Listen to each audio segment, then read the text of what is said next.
about on this side? Same? Good? All right, 2 minutes. 2 minutes, and we'll be having the national anthem.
Well, good morning, ladies and gentlemen. It's time to start the 2020-2021, actually, Iowa Junior Beef Expo show, Iowa Junior Beef Breed show. And as always, would you rise? Please remove your headgear. The American flag is right up here. And we have a young lady from Adel, Iowa, Miss Hallie Weddle, that will be delivering the national anthem.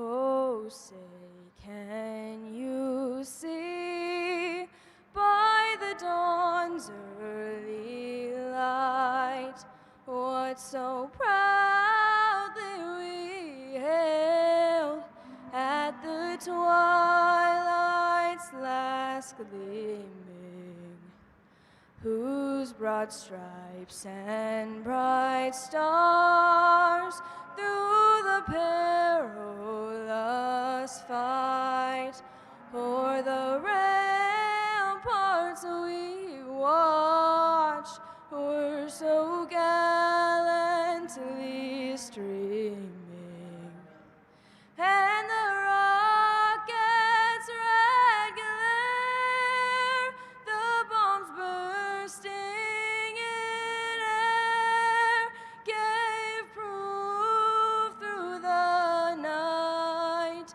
that our flag was still there. Oh, say, does that star-spangled banner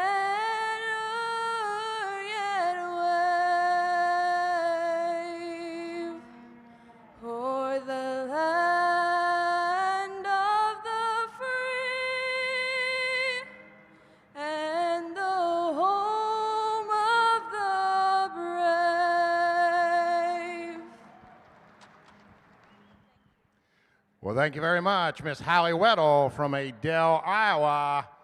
We are just about ready to start. As usual, steers on my side, heifers on the other. I'll be telling you who the officials are today here in a second. We will be starting with the Simmental steers, class 201.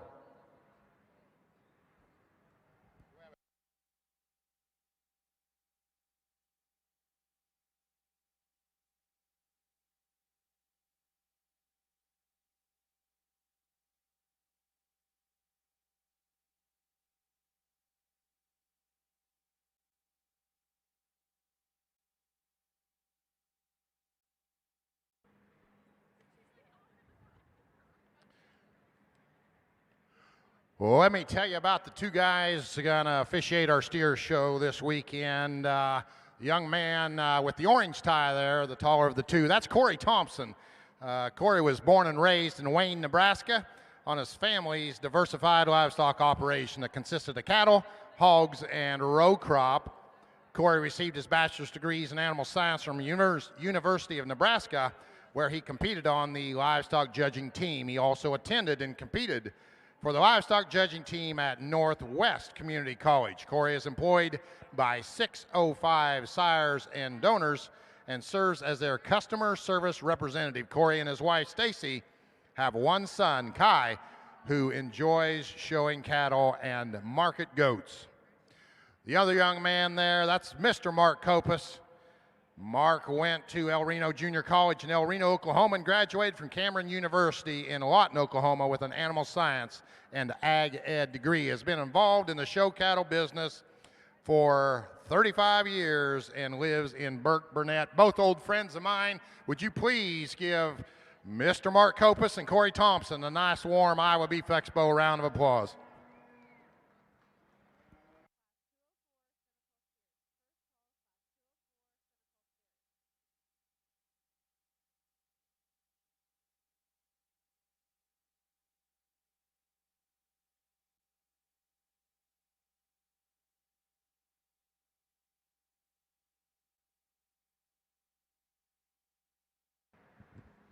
Well, it's a pleasure to be here this morning. I know Brandon and I are both really excited to get in and work through the kids and the cattle here at the Iowa Beef Expo. I know growing up, I admired this show, and I think to this day it's one of the most prestigious youth exhibitions in the Midwest, and if not the country. And we start off on a high note here with this silver heifer. We think as you work through this class of 3, she surfaces in this set for all things, structure, body, balance, really highly presented kind of heifer as we start off the day. Young lady does a fantastic job showing her. I think it's going to be interesting to see how she stacks up here in this division. She hit us pretty hard here to start off the morning. We think as you get into the heifers here in 2 and 3, you could probably discuss them a little bit longer. I think the longer you study into this bigger, more extended heifer, we just see a little more future in her. She's longer necked. I think she drops deeper from her heart and back into her midrib and flank. Probably surprises you in terms of some pin width. I think she handles herself nice enough in terms of her feet and legs. We could square her up maybe as she tracks from hock to ground, but she's got reach and flex. Her hock is smooth enough in terms of its joint. Strong top, neat necked heifer that concludes the set. Probably as we project that heifer out, we could just body her down and loosen her skeleton up. We think a nice class of 3 with a class winner that grabbed us from the get-go.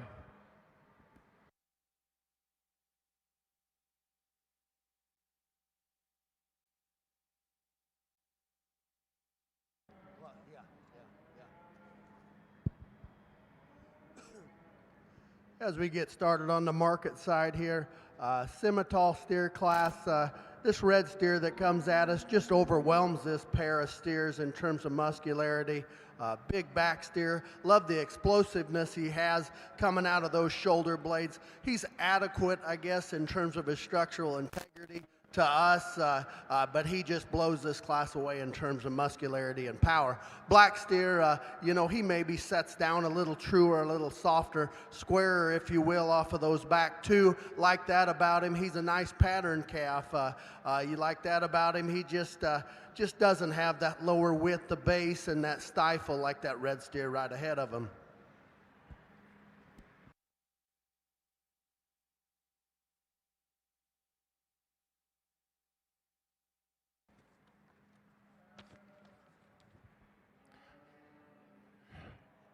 Well, all right, over on the heifer side, officiating for this weekend, the young man in the dark black hat is Mr. Brandon Machado. Brandon currently resides in Kellyville, Oklahoma, where he manages the Long Acre and Hyatt ranches. He is also the owner of Machado Livestock and primarily raises Key, Maine, and crossbred cattle. Brandon grew up on a diversified operation in Winton, California, where he and his family ran commercial, purebred, and crossbred cattle. He began his livestock judging career at Modesto Junior College and later transferred to Kansas State University, where he studied animal science and competed on a successful judging team. Among his judging accomplishments at Kansas State, Brandon was high individual and a member of the champion team at the American Royal. The other young man in the gray blazer and white hat, that's Brady Jensen. Brady resides near Brookings, South Dakota with his wife Allie and daughter Kelly. He joined the faculty at South Dakota State University in 2017 and currently serves as the livestock judging team coach there. Brady served as an assistant coach and completed a master's degree at Kansas State in animal science, focusing on genetic component of feet and leg structure in Red Angus cattle.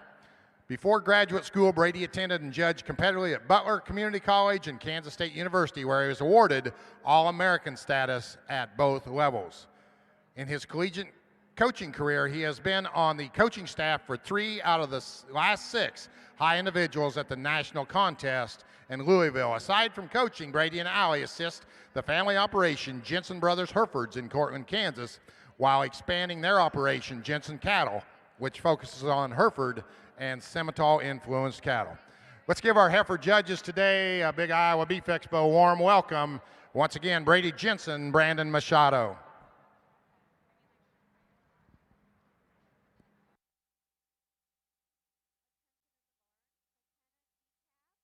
Well, we're on the steer side. Placings for Class 201, first class of the day. Simmental steers, first place, Ren Walter Veliska. Second place to Grace Crozier of Persia.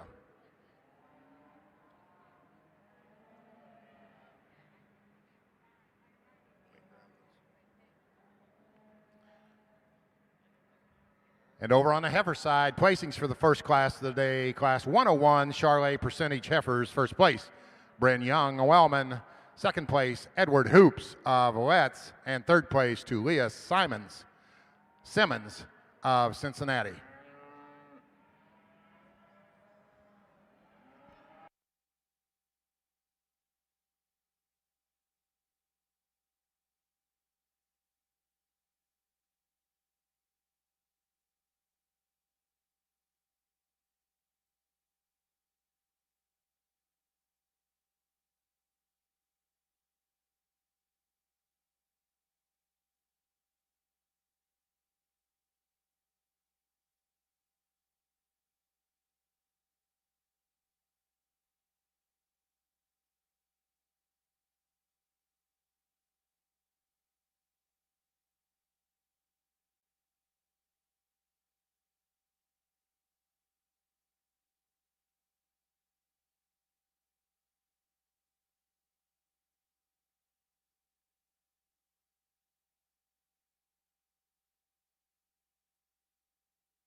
Got a really nice set of them here in Class 2. I think the one that leads off is one that just from a total standpoint, I think you get these cattle in motion. I think that one probably is just as good as any in her shoulder angle, really bold and deep in terms of her center body. One that's still got some pin width and some real dimension. We step off to the side of them. I still think she's got plenty of length up ahead of her shoulder there. If we could just tweak this one a little bit, I'd probably like to just see her a little more refined there about the shape of her head, maybe just square her hock up a touch as she goes, but I still think build, balance, and quality lends in that one's favor.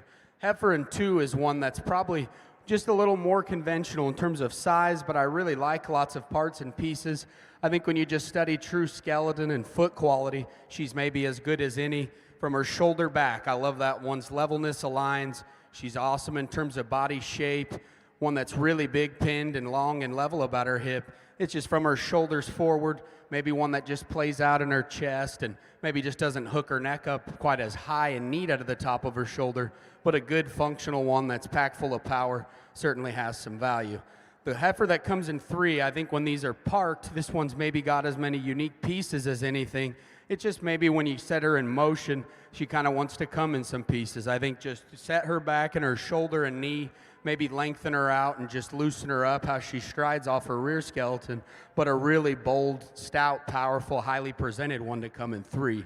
Nice functional kind of female here in 4, like her moderation and body type. She's maybe one that's just a little small relative to her age and contemporaries. I'd like to just see that one a little bigger there in her rear foot size, free her up there in her pastern.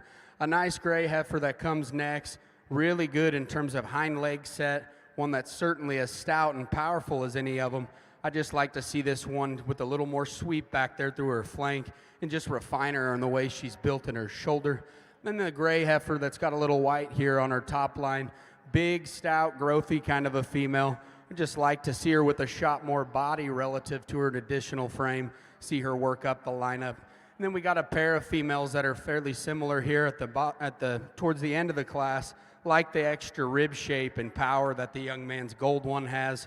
We just need to free that one up. Just see her a shot more refined there for her shoulder and her neck shape. Really good kind of heifer that rounds out, stout and powerful. Just need to see her maybe more maternal there about the way she's designed and her rib and her forerib, but a really nice set of them.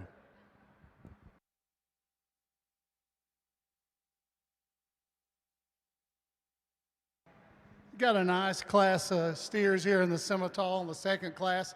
Some give and take in these 2 cattle. I think we end up with one with a little more substance to him, a little more width, a little more power. Like I said, probably these 2 not ideal in their structure, but I guess what we kind of come up with, this steer is acceptable, but got a little more product, a little more substance to him, and still maintains some balance and some completeness. The next steer, no doubt's longer. He's longer sided, good bodied calf, but again, we'd like to see him with a little more flex, a little more reach also, and we'd like to see him a little fuller there in his forerib, but 2 nice steers. The next steer, a real complete, real smooth calf, a calf that matches up with the top 2, and that's where he needs to go, level and square and pretty complete. The next steer, the black and white one, probably a calf that has as much product as any in the class, but just gets a little looser, a little more out of balance as we get back and look at him. And the calf here coming in at the end of the class, a calf that's real complete and smooth. We just like to see a little more substance, a little more power to him. Nice class of Simmental steers.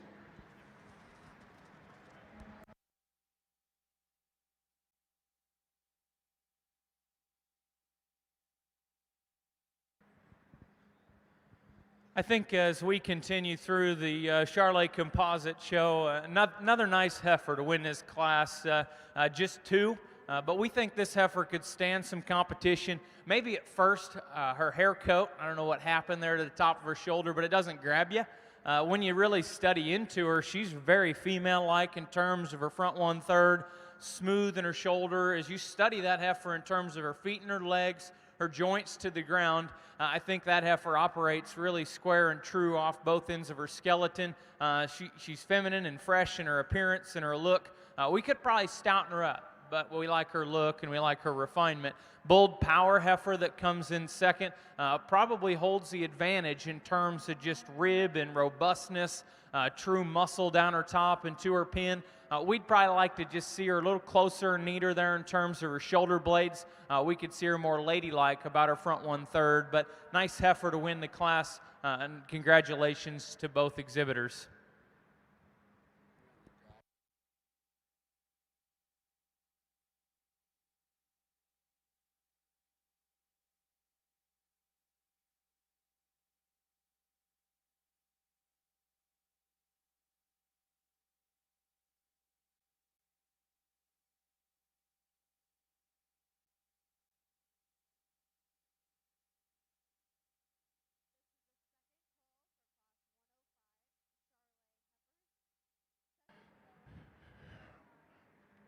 Well, all right, let's catch you up over on the heifer side. Second class, class 102, Charolais percentage heifers.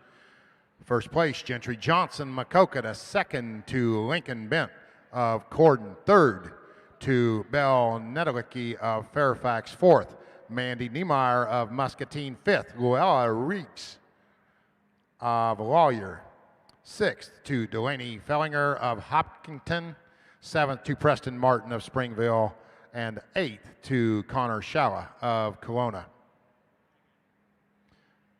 And placings for the third and final class of Charolais percentage heifers, class 103. First place, Camden Moffett, Indianola. Second place to Toriana Schmidt of Adel. Now selecting your champion and reserve Charolais percentage heifers. So we worked through this first division of cattle. I think Brandon and I are really excited about the quality of the cattle that we have out here. In particular, we think that the young people brought us some Charolais composites that you could probably talk about in some different areas. We think of our three class winners, they're probably the more female-like of this group, and it seems like when you get into these Charolais composites, you can have lots of different shapes and sizes. You can have some different structural builds and face shapes, and we think as you get into them, this heifer here at the front of the lineup really puts the most good together. We think she wins fairly handily, so we're going to congratulate our Class 1 exhibitor on our champion, and then we're going to get a second look at them in this group. But why don't you put your hands together around ringside, congratulate the young people in the Charolais Composite Division.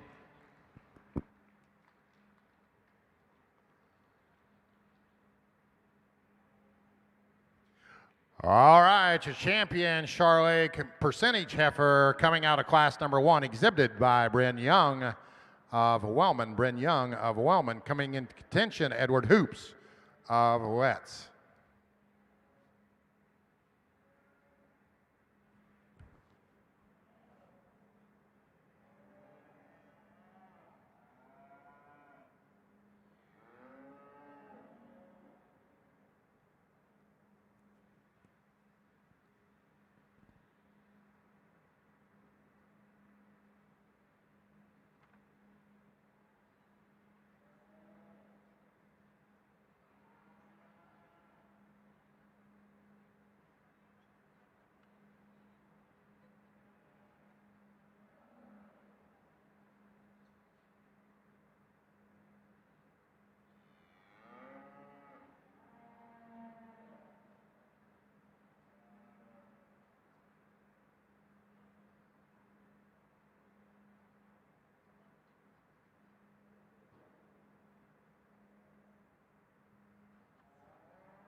We think it's awfully tight here for a reserve, but between all three cattle, really. And I'm going to tell you what we see. I'm not sure we're quite certain on which way we're going to go, because we think all three cattle merit the quality to be reserve in this setting. It probably just depends on which one hits you the hardest today, which one's maybe got more future. So there's some discussion points. We think the young man's heifer that was second to our champion is probably the one that's wedged the most appropriately. Really nice in her face and her neck shape. Like her body type, she's wide pinned and bold made. I think structurally, you know, Brandon mentioned it as she came back into the arena. I wish she was just a little more confident in her step today. I do think the smoothness of her joints is real good. I think her length of cannon and her future grow, probably even her youthfulness in this group, gives her an advantage over both the heifers just behind her. We probably can't tell, do we want her to be sounder, or does she just need to be a little more halter broke today?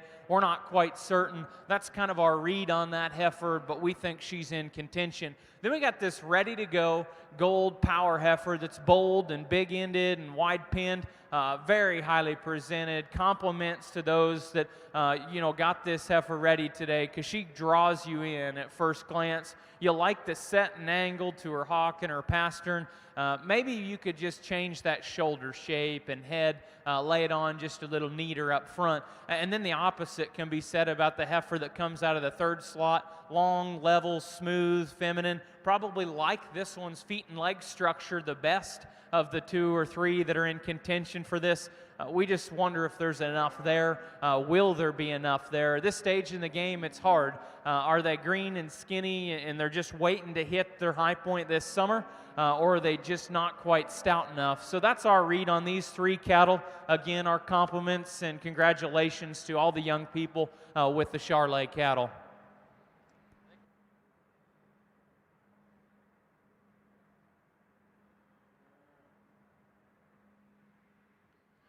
And your reserve champion, Charolais percentage heifer, coming out of class 102. That's Gentry Johnson of Makokata. Once again, champion, percentage Charolais, going to Bryn Young of Wellman Reserve, Gentry Johnson of Makokata. Now moving into the purebred Charolais Division 3 classes.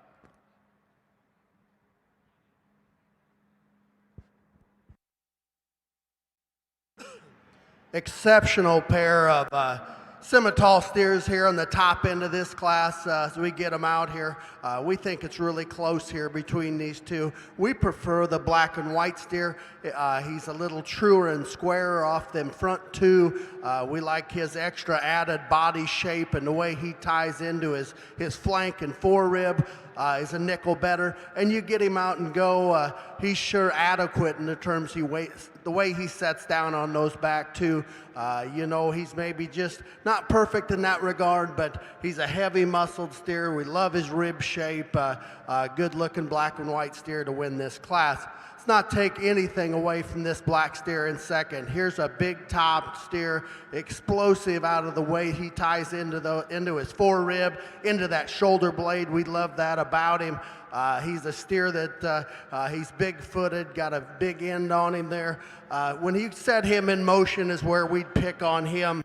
Could set down softer and nicer the way he hits the ground off of them back 2, and you get him set and he just twists out just a nickel on that front end. The steer in third, he's the big stylish, cool looking steer of the class. You love the way that neck ties into his shoulder blade nice and high.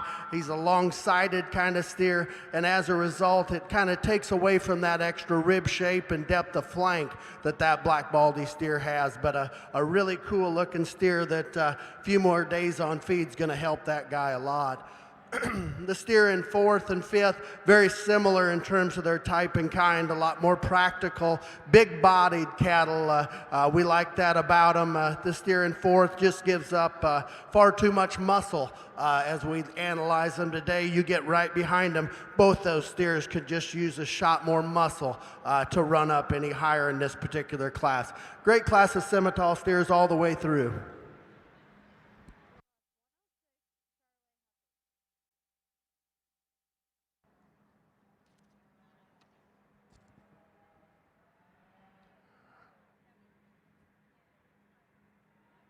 Let me catch up on the steer side real quick. Placings for class 202 Simmental steers. First place, Houston Holdgraffer of Bryant. Second to Preston Ford.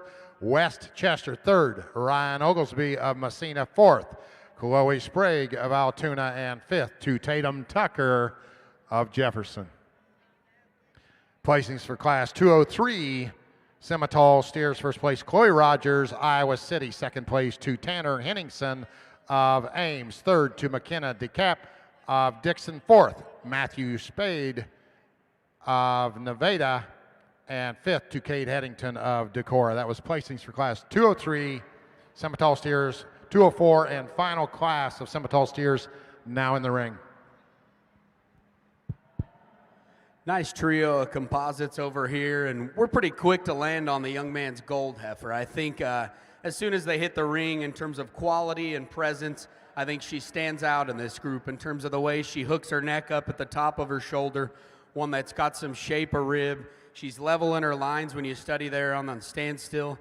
We could certainly see that one just with a shot more power and pin width when we get behind him, maybe set down a little softer to the surface there off her rear two. But I think a heifer that stands out in this class has some really nice pieces of quality. Things get a little closer probably in 2 and 3, and I think when you set the cattle in motion and study them from a 3/4 view, young lady's heifer in second's just so functional in terms of her build. Really like this one in terms of shoulder angle. utilizes her hind leg with ease when we study her in motion, get behind the cattle, body shape, power, and just true width definitely land in that one's favor. Heifer in 3 is probably more slender about just her neck shape and a little more refined in terms of just her front end. But I think when you just get in behind that one, she may be just a shot green today, and with that, just kind of flattens up at the base of her rib cage and just gets a little flatter there when you step in right behind her.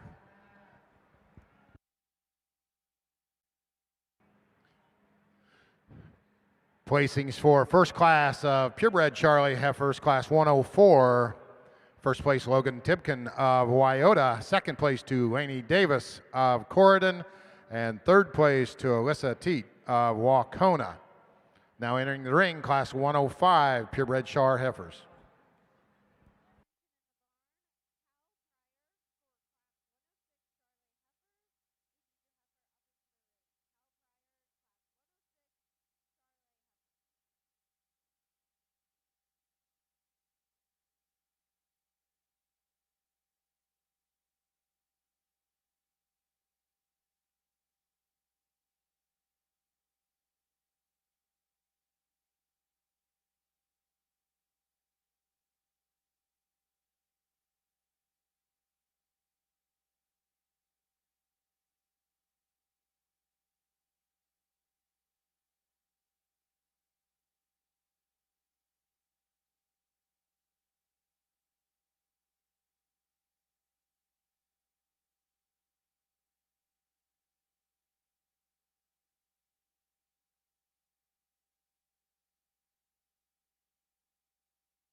Boy, I think probably the highest quality class that we've had all day, and please do not hang your head if you're sitting third in this class, because we think highly, highly of all three of these cattle, and yet we probably don't think there's a perfect one in this set.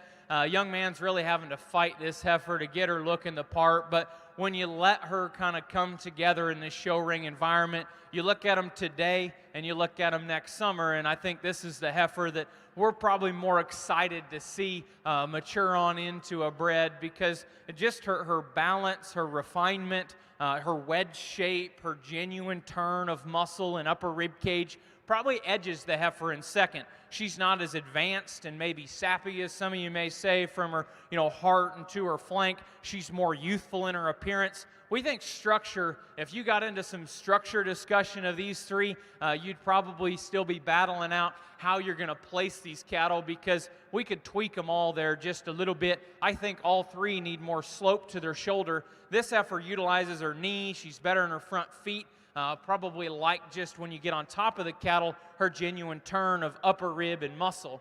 The one that hits you hard in terms of being ready to go is this one with a really deep belly line today. She's big and bold in terms of her center rib, very highly presented heifer.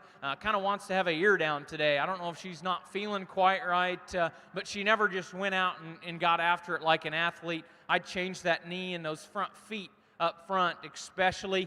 Probably could just green her up just a little bit for this stage in the game, but that's a big-bodied critter that you like as she comes in the ring just right away. Slicker haired, more what you see is what you get in this heifer that comes third. That's a good cow prospect in terms of moderation and body power. We'd probably just like to neaten that one up in her head, her face, her shoulder, but those are three really, really good cattle.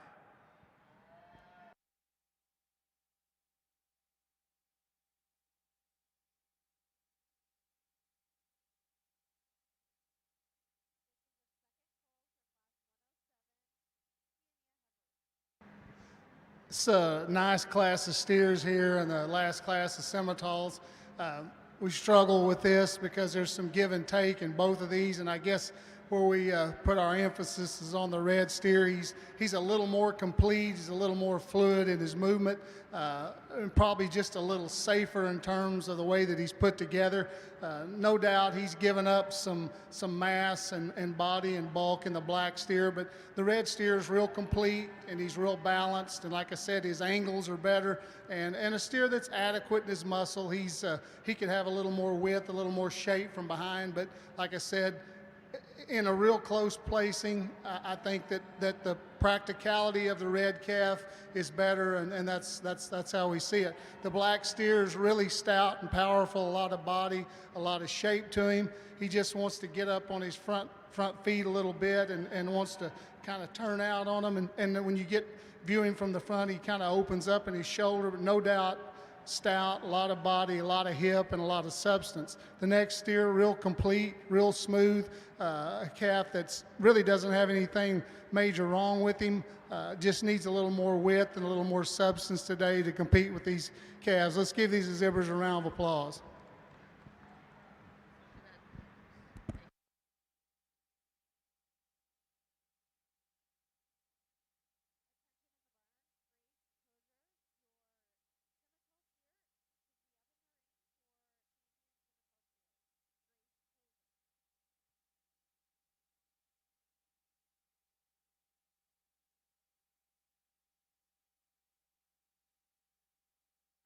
Well, all right, let me catch you up over on the Semital steer side. That was the final class of Semital steers, class 204, first place. Daniel Keneally, Piosta, second to McKenna Busing of Stockton, and third to Tucker Klima of Walker. Judge Corey Thompson and Mark Kopus will be selecting your 2021 champion Semital steer.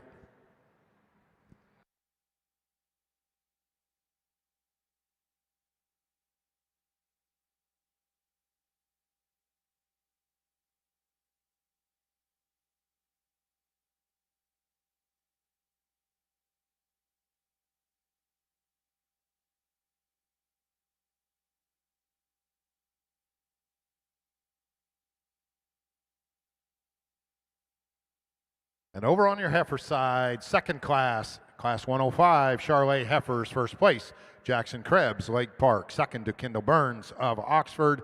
Third, Michaela Hauk of Prescott. Currently in the ring, the final class of purebred Charolais heifers, class 106.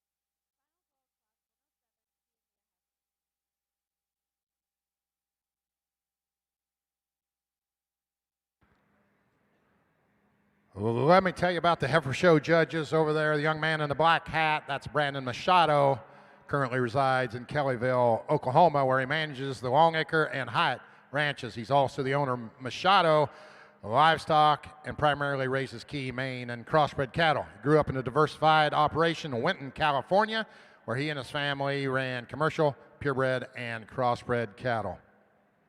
He began his livestock judging career at Modesto Junior College, later transferred to Kansas State University, where he studied animal science, competed on a successful judging team. Among his judging accomplishments at Kansas State, Brandon was high individual and was a member of the champion team at the American Royal.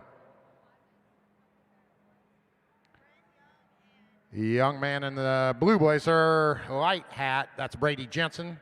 Brady resides near Brookings, South Dakota with his wife, Allie, and daughter, Kelly. He joined the faculty at South Dakota State University in 2017 and currently serves as the livestock judging team coach there. Brady serves as an assistant coach and completed a master's degree at Kansas State in animal science, focusing on genetic component of feet and leg structure in Red Angus cattle. Before graduate school, Brady attended and judges competitively at Butler Community College and Kansas State University, where he was awarded the All-American status at both levels. In his collegiate coaching career, he has been on the coaching staff for 3 out of the last 6 high individuals at the national contest in Louisville. And aside from coaching, Brady and Allie assist the family operation Jensen Brothers Herefords in Cortland, Kansas, while expanding their operation Jensen Cattle, which focuses on Hereford and Simmental-influenced cattle.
As we get ready to pick our champion Simmental steer out here, I think these 4 class winners, they weren't huge classes, but the 4 class winners we got left out here sure fit a trend that Mark and I are trying to stay on today.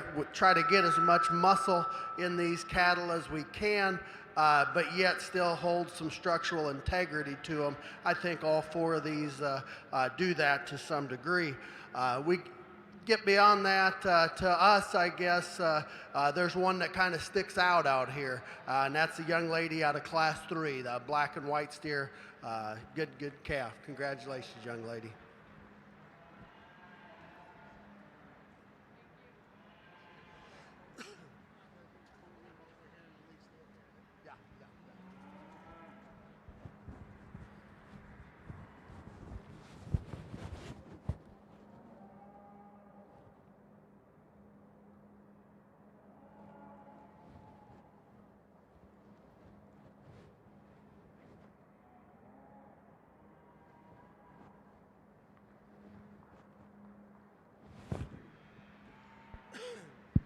And when we get in here for reserve, gets a little bit tighter in our eyes between the red steer out of Class 4 and this second out of Class 3. I guess to us, trying to hold true in terms of putting them together in terms of high quality skeletal build and structural integrity, we're going to stay with the red steer out of Class 4. He'll be your reserve.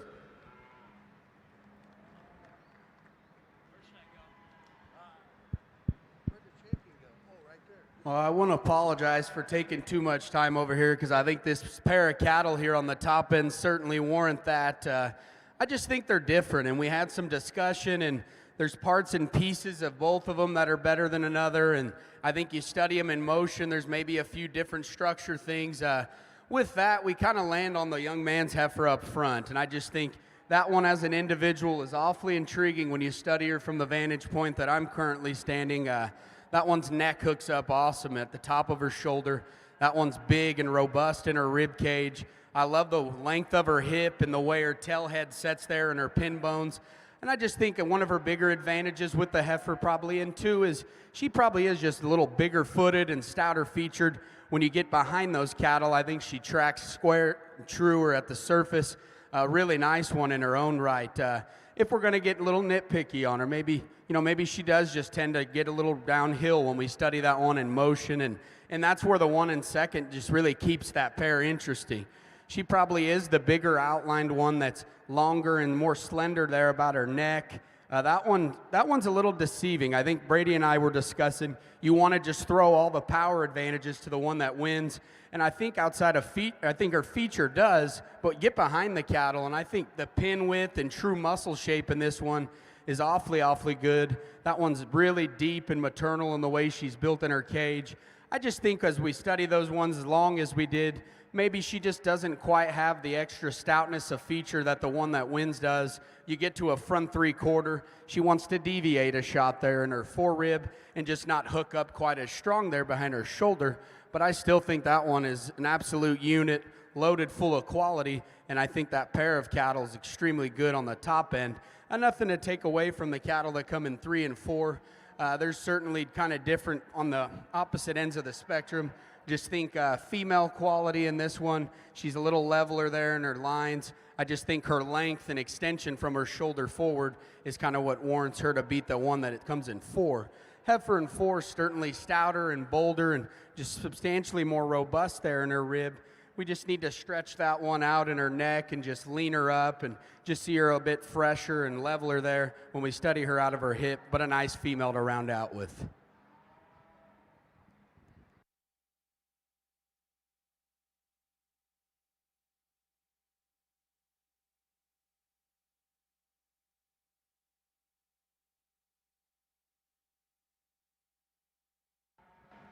We've got a single entry here to start the Shorthorn show, a calf that's long and smooth and maintains good balance, a steer that really moves well as we get him in motion, a calf that we'd like to just see a little more substance to and maybe a little more time on feed, but a calf that's really complete.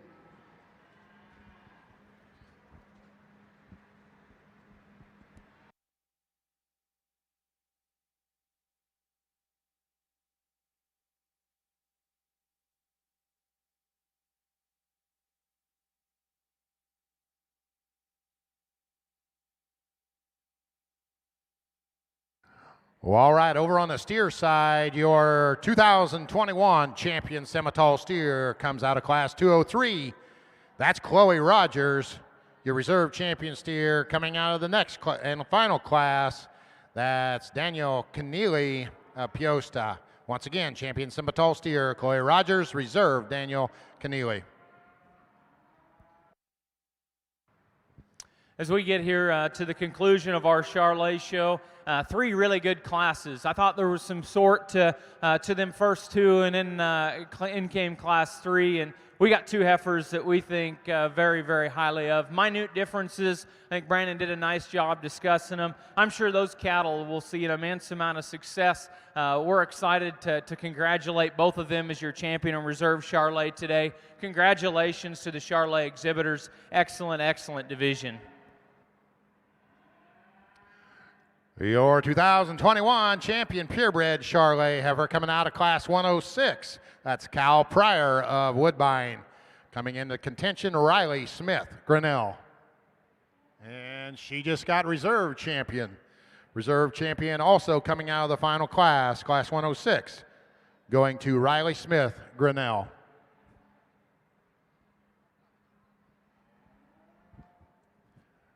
Let me give you the placings for that final class, class 106. First place, Cal Pryor. Second place, Riley Smith. Third to Derek Klingman of New Virginia. And fourth to Henley Holdgraffer of Bryant. Once again, Cal Pryor with your champion from Woodbine. Reserve, Riley Smith from Grinnell.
Nice way to get us let off in our key show on this side, and I think the young lady's black heifer here just kind of wins pretty quick for us in terms of one that's ladylike in terms of her head, neck, and shoulder shape, one that's bold and maternal in the way she's built in her rib cage, one that I still think when she parks there at the profile has some nice balance and symmetry about her.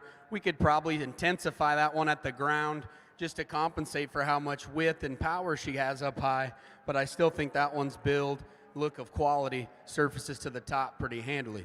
Black and white heifer is one that you certainly got to like in terms of just her extra body, really bold in her forerib, one that's got some stoutness back to her pins and some true power. I think if we could just get her and take her power pieces and blend them with a shot more refinement, we could see her working up the lineup just a little coarser maybe about the shape of her neck and a little bolder there to the point of her shoulder. Nice heifer that rounds out the class, one that certainly got some big, bold spring of rib there, certainly has some power. She's just wanting to fight that halter and just reads a shot immature in terms of her body, but a nice female to round out with.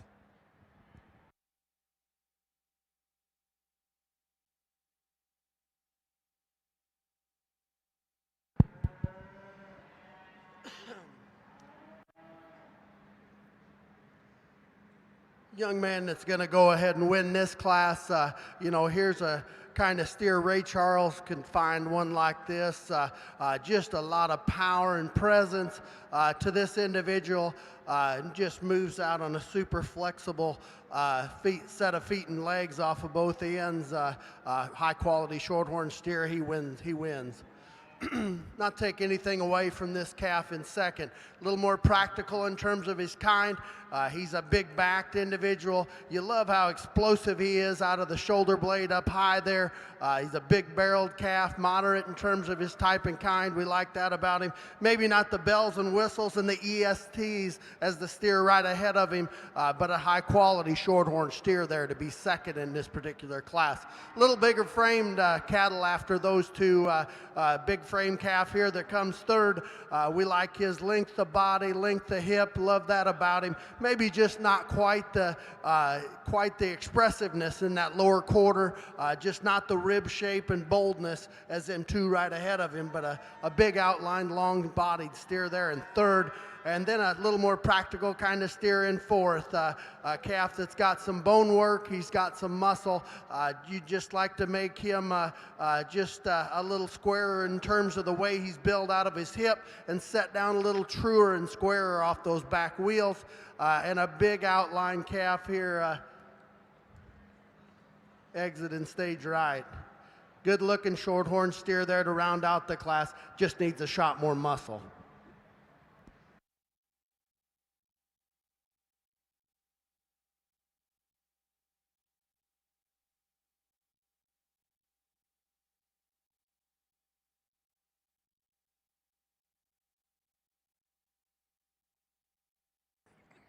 All right, let's catch you up over on the shorthorn side. There was two classes. First class single entry, Kennedy.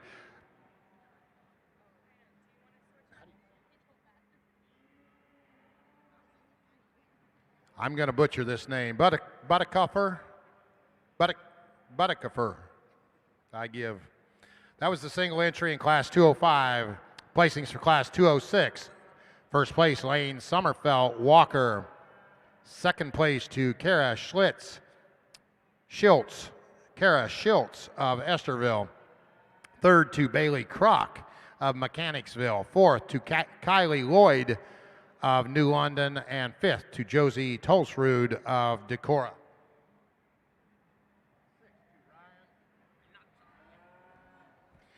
We are now selecting your champion shorthorn steer for the 2021 Iowa Beef Expo.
As we start to pick our champion shorthorn here in the steer show, I think we have a pretty handily winner here, a steer that is really stout, square, and he's sound, he moves good, he's really proportioned.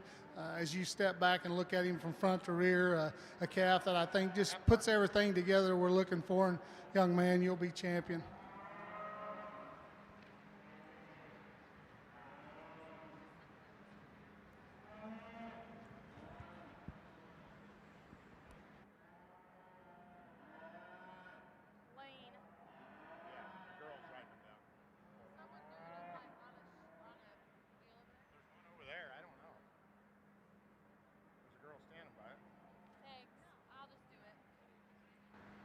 For reserve, we're going to follow with the second place steer out of the same calf, a calf that's just a little deeper, a little softer, a calf that's just more complete and more to him from front to rear. But nice pair of steers. Let's give these shorthorn exhibitors a round of applause.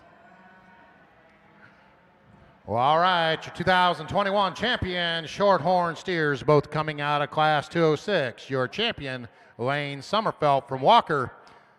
Your reserve, Kara Schultz from Esterville. Once again, Lane Sommerfeld, Walker, champion Shorthorn steer, reserve, Kara Schultz, Esterville.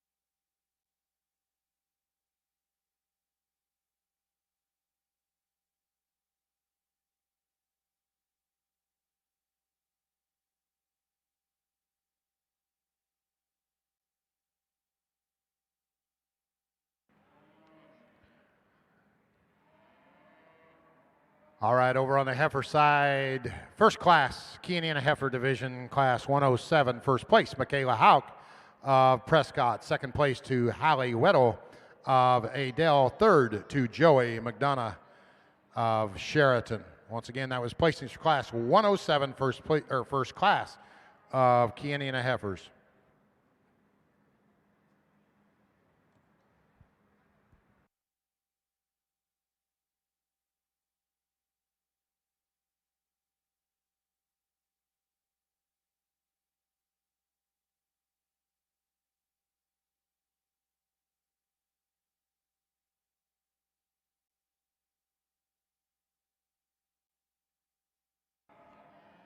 Well, let me tell you one more time. No, I won't.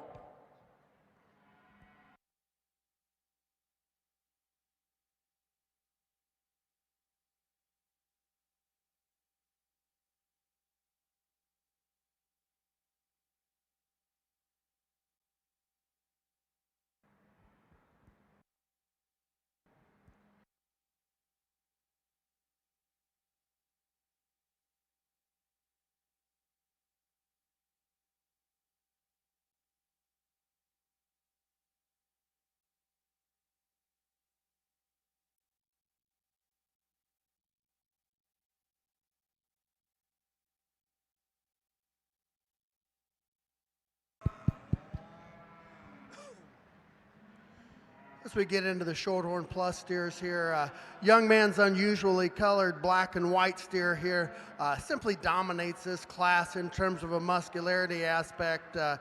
Just big and bold in his upper rib shape and top shape and dimensions, awesome.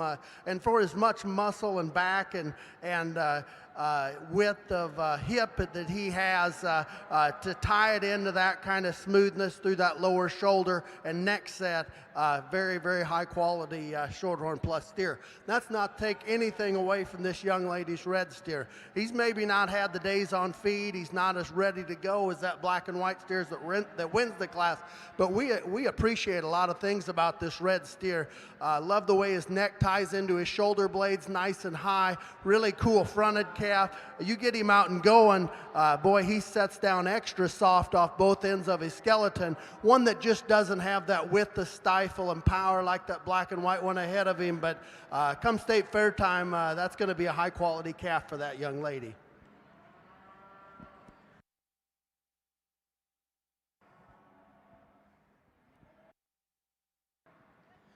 Well, we think kind of a challenging class to work through. I think from the heifer that's first all the way down to sixth, Probably a show judge could come in here and do a lot of different things. Some of the cattle hit you different at first. Some of them maybe aren't quite settled into this show ring environment. I think the longer we stand and look at them, the one we're most comfortable starting is this red heifer here that surfaces for us. When the young lady gets her planted, she's the one that we label as the hardest to make. Very neat and up through her head, neck, and chest. Probably the most impressive in her rib cage shape, or forerib, or body shape. I probably think she's got a decided advantage initial look of just practical versus a heifer in two. I think as you study her go away, for as big and bold as she is up high into her pins, I could see her base just a little truer from hock to ground. She's maybe not as comfortable structured as what I like to see, but in terms of just balance, grab you, bold, and good looking, that's what that heifer does the best, and that's why she starts the class.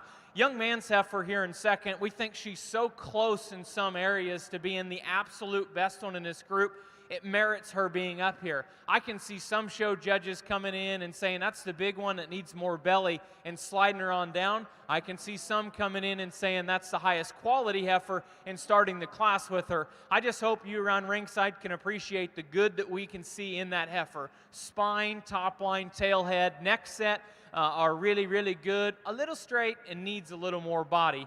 Heifer that comes next, some of you may say that's the safest heifer of the group. She's good in terms of her size. Her body shape is excellent. That's a wide-built power heifer. I think as we watched her go off either end, she plants and tracks a little wide for us from end to end.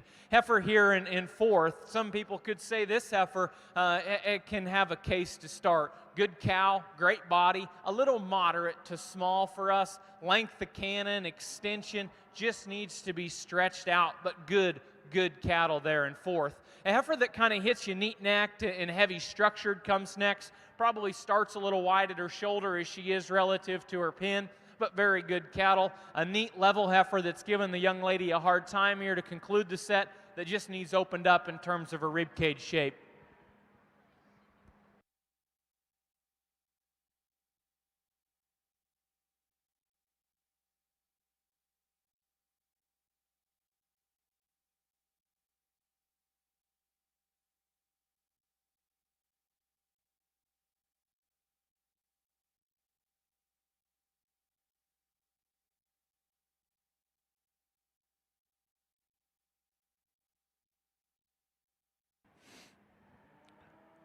All right, let me catch you up. Over on the steer side, first class, 207 Shorthorn Plus steers. First place, Chase Anderson of Boone. Second place to McKenna Burmeister of Raleigh. Currently in the ring, class 208, second of three classes, Shorthorn Plus steers.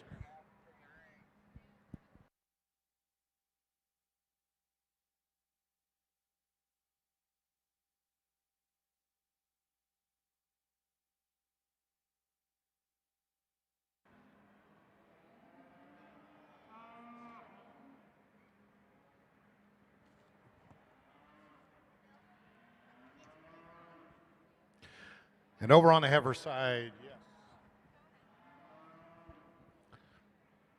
Placings in class 108, second class, Kianiana heifers. First place, Alexa Fitzgerald of Tipton. Second place to Braden Smalley of Nevada. Third to William Hoops of Letts. Fourth to Logan Golly of Irwin. Fifth to Lauren Soberg of Rhodes, and sixth to Kaylee Axmere of North English. That was placings for class 108, second class, key heifers.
Got an exceptional top end of them here in this particular class.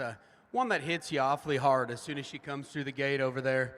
Really up-headed, one that's striking and has all the presence you could ask for. I think the build of her shoulder, the length of her hip, and the way she utilizes her hind leg is definitely the best in this particular group of cattle. I'm not going to tell you when you get behind her that she's just going to overwhelm you in terms of body volume and pin width and just true dimension and width down at the surface. And you know, if those things do bother you, then I could see you tying into the heifer in two.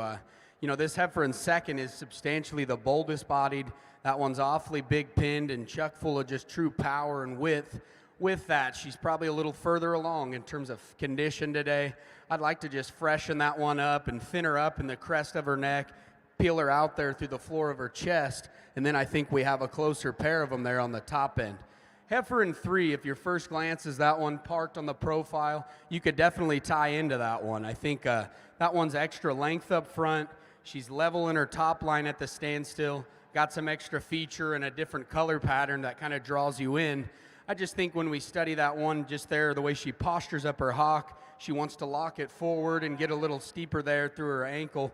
And I think accordingly in motion, just not one that just pushes back her hock and gets enough reach and cushion off her rear skeleton.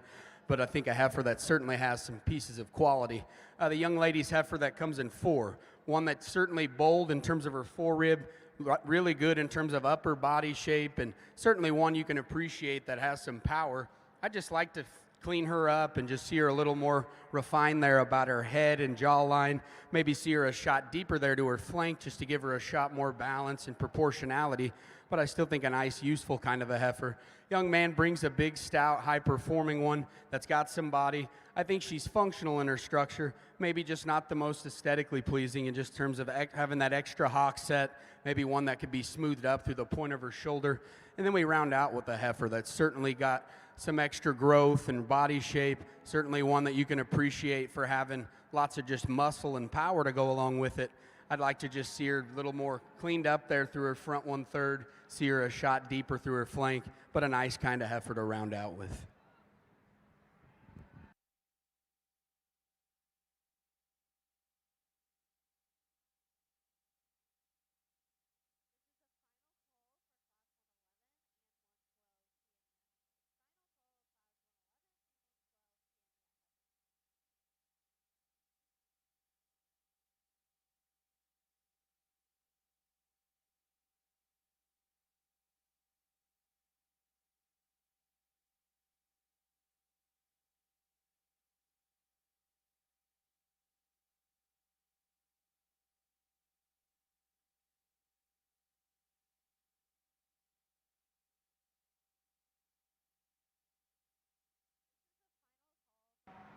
Really another nice class of steers. There's some give and take, and Corey and I kind of went back and forth on these, and I'll be the first to admit and tell you that they're not anything alike.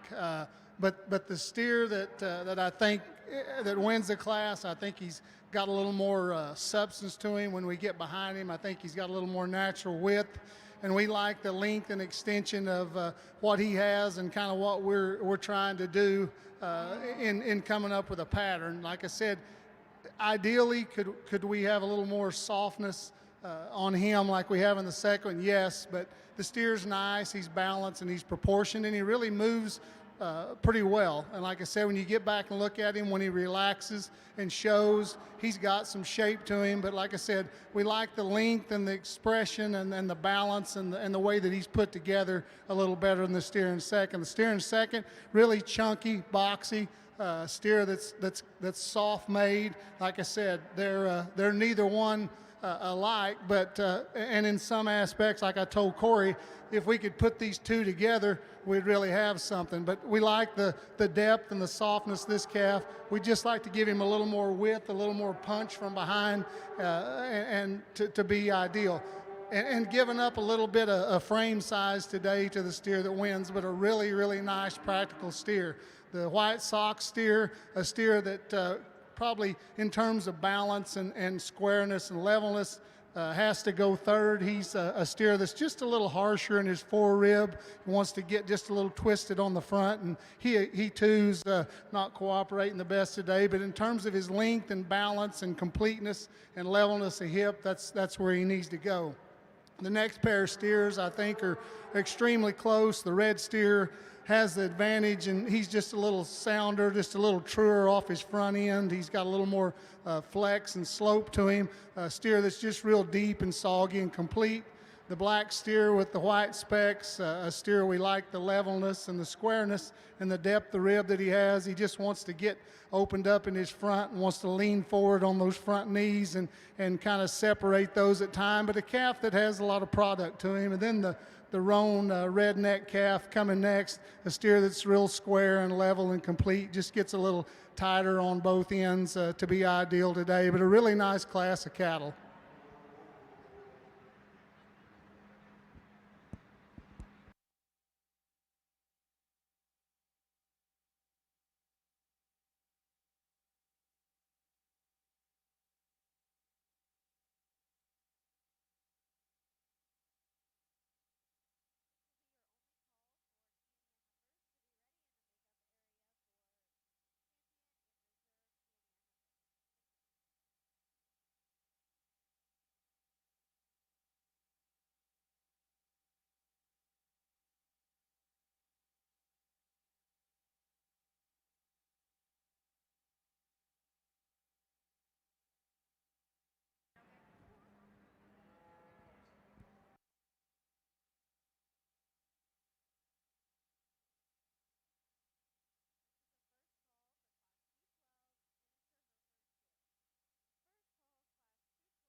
Over on the heifer side, Class 109 placings. First place, Riley Short, Masonville. Second to Chase Rosenboom of Bussy. Third, Tommy Rabel of Lake Park. Fourth to Stephanie Krog of Sergeant's Bluff. Fifth to Colton Nedelicki of Fairfax. And sixth to Ty Gropper of Chelsea. That was placings for Class 109 Kenina heifers. Again, a big class of key heifers as we continue to work through this show. And I think as soon as this white flanked heifer hits the ring, we identified our class winner and then thought it was kind of a horse race for second. When she stopped, parked, and profiled here, really I think she's the kind of heifer that we're going to look for. She's right in terms of angularity and refinement, and yet she's great in terms of body shape. Her underline is really, really nice. I like her strength behind her blades. I like her length, levelness of hip, and where her tail head sets. You study her down to the ground. Obviously, there's all kinds of set and cushion. Maybe it'll be interesting when we get some really elite cattle around her, how it looks out here versus some of those types. This heifer that comes in seconds, bigger scaled, really high in her neck shoulder attachment, big and strong down her top line. She's got some upper rib cage shape. I think as you start to study her structurally, she's not as comfortable. She walks a little more outside herself in terms of her rear skeleton, but a big, high-performing, neat-looking, bold-made one for second. Power heifer comes in third. Young man's got probably the truest, widest pinned, widest built heifer of this initial group, and that's what brings her up into this discussion. I think once you start to get into the cattle, evaluate them structurally, we could toe her square up front, we could refine her and make her neater and smoother at the point of her shoulder design. Brandon really liked the feet and leg structure of this black and white heifer next. Long and loose in her stride, down in her spine, and up in her neck shoulder attachment. Probably just need more of this heifer in terms of width and body shape, but stick with that project, young man. There's quality there, there's structure there. That's a heifer that's got some good parts and pieces. Big, long, level kind of heifer that's right in terms of structure. Her feet point the right direction. Just need to drop her in terms of forerib and flank relative to her size and scale. but good cattle at the surface. Young lady's heifer next, another one that kind of grabs you, is strong and level in terms of her top line and neck. For us, we'd like to slope that shoulder back. We'd like to see more set and reach out of her hock, but she's strong in her top line design. The final two are different. Young lady's heifer that circles is a little flatter jointed and flatter shouldered, probably a little later maturing in terms of her cannon bone and height. Young lady's heifer that concludes the set's robust and powerful. She needs stretched out as we look at her in terms of the long game, but good cattle at the top end of this group, nice class. The young people did an excellent job getting these calves shown.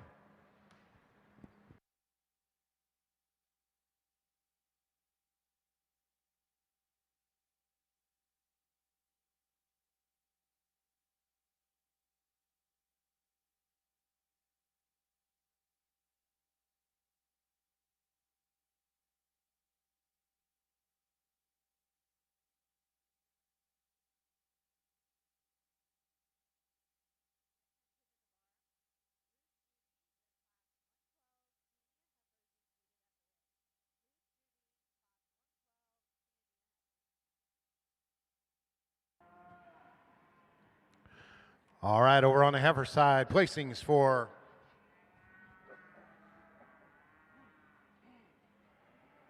Class 110, Kenina heifers. First place, Jenna Toak of Prole. Second to Lydia Recker of Hopkinton. Third, Peyton Gull of Strawberry Point. Fourth to Ryan Benchoff of Winterset.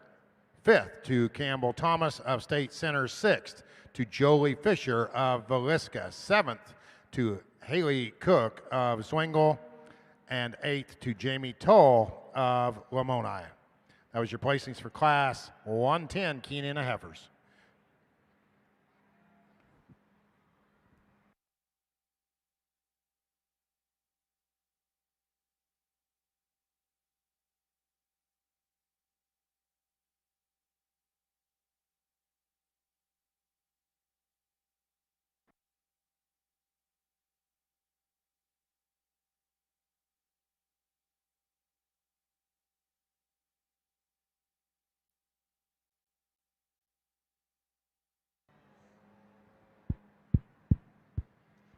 Only a pair of them here in this class, but I think we certainly get that with some quality.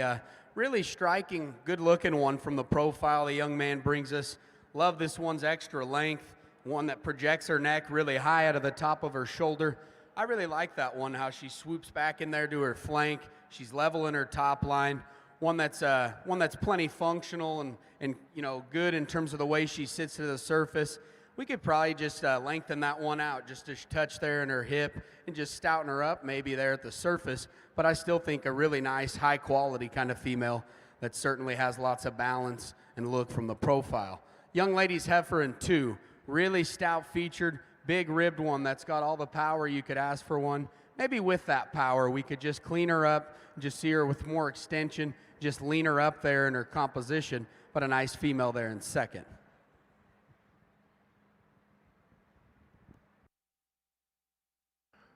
Placings for Class 111, Kenina heifers. First place, Cody Metcalf, Pleasantville. Second to Reagan Burmeister of Raleigh.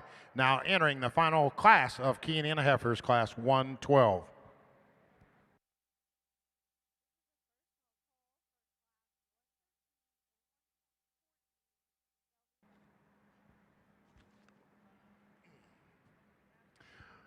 Let me catch you up over here on the steer side. Placings for Class 208 Shorthorn Plus steers. First place, Tyler Pudens of Story City. Second to Hallie Evans of Creston. Third to Heidi Kipp of Yale. Fourth, Cody Van Glan of Vale. Fifth to Hayden Holdgraffer of Bryant. And sixth to Diesel Fueling Monona. That was placings for Class 208. And placings for Class 209, final class of short.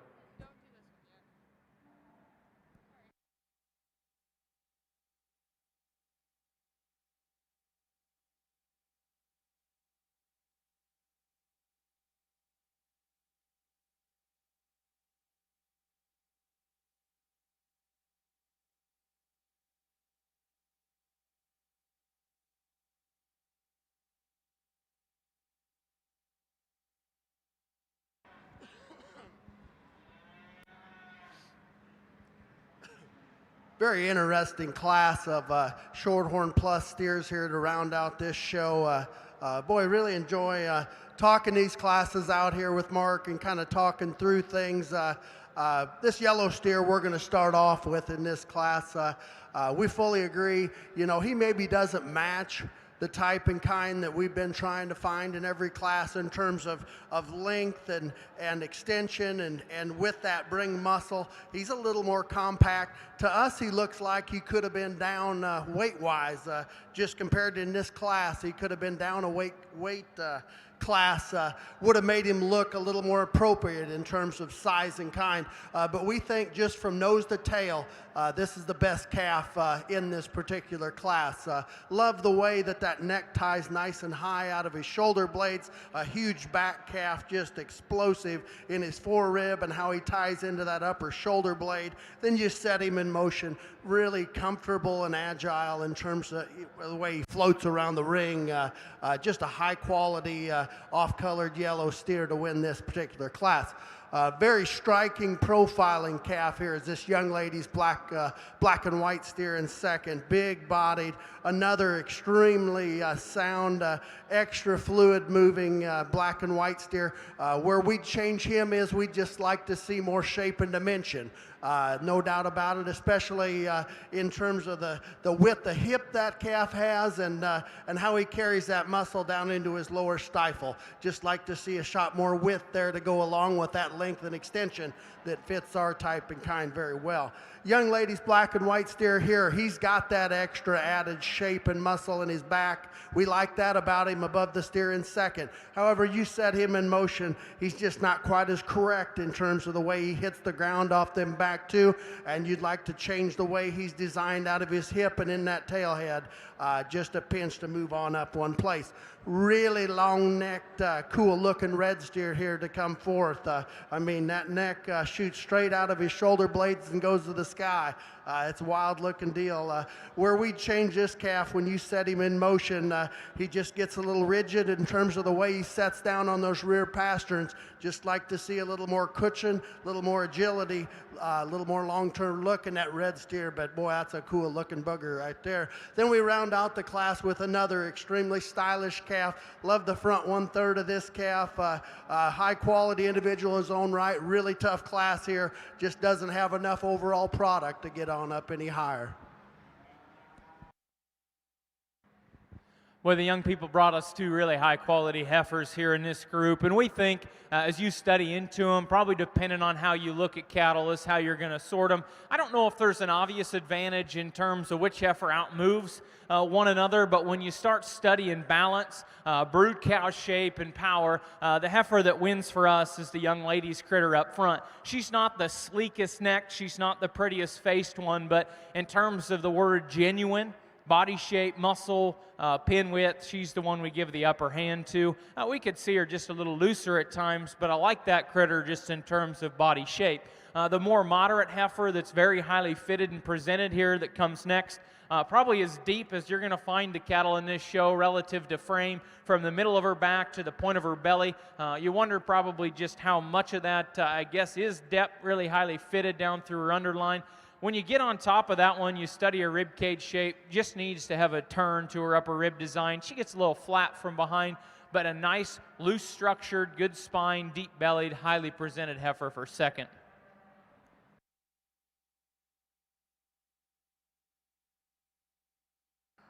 All right, finishing up the last class of Chianina Heifers, Class 112. First place, Lauren Bayer of Albia. Second place to Lute Judy of Atumwa. We will now be selecting your champion and reserve champion, Chianina Heifer.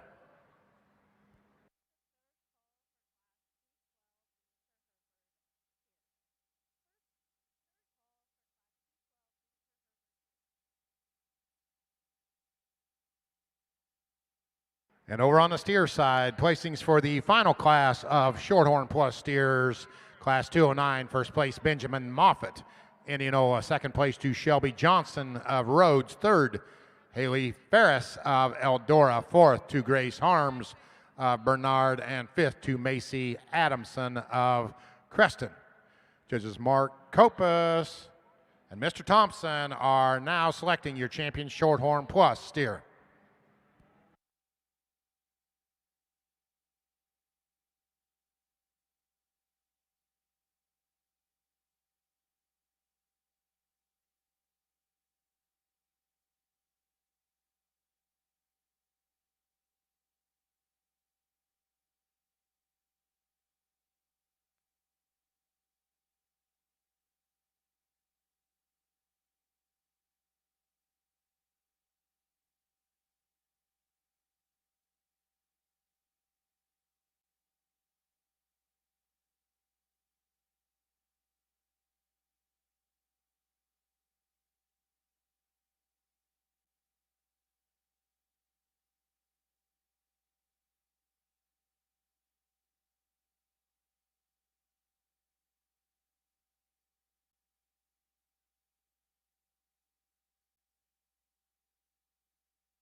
Before we pick your champion here, I think Corey and I discussed when you're limited in the numbers in some of these breeds, it's hard because there's some give and take and like the class and the weights, how these match up. But I guess when we get back and look at them, ideally, I think it comes down to us in terms of a pattern and a look and completeness. And I think in terms of what we're looking at and what we like, I think the black steer here in the middle class will be your champion. I think he's just has a little more length of spine. He's a little wider and level out his pins and his hip. A steer that needs to be a little softer for sure, but if he does the right things, his structure's good, his balance is good, he's got a good look. If he does the right things, he could really be good, and he is good. But if he just does a few things, he could really be exceptional. Then when we get back out here for reserve, it gets a little closer.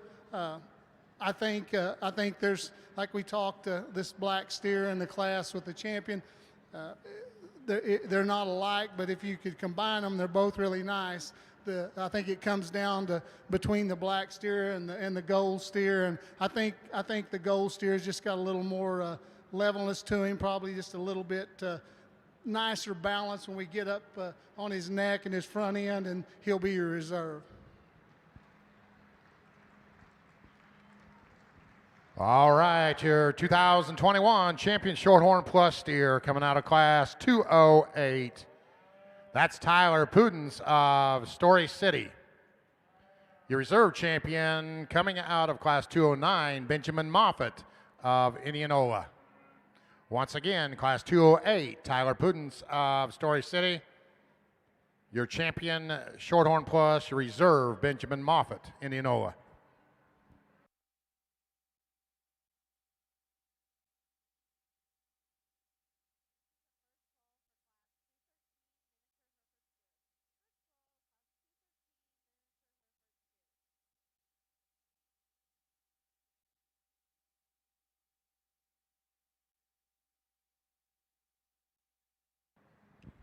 What a tremendous Kenya division. As we worked through the cattle, there were some challenging classes.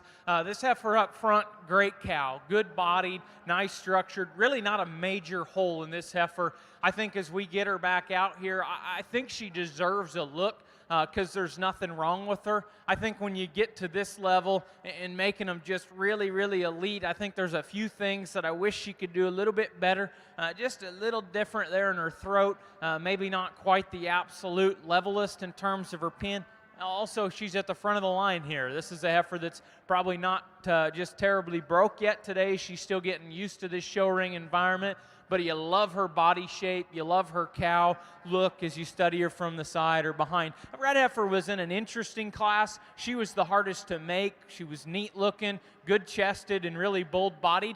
We questioned if she was maternal enough there in that set. I think as we get her back out here, she's probably not quite cowy enough for us in terms of the way she handles her spine, just her muscle pattern and shape when you get on behind the cattle. A really neat looking one that's just draws perfect in terms of her lines here in third. Cut out so nice. She's wild, neat, and pretty, and her head, neck, and shoulder beautifully presented. I think you just start to wonder, yeah, she's younger. Yeah, she's skinnier, but even just as her stoutness, as her boldness, as her power ever going to be there? If it is, she's going to be really, really good.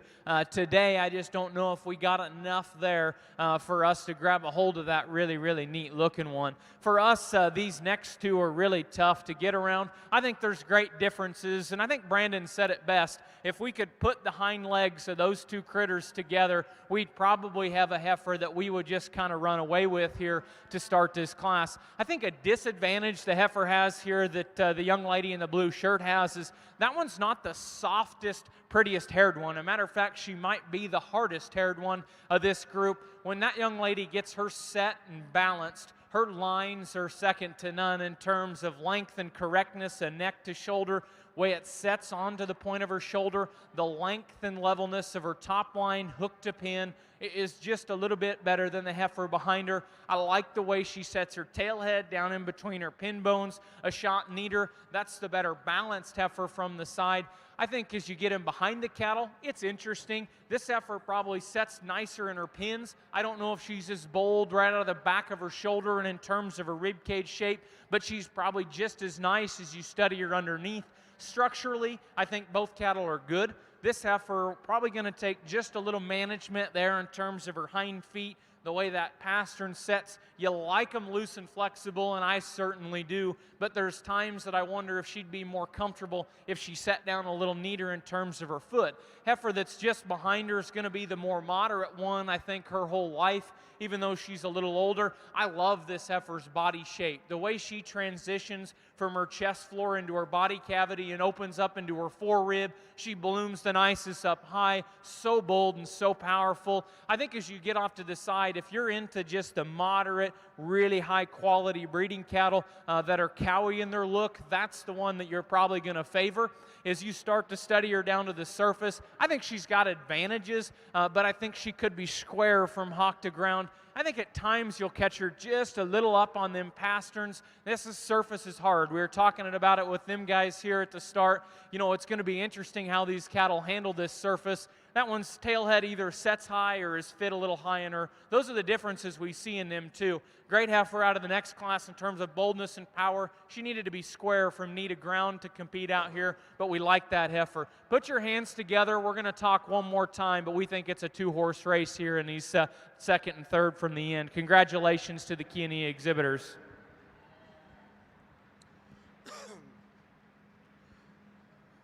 single entry single entry steer in this class of Solaire steers, calf that for that breed of cattle sure has some quality in terms of its hip design. You like the way he's put together off both ends of his skeleton in terms of the way he hits the ground off of both ends. A calf that to us, you know, just could be a little bolder and more shapely in terms of his rib shape and depth of body, could sure have a shot more muscle, but high quality calf to represent the Solaire breed. Your 2021 champion Kianina heifer coming out of class 110, exhibited by Jenna Talak of Prole. Into contention, second from that class, Lydia Recker of Hopkinton. And your reserve champion coming out of class 111, that's Cody Metcalf of Pleasantville. Once again, 2021 champion key heifer, Jenna Talak of Prole, reserve Cody Metcalf, Pleasantville.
Got a really nice balancer heifer over here, and I believe this young lady is a single entry in this division as well, so let's put our hands together for her. She's going to have your champion here. Really nice heifer in terms of just boldness, really big pinned, and one that you certainly appreciate when you get to the three-quarter view of that one for how much true expression and just power that one possesses. One that I think has a nice posture to her hind leg. We could maybe just see that one just a little more neat about the point of her shoulder, maybe pick that neck up in her shoulder set and shoot it out just a shot higher. But I think relative to this breed and the qualities that she brings, I think a really nice heifer in her own right.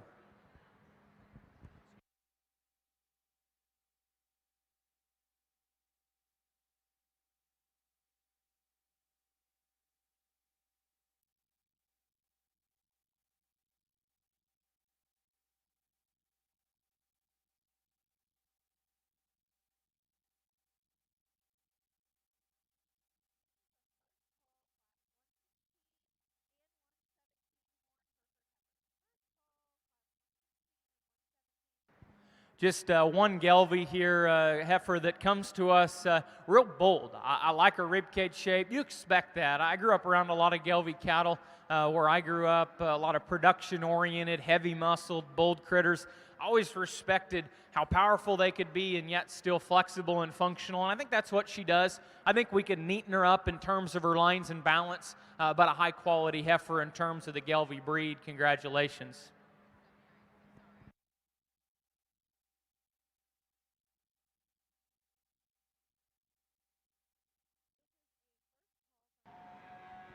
I think in the Red Angus division, the calf that we win with, just a little deeper side, a little smoother, a little leveler in his design from front to rear. I think a calf that comes out of his hip a little better and truer, and just a little more balance as you get back and look at him. The calf in second, a calf that's deep in his body and get some extension to his neck. We just like to fix him in his hip and give him some more width. But a nice pair of Red Angus. Let's give them a round of applause.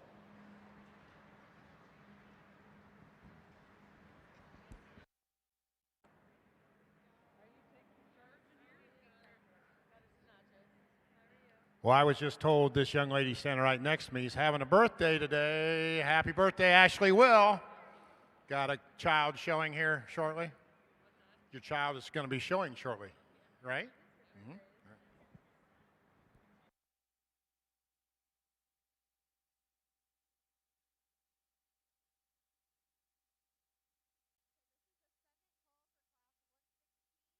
let's catch you up over on the heifer side. Single entry Gelby Balancer heifers. Your champion goes to Gentry Johnson of Makokada. And your champion purebred Gelby heifer goes to Chloe Sprague of Altoona. Now in the ring, first class horned Hereford heifers, class 115.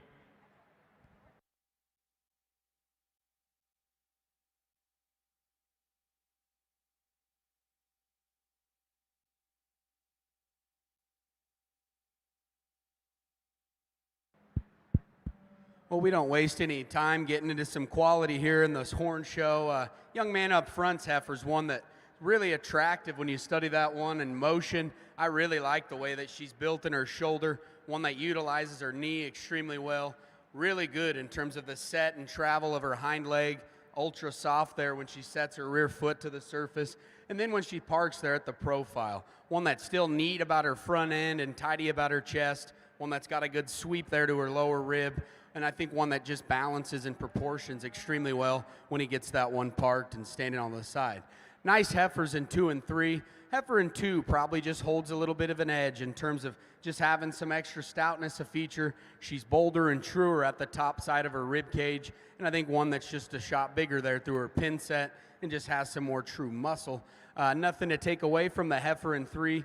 Nice, functional, useful kind of female. She's just a little later maturing and one that maybe just runs out of gas in this particular lineup, but should continue to do nice things for that young man.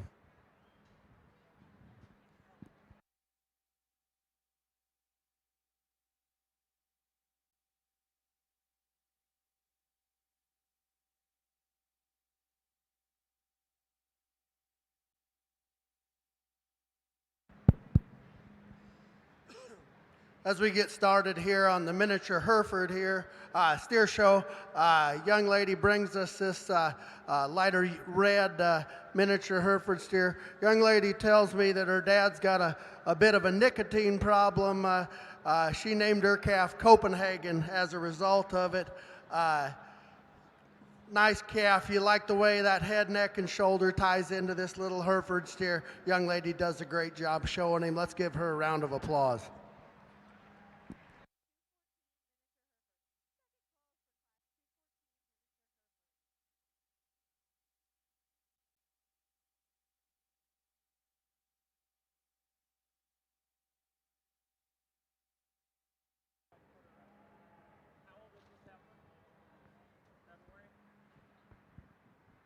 A February heifer here that's real cowy and moderate in size, good bodied, loose structured, really represents an easy kind of keeping cow prospect. With that, it's going to be hard to keep her fresh. She's got some chest. She's a little bit, run downhill and shorter cannon, but I do think that's a cowy critter that's flexible and loose. Nice cattle from just a cowman's perspective. Congratulations.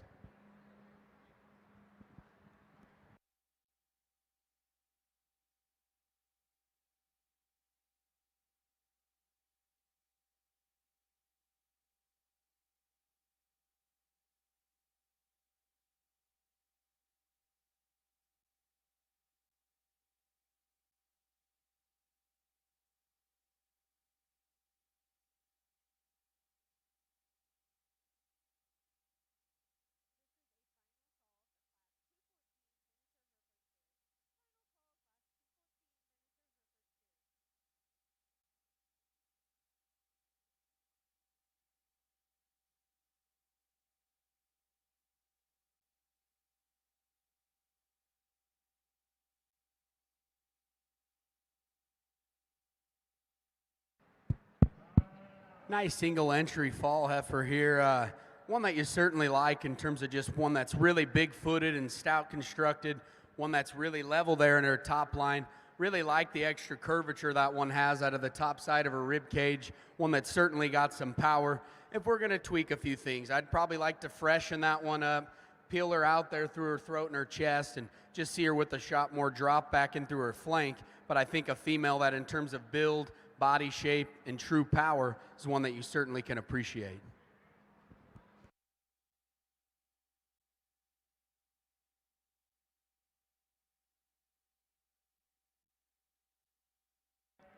Let me catch up over on the heifer side. Class 115, first class horned Hereford heifers, first place, Kennick Paulson, Preston. Second place to Kaiser Will of Anita, and third to Kennick Klingman of New Virginia.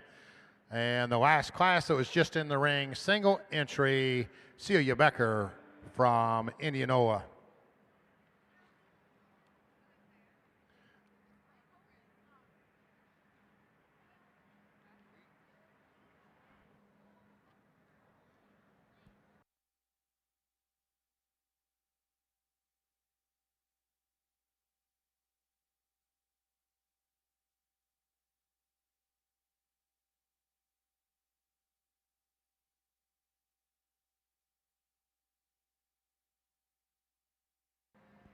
We're going to keep moving as we work through these horned Hereford cattle. As a Hereford guy myself, I really appreciate the quality that you guys brought to us. Good cattle. Every one of these is going to have some turnout value when their show career's done. They're functional, good structured, good-bodied kind of females. Heifer up front probably wins for us just in terms of quality and balance.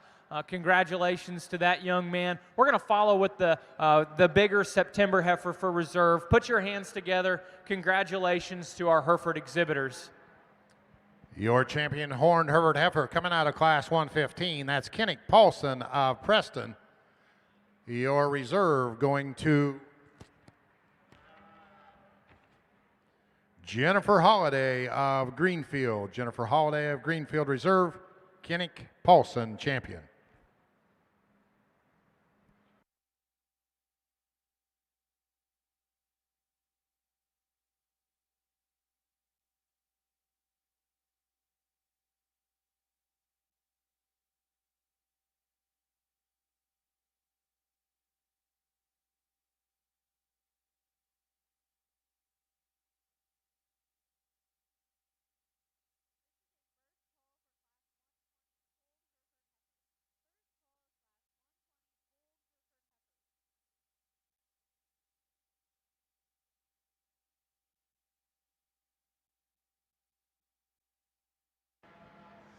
Another nice class of these miniature Herefords. I think the calf that we start off with, he's just got a little more balance. He's a little bit trimmer in his overall pattern, real level and square. And when we get him on the side view, I think he proportions better.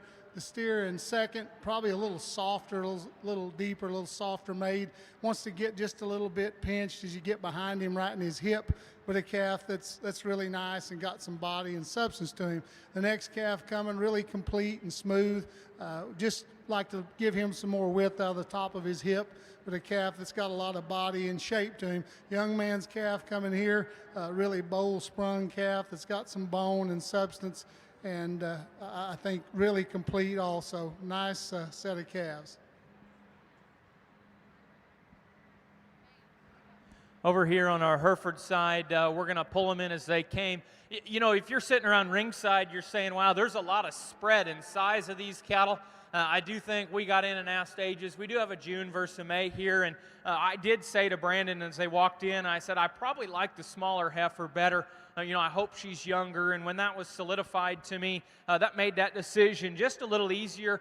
Nice structured, smooth-shouldered. Her decided advantage over the heifer just behind her is the way she's sloped in her shoulder, knee, square on her front too. That it just enables her to go with more comfort out of her front skeleton. I think a very nice heifer in terms of refinement and smoothness. The longer you study her, the longer you like that heifer that wins the class. Big, long, extended heifer the young lady brought to us here in second. Highly presented, very nice in terms of her first impression. That's a bold heifer when you get on top of her that comes with some extra pins. I like her eye pigment as a Hereford guy myself. I just need more slope to her shoulder and knee, but that's a high quality heifer in terms of presentations and pin width.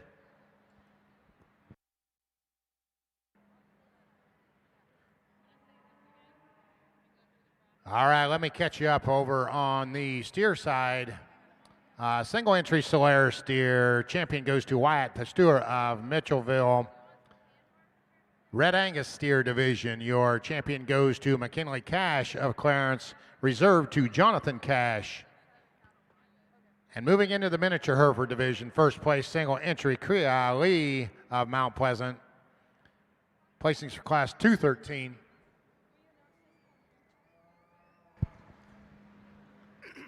Single entry here in this class of miniature Hereford steers. I guess the thing that jumps out at us on this calf is just the top shape and dimension that this guy has, just big and bold in his upper rib and back shape and power. If you're going to change him, he maybe breaks because of all that power, just breaks a shot in his loin there, and you'd sure like to trim him up in terms of the way he's put together up through his front 1/3. But we'll look at him again out here in Champion Drive.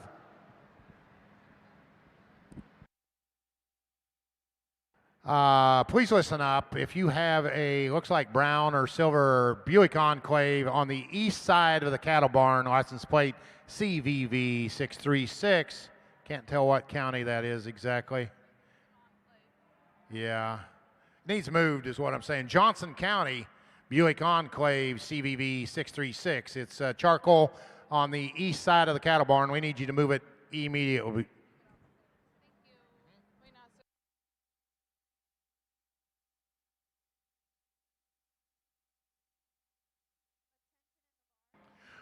Once again, back over on the steer placings.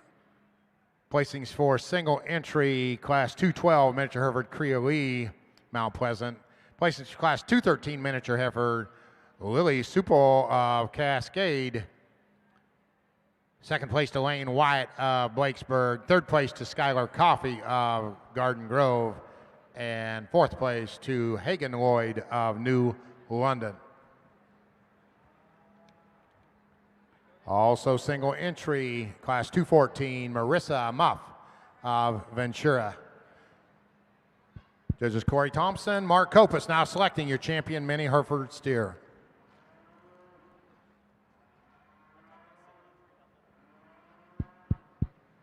We got a really good standout winner here in our second class in this pole division. Really like this heifer in terms of just her looseness of skeleton. One that's pretty effortless when we study her structure and motion, like her shoulder angle. One that's really big and bold in her rib cage. I really like the length of her hip, the way her tail head sets there and her pin bones. Super attractive there about her hind leg. And then I still think she's really thin about the top side of her neck. She shoots it way up high out of the top of her shoulder. Really nice female hair to go ahead and start with. Heifer in 2 and 3, I think there's a little trade-off there, and I think there's just a shot more quality in the heifer that lands in 2 in terms of just length and cleanliness of front end. I think her neck attachment's higher. I think she's smoother in the way that she blends her hip into her loin. I think one that's maybe a little more coordinated off her rear skeleton. Heifer in 2 certainly holds the edge in terms of just body mass and volume. One that's got some pin width about her. Just one that's probably not as just fresh in terms of the shape of her neck and how she's playing out there in her chest floor. Like to clean her up and freshen her up in that regard. Heifer that has some nice pieces here that rounds out in terms of stoutness of feature. One that's kind of wanting to fight the halter and not be a great teammate for that young lady, but I think that one certainly has some quality. We just need to fix that one in terms of her build, drop her down there in her flank to see her work up in this particular lineup.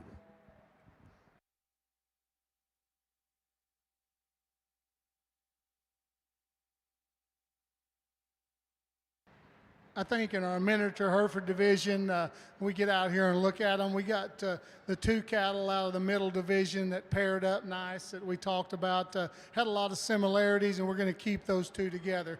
The 2 out of the middleweight class will be champion and reserve. All right, your 2021 champion miniature Hereford steer, both coming out of the same class, Class 213. Your champion going to Lily Supple of Cascade, reserved to Lane White of Blakesburg.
Well, the heifer probably just cooperated as good as she has the whole time here as the young man allowed her to spin out here. But this splashed up white heifer is pretty neat to look at on the standstill. I hope she can come back out and allow us to read her structure here in the next group. I think her feet and her angles standing look real good, and that's why we're comfortable starting the class with her. Very three-dimensional in her rib cage and body shape. I love her power, and yet she's still neat, feminine about her face and her neck. Really a high-quality heifer. Hopefully she comes back in a fashion that allows her to show herself off a little bit more as we get into this conclusion of this division. Heifer that comes next just does a better job of tandeming a refined female look with body shape and looseness of structure, and that's why she falls in second. I think we can all see that she's a little bit longer-toed, and we'd like to just see that a little more conservative, especially up front. A heifer that you just like her cow look, we could tone down her tail head and stouten her up, and then maybe the conversation could get a little tighter. You like the power and dimension of the heifer here in third. Some of you might tie into her substance and weight per day of age and squareness to her tail head and hip. For Brandon and I, we'd like to see more reach and flex off both ends of her skeleton, but a bold heifer with true power and substance. Probably the heifer that's going to have the most frame when it's all said and done is this heifer that comes next, big and tall at the point of her shoulder, and yet still neat in her head and her neck. She's always forward in her ears and kind of attractive up front. I think relative to her frame, we could enhance her in terms of her body shape. Just see her a little more practical there at first glance. Skinnier heifer comes next with that curly hair, and young lady, I know how hard it is to get one blown out like that in the morning, so I think you did a nice job getting your heifer presented and brought to us in the ring here. Really skinny and neat up through her head and her neck. She just needs some more time. She needs some more groceries, start to fill out. A really nice class winner. I hope she comes back just a little more comfortable in this show ring environment. All right, let's catch you up over on the heifer side.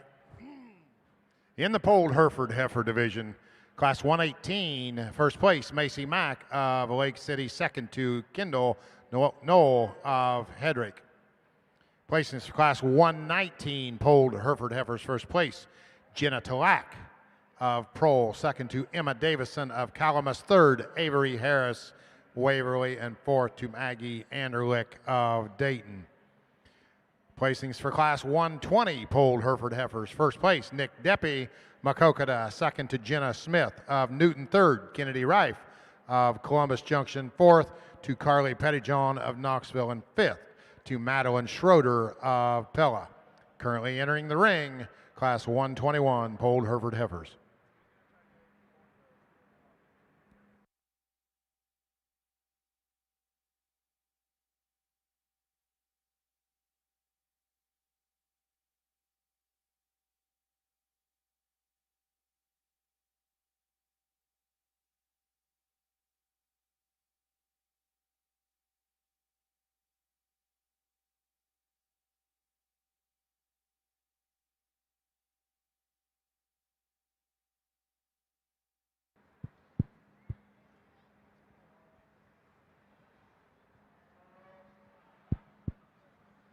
Nice pair of them here in this particular class, and I think we land on the young lady's dark red heifer here pretty handily, just in terms of just her extra extension up front, her levelness aligns, one that's a little stouter, constructed there to the ground. I think both of these heifers probably at this stage of the game could just benefit from a shot more sweep and just depth through the center portion of the rib, but with that, I think body shape, muscle, and look of quality probably lies in the young ladies here up front. Nothing to take away from the heifer in two. Really long-bodied one that's got some performance and added length. I think she's got some shape of rib.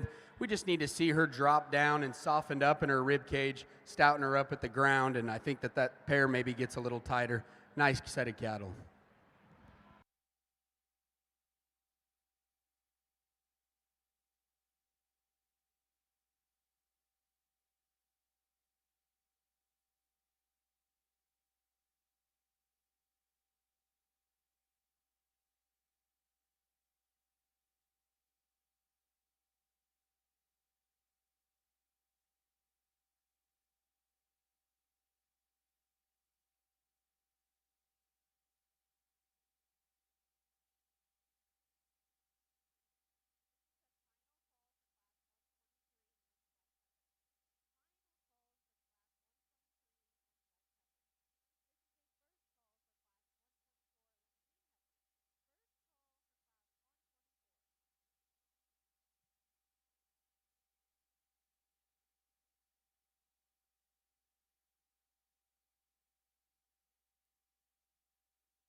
Big scale, long-bodied heifer here to go ahead and surface in this set. And I think in terms of quality, she grabs you pretty hard from the get-go. Really pretty headed and high in that neck-shoulder attachment. And if you're a sucker for one of them that's got that look, you're going to get drawn in pretty hard.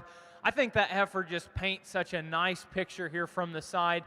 Relative to her frame, she's kind of hitting that maturity where she's a little older, getting a little bigger and more stretched out.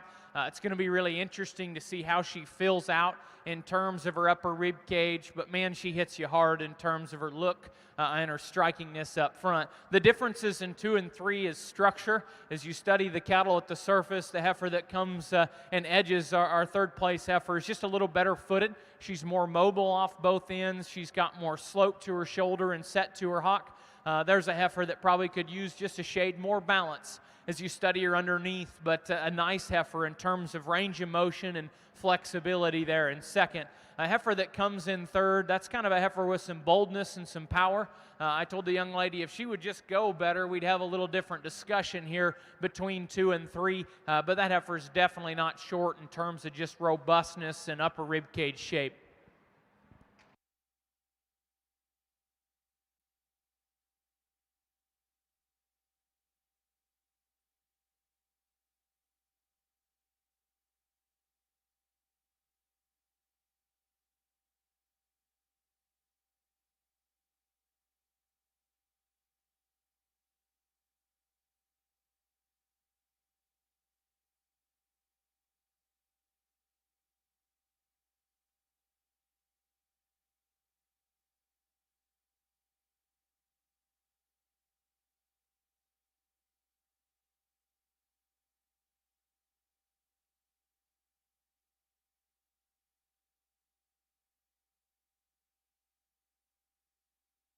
Let me catch you up on the Hereford side. Class 121 placings. First place, Emma Salazar of Columbus Junction. Second place to Thorsten Mitness of Russell. And placings for the final class, polled Hereford heifers. Class 122, first place, Wyatt Monroe, Truro. Second to Jenna White of Blakesburg. And third to Kylie Knoll of Hedrick.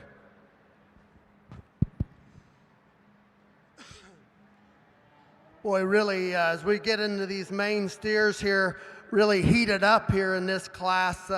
As Mark and I see it out here, I guess we're really high on this calf that leads off this particular class. One that for us, other than whoever was clipping on this show side neck over here, other than that nick in that front shoulder, one that for us is kind of tough to put a hole in. Just very complete in his build, super good and flexible off both ends, big backed, extremely stout in terms of his lower stifle, and got a killer look from the side. High quality calf here to win this class. Not take anything away from this calf in second. Calf that another class in the show is going to be very competitive. His feet and legs propel him into the second hole today. Maybe not quite the extra bells and whistles in terms of like lower rib shape and extra length of neck, but just a very good, solid, complete calf that's going to be there fighting in the end. Young man's black and white calf. Little unruly today, wanting to throw it in reverse. A calf here got a lot of natural product to him, no doubt. Big-backed individual, big-bodied calf that's going to do nothing but get better. I wish that calf would have just give us a little better look out here today as he goes around the ring. High-quality calf there in third. Then we get into some give and take out here in these next 6 individuals. Red steer that comes next, a little longer outline, longer pattern kind of calf, just doesn't have the natural muscle and the mass that black and white one does ahead of him.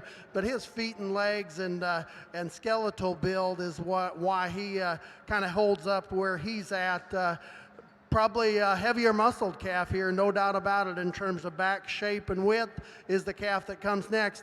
This calf, we just like to lay him back in his front knee and just see him get out and go a little truer and squarer off of both ends. Gets just a little bow-legged as he goes away from you. When you get behind him, then we get into a couple longer pattern kind of steers, cattle that got some length of hip, got some look and style. Big-footed calf here that comes next, one that you'd just like to see him a little more shapely in terms of his build and design, a little more carcass traits to that calf to get him on up any higher.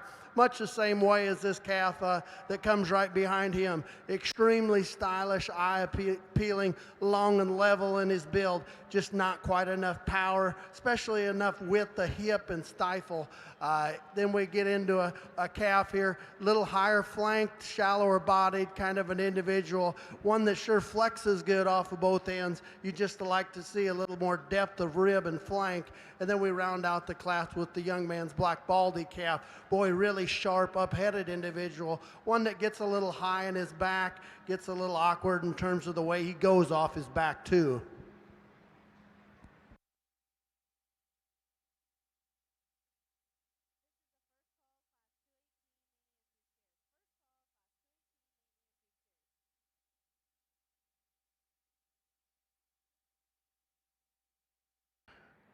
Well, over on the heifer side, judges Brady Jensen and Brandon Machado currently discussing what they're going to do here for your champion polled Hereford heifer.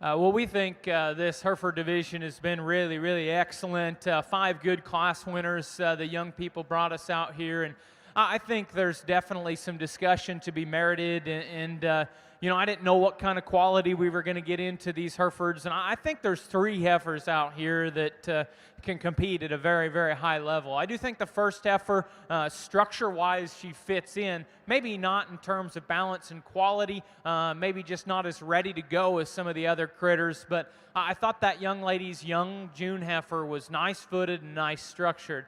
I think one of the real contenders in this set is this heifer here that comes out of the second slot. Really advanced in terms of her condition, and that probably helps her in this set today in terms of how she balances underneath.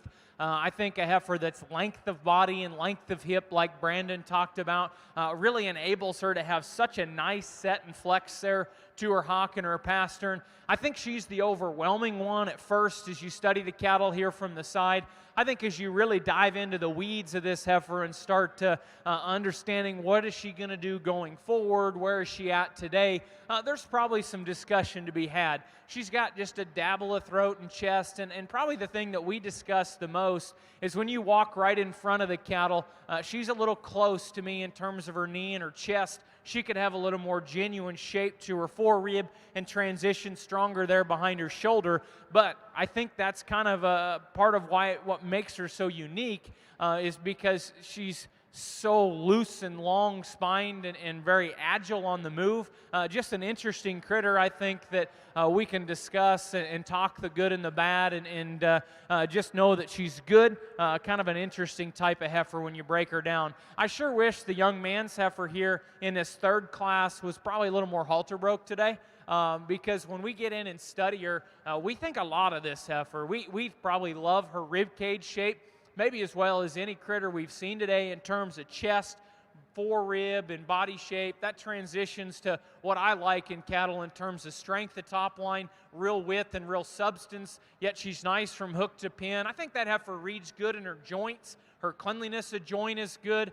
that heifer's skinnier by some margin than the heifer that's just in front of her. I think that's why she's a little tighter and neater there in her throat latch. Relative to being the bold power heifer, I still think she's fairly feminine in her face. She's not quite broke today, and she's not quite setting her neck quite as nice out of the top of her shoulder as the other two contenders in this group.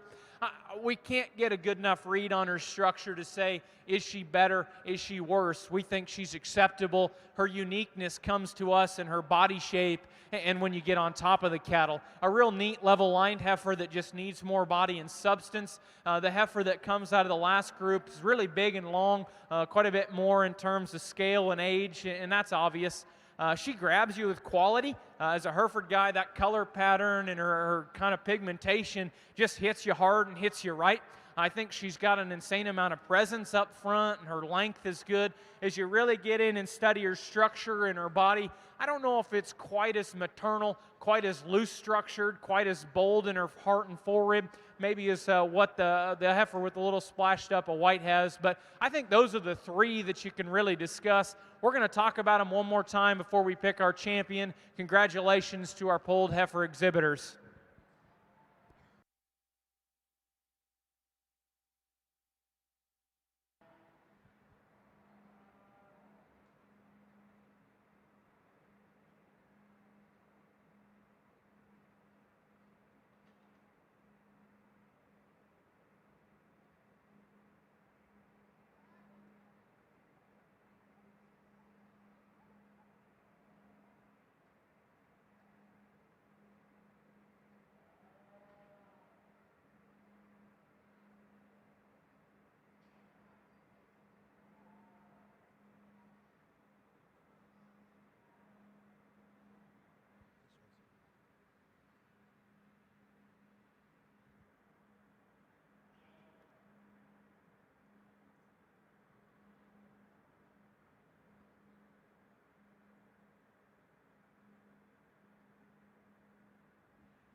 She's got a really complete calf to start this class with, a steer that really balances good from his front to his rear. He's level and he's square and really, really good on his feet and legs. And I think just a real logical place to start in this class, kind of a calf that doesn't have a lot wrong with him. I think the next pair gets close. The red steer just a little bit tighter in his movement than what we like, but a steer that's got some body and some substance to him, and a steer that's really good and square in his hip.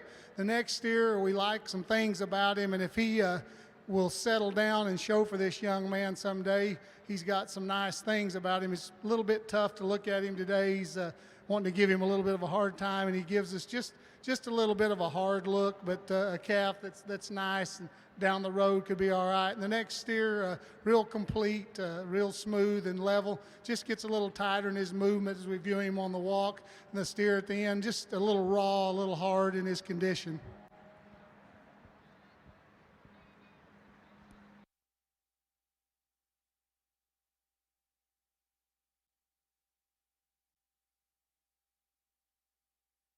All right, over on your heifer side, your champion polled Hereford heifer coming out of class 120 coming out of class 119 going to Jenna Talak of Pro. Your reserve coming out of class 120 exhibited by Nick Deppy of Makokada. Once again, champion polled Hereford heifer Jenna Talak, Pro, reserve Nick Deppy Makokata.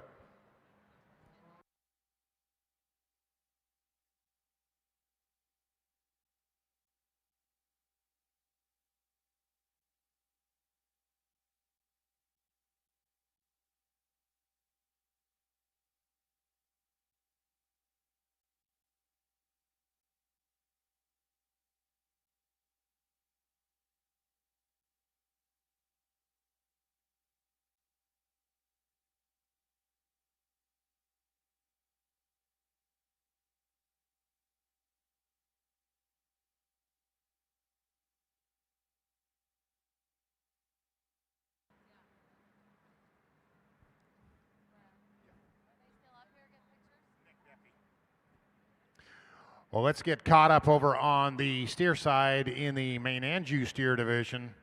Placings for class 215. First place, George Sinclair of Williamsburg. Second place to Brant Will of Wyoda. Third, Lane Elmquist of Audubon. Fourth, Madison Thoman of Ainsworth. Fifth, to Bree Barrier of Neola. Sixth, to Colton Davison of Calamus. Seventh, to Cade Headington Decorah. Eighth, to Grace Crozier of Persia. And ninth, to Cooper Oberbrockling of Prole. That was your placings for class 215, first class of main Anjou steers. Placings for the second class, class 216. First place, Riley Steffes, Nevada. Second place to Ethan Fast of Nottoway. Third to Jacob Ringcob of Mobile. Fourth, Thomas Rittenmeyer of Riverside. And fifth, Ali Van Donseler of Cedar. Currently in the ring, class 217, main Anjou steers. We get 3 head here in the Limb Flex division, but I think the one that's going to win this class and be your breed champion, certainly one that could withstand quite a bit of competition. I really like this heifer in terms of just how maternal she is. She's so functional about her feet and legs, one that's just ultra smooth blending from the profile. Love her extra body shape, one that's still got some power and just puts it all together in a ladylike fashion. Really good looking one from the profile. Darn nice champion in this particular lineup. Heifer in 2 just has so much stoutness and performance and body volume that keeps her in second there, and the choice between second and third. One that's really big and robust in her upper rib and really powerful. I'd probably like to just see her refine there about her head and neck shape, see her a bit softer there to her flank, and probably just loosen her up there off her hock and pastern. Nothing to take away from the one that's third here. Really like this one in terms of just having some body. She's got some extra length and some power to go along with it. Just need to see her a little more set down there in her ankle, drop her there to her flank, and just see her with a shot more size. What a really nice trio of cattle.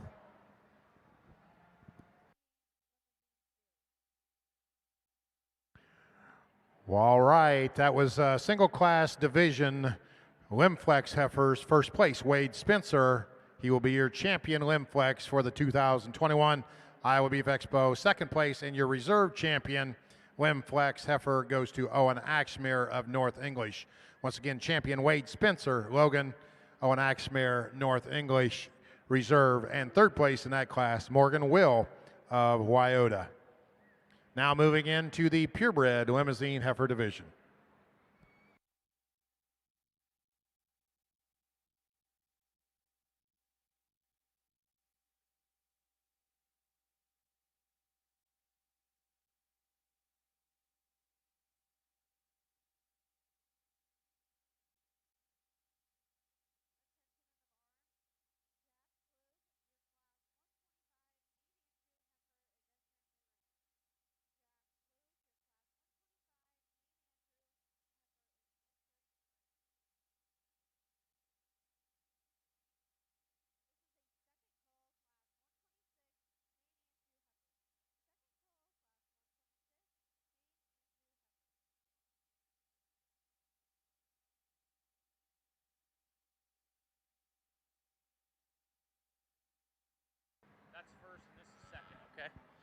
We got a January and a March here in our limousine division, and probably a heifer that when she hits the ring, you gravitate to right away. Balance, length, and levelness, really, really nice in this heifer that starts the class. lots of future left in this heifer. You study the length of her cannon, her condition, her freshness through her chest. I think that's a female that's got a lot of gas left in the tank, and yet she's overwhelming today yet in terms of her balance and her lines. A really nice heifer to start off this class. Heifer that comes in second gives up a couple months in age, but I think even if we take that into account, I wish she had a little more to her. But young man, you got a heifer that's right in terms of her body. I don't know if she's inappropriate in terms of her function, just not the extras in terms of muscle or stoutness or look to deviate there in that pair.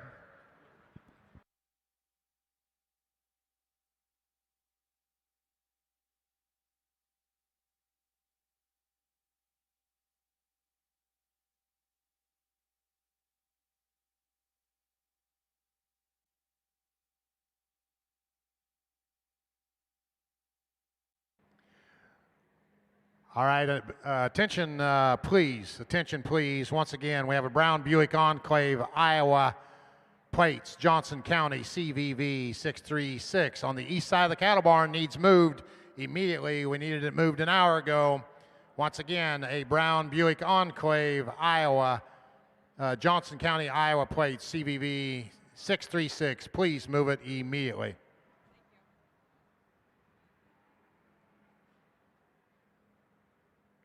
And over on the heifer side, that was your limousine division there in one class that you just watched. And your champion limousine heifer for the 2021 Expo goes to Sarah Sullivan of Dunlap. Your reserve champion limousine heifer, Mason Herman of Missouri Valley. Once again, champion limousine, Sarah Sullivan, reserve, Mason Herman.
There's some give or take in this class of main steers, I guess. The only thing that is the easy thing to do is the young lady steer here leads off the class with. This main show is going to be a gunfight. Calf's got a lot of quality from nose to tail, huge-footed, extra heavy muscled, big-backed, just a high-quality individual. Look forward to seeing him out here in the champion drive. We get after that, it gets to be a lot of give and take out here, just in terms of studying them at the ground. I guess we think this calf in second is just simply the next most complete one out here. Big-bodied, wide-made, good-looking calf. You know, here's one In a lot of states, you know, you'd load this calf up and you'd be thinking you'd have a shot of winning the show, and most of them you would. You just ran into a very tough class. That's a high quality calf to be second. Just not quite as much muscle in that individual, just that extra neck set, just all the extras to him, but that's an awful good one to go second. Young man's calf, the black and white steer that comes next, a really good pattern calf. Young man does a nice job of showing him when he gets him set up. When you set that one in motion, he's maybe not quite as square and true as he sits the ground off those back two, but a really high quality one there in the third hole. Young lady's calf that we're going to come with next. We had pulled him a little higher, really good looking. He's got that extra high neck set to him that reaches out and grabs you. The more we study him, you know, he's maybe a little straighter shouldered. You just like to lay him back there and how he sits together with his front knee there, but big bodied, lots of muscle.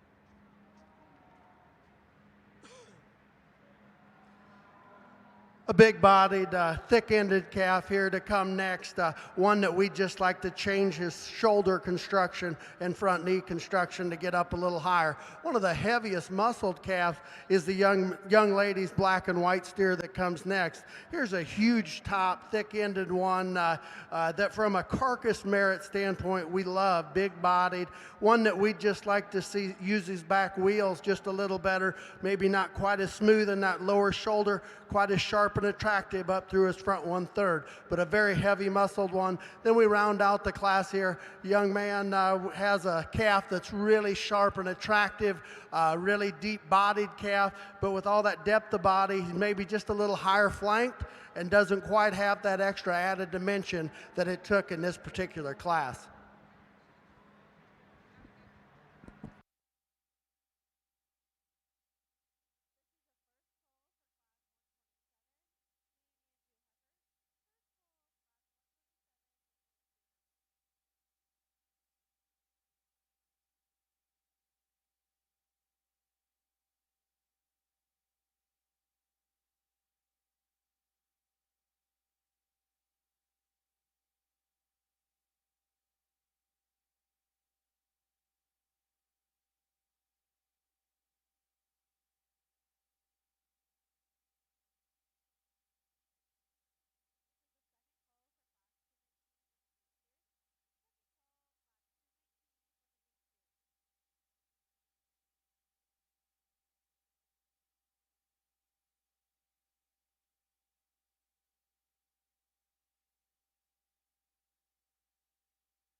All right, let me catch you up over on the steer side. Class 217, main and Jew steers first place. Riley Rogers, Searsboro. Second place to Ava Bauer of Swisher. Third, Ethan Heights Susan of Williamsburg. Fourth, Elise Badger of Bagley. Fifth to Ada Lund of Corning. And sixth to Brian Graves of Durant. Once again, that was placings for 217 main and Jew steers, the final class of main and Jew steers currently being exhibited.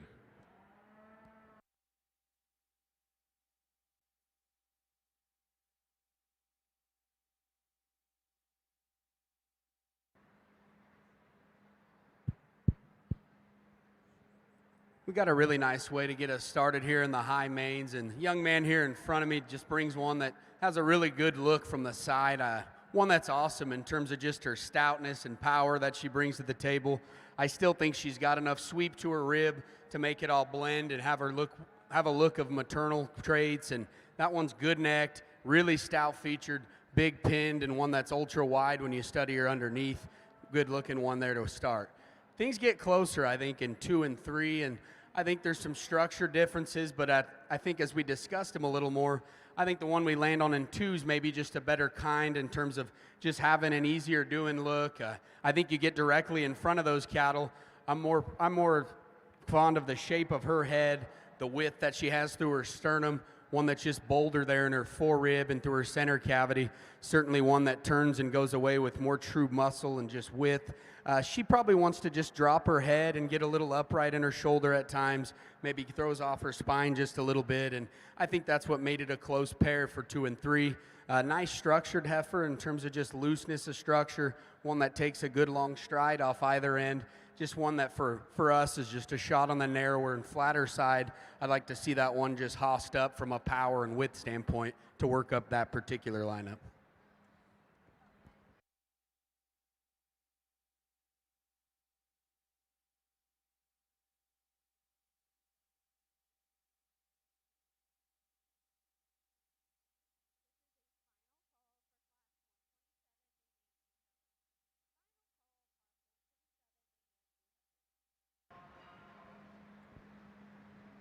Got another really stout calf to start this class. A steer with a lot of body, a lot of substance to him. Really balances up good for the amount of width and depth that he has, and he maintains that proportion from his chin back to his chest and back to his flank. Steer that just really moves good. His angles are good. Just a really nice, solid place to start. The next steer, I think he's, in terms of pattern, he's more like him, a steer that's level and square and really nice in his structure. He's a steer that gets just a little bit harder in his body. We'd like to drop him in his mid-rib and back in his flank, but a calf that really gives you a nice look, and I think in terms of what we have here in the class, closely follows the steer that wins in terms of quality. The next steer just really solid, really complete, moves better than the black and white steer that we end the class with. Both nice steers, but let's give these exhibitors a round of applause.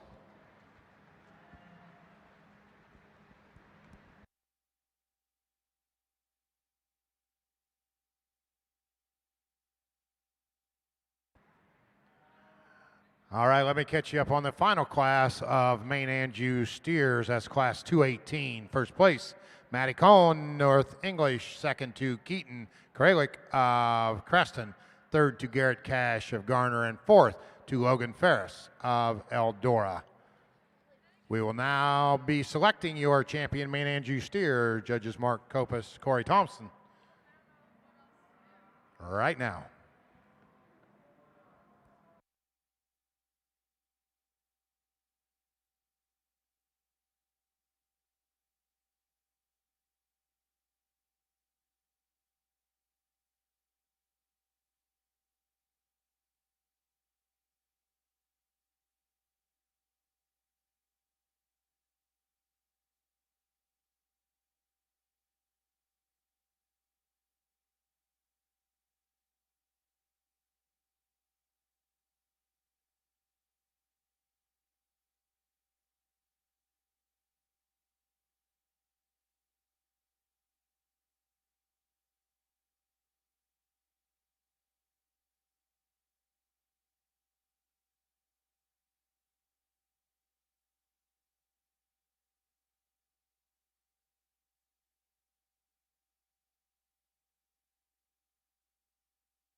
Well, another excellent class here as we continue to work through this show. And I think, to me, that they kind of fall into place as we get into talking about them. And I think, if you want to study the cattle on down the road, there maybe can be some shuffle and some change in these critters. But the one that demands your attention is this split-eared heifer here today. And I think, we can get into some differences structurally and talk about them. But when the heifer that comes to you just so overwhelming in terms of her look, yet she's probably as powerful, yet as bold, yet as deep as any of them. I think it's hard to get around her today.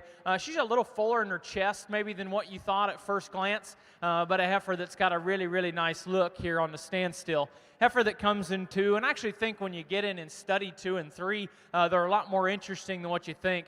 They're really nicely presented. Heifer here in 2's got a big old forearm and foot. I think she's athletic at the surface, wants to run downhill just a little bit. I think a heifer that's got a great shape to her in terms of rib and body and power. I'd change the shape of her head and face ever so slightly. Heifer that comes in 3rd, I like this heifer at the ground an awful lot, and I think this is one that's got a future in terms of how she's going to continue to get better. That's a good jointed, good footed, smooth made heifer. I think that's correct in her top line. She's neat in her neck to shoulder juncture. Brandon said, I just don't know if there's enough of her today, and I agree with him, but I do like her at the ground an awful lot. I think she's better and more proportional from her hook bone to the top of her shoulder than what the heifer was in 2. A good heifer in terms of just honesty of body shape and power. A female that's good in the column of her bone in terms of being smooth in her hock and yet powerful down to the ground. She needs a neater neck to match the fact that she's not quite as deep to have the quality to run with them top group. A big power heifer in terms of top and muscle. She's got some hair that you appreciate in terms of her look at first. Maybe just change her a little bit in terms of the way she goes off of her hind leg.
Well, I tell you what, let's give all these main exhibitors a round of applause, if you will.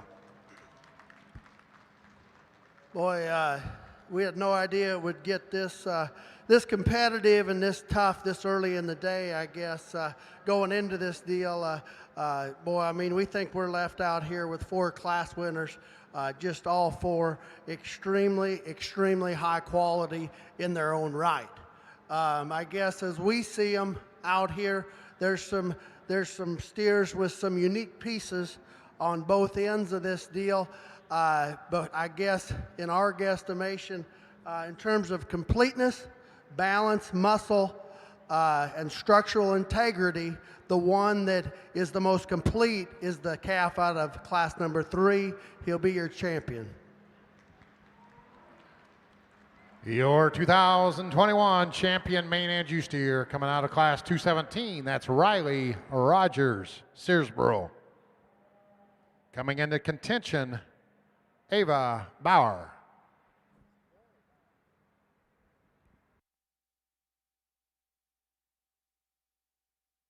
Ava Bohr, excuse me.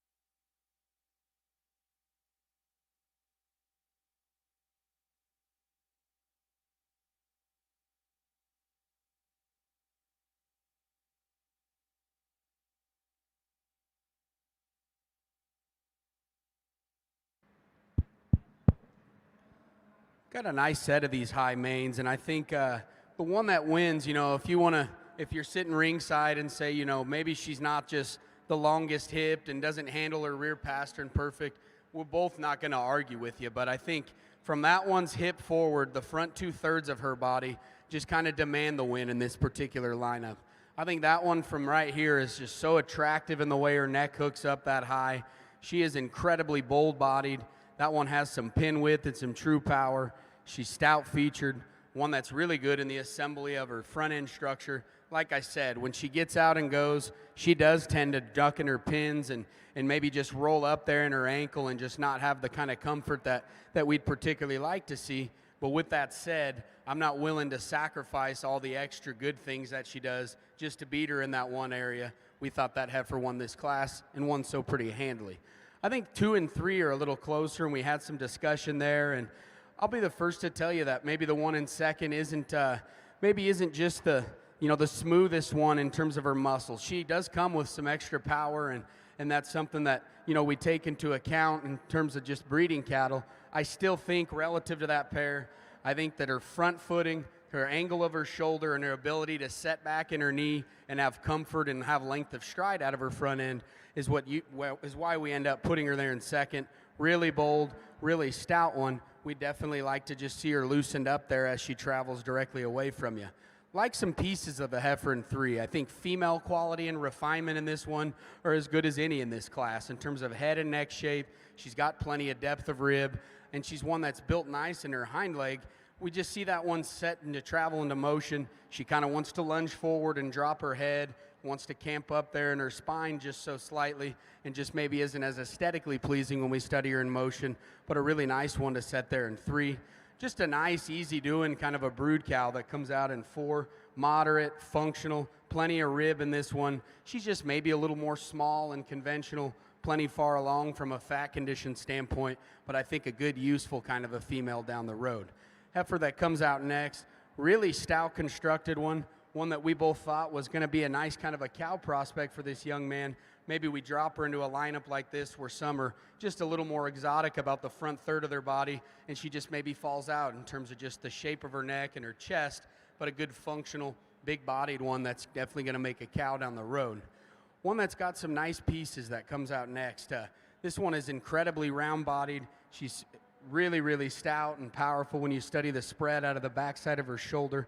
She's just probably not as good in terms of just the way she gets out and moves from just a freedom of structure standpoint If we could loosen that one up, I could certainly see her coming up in the lineup, maybe peel her of some excess skin there through the front third of her body. Black and white heifer that comes next, one that's plenty loose skeletoned, and I appreciate that about her, one that's level in her lines. She's just maybe a shot skinny and shallow today. If we could just stouten her up, see her a little wider constructed as she comes and goes, she could certainly work her way up the lineup. And then we round out with the young lady's brockle face heifer. That's a big, growthy, high-performing one that's stout and long-bodied in her own right. We just need to drop her down there in her rib relative to her frame and just see her handle her hind leg with a little more authority and motion.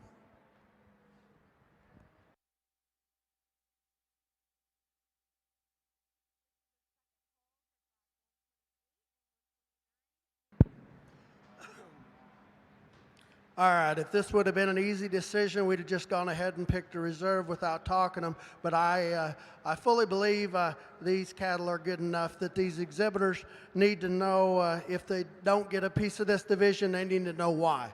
I guess for reserve, for us, it comes down to the two on both ends. Young man's calf out of the first class, young lady's calf out of the class 4. You know, I'll be the first to admit when I talked that class that this first one was in. Be honest with you, that's the best calf we've seen all day. He would have won. He would have beat every calf that we've seen today. We got excited about him. I was excited about him. I mean, it's a tough division, tough. High neck set, quality build, striking pose from the side, impeccable structure. Where you change this one as compared to his contemporaries, the steer that beat him and the steer on the end, maybe not quite the upper rib shape, not quite as explosive as you'd study him right out of his behind that shoulder blade, and as he ties into his forerib, you get back in that rear three-quarter view, he's just a little shallower in terms of how he comes out of his rib there.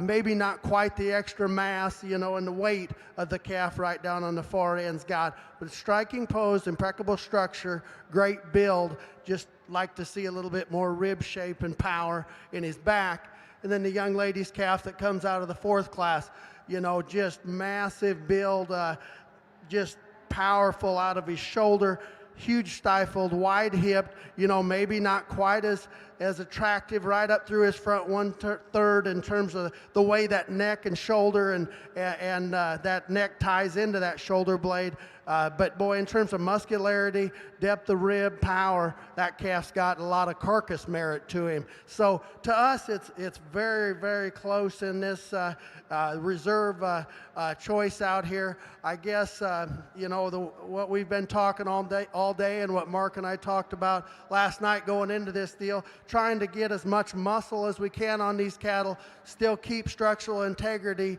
The heaviest muscled one in the deal still moves. He's going to be your reserve. Your reserve champion man and you steer coming out of class 218, exhibited by Maddie Cohen of North English.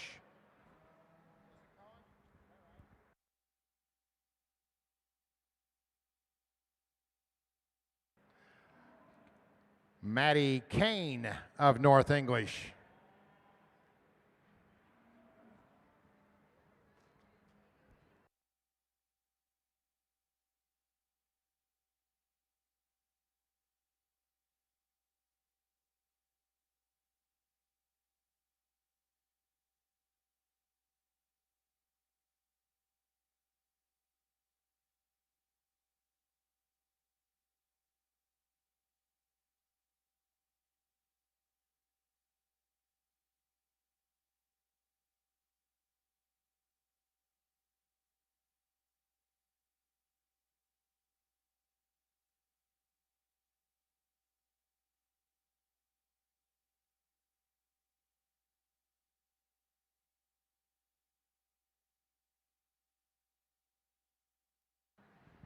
I think a really good division to get in and work through. We respect the cattle here a great deal on the top end. You know, I think as we get into them, there becomes some great discussion in maybe how you're going to select breeding cattle, maybe what you like today and what you like down the road. And I don't know if there's one that totals it all up and dominates this group. but I think as you get in and study them, I think you can make some logic, and we did anyway, in justifying what we're going to do out here. Just to briefly describe them, probably the nicest conditioned heifer is this first one. Good in terms of her chest and her neck and her head, is probably the most youthful and correct. Kind of one of them rounder bodied ones that just doesn't have, you know, as much shape underneath today. I think a heifer that's very honest in terms of her muscle and pin width. As you study her in terms of her feet and her legs, I think just a little wide in her shoulder, could go just a little more mobile off both ends. But if you like genuine cattle that are fresh, I think she should be in your discussion. The heifer that hits you the hardest and will probably take the fanciest picture is this heifer here out of the second group. She's the one that's really ready today in terms of probably condition and presentation. With that, I think it cuts both ways. She's plenty full in her brisket. I think that's kind of the fatter heifer around her tail head. Really good and developed in her body shape because so. As you study her in terms of her structure standing there, you really like her hip, her hind leg, her hock, her pastern. She probably handles the rear skeleton as well as any of them in this group. She struggles a bit out of her front end. She needs more mobility in terms of her shoulder and her reach up front. But good cattle. Heifer comes out of the third group, that white flanked heifer, stout. She's wide pinned, really heavy constructed. I think she's decidedly better in the slope of her shoulder, and she's more comfortable in how her neck comes out of the top side of her shoulder. She's not as neat in terms of her head there.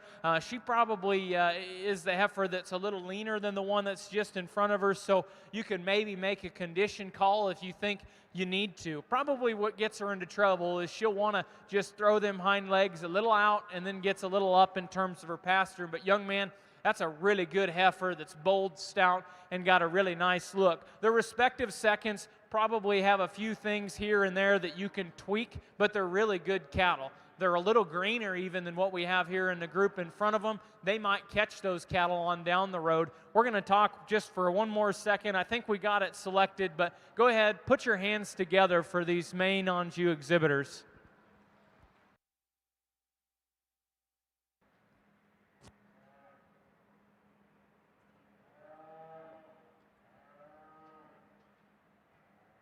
In our first class, Lemmy steers got just a real practical place to start. A steer that's got some body and some substance to him, really complete from end to end, really balances nice. He's level and he's square, and just a real complete package. Young lady does a nice job getting him showed. The next calf, real long-sided, really got a little more length actually than the calf that wins the class, but just gets a little harsher in his rib, a little harsher in his heart, and just needs a little more time and feed, but a nice pair of calves.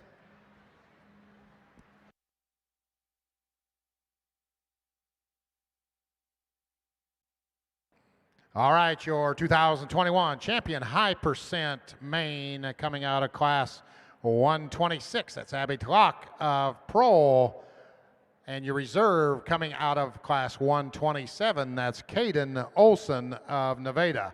Once again, champion high percent main heifer, Abby Tlack, Pro Reserve, Caden Olson of Nevada.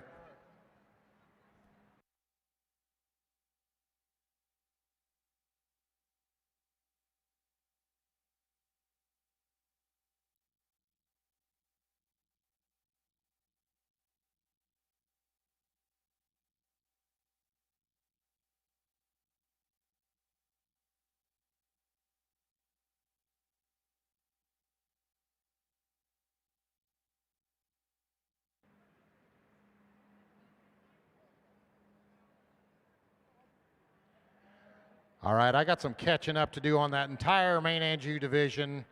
First class of the main, high main heifers, class 121. First place, Jack Plug of Charlotte. Second to Abry Belcher of Blakesburg. And third to Elena Rosenboom of Bussy. That was the first class.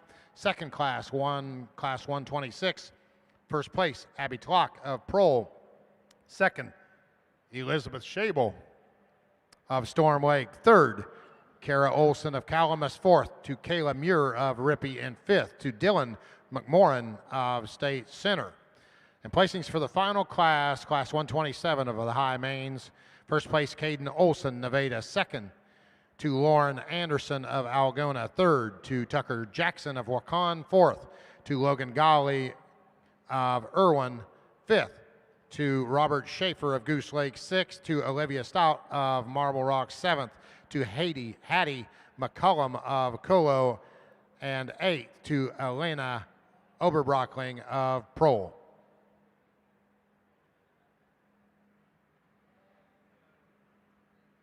And once again, your champion come out of 126, Abby Tlack, reserve, Caden Olson.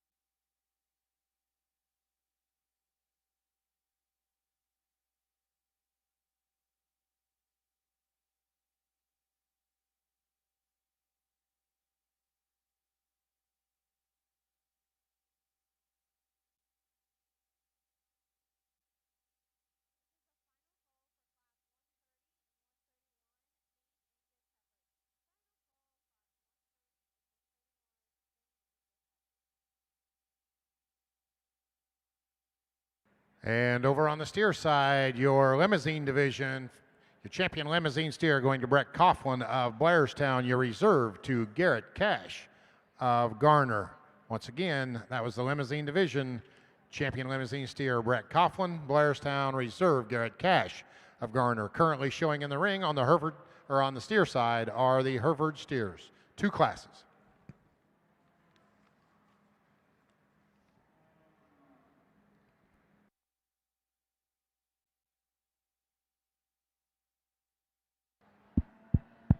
Get kicked off here in a new division on the heifer side, and I think the heifer that wins does so pretty swiftly in our minds. I love this heifer from her forerib back. I think her sweep of rib, extra body shape up high, one that's long and level about her hip and utilizes her hock and pastern extremely well. I certainly appreciate all those things. From her forerib forward is maybe where I could tweak some things. I think if she could just get laid back there in her shoulder angle, it'd allow that neck to come up higher out of the top of her blade, take a longer, more fluid stride there out of her front skeleton. But that's getting picky on one that I think is an extremely good individual in her own right there. 2 and 3, kind of polar opposites, if you will. You got one that we use in 2 that's really late maturing, and one that comes to us a little greener today. And I think that when he gets that one put together, she just has such an edge in terms of just quality and presence about her front end, length of neck, tidiness of chest and shoulder shape, one that's longer about her hip there, and I think one that's still appropriate and functional in terms of her structure. She does tend to duck her pins and maybe pull her hock in. Nice kind of a cow prospect that comes in 3, moderate, easy flesh, and one that's big and bold in her rib cage, certainly one that's packed full of power, just a little smaller frame kind of cattle that runs downhill, a little rounder there in her shoulder. I just like to pick up her neck set. Nice class of them.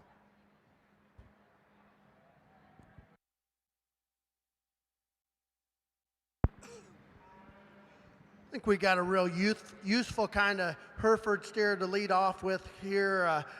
Just a really solid built kind of calf, really good at the ground, like his levelness of hip, and very attractive up through his shoulder and up through his neck and front end up there for a Hereford calf, very up-headed.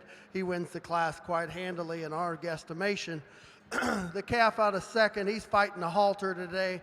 From a muscularity standpoint, we think this calf has as much width and power as any in this class, just not getting out and going and giving us the best look today.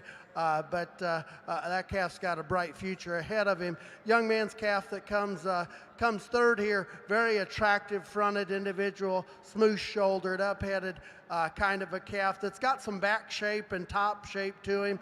The young man does a great job of loining him, trying to fix his hip there a little rounder in terms of his muscle pattern. We'd like to change that about him, square him up. Real practical kind of calf here that comes next.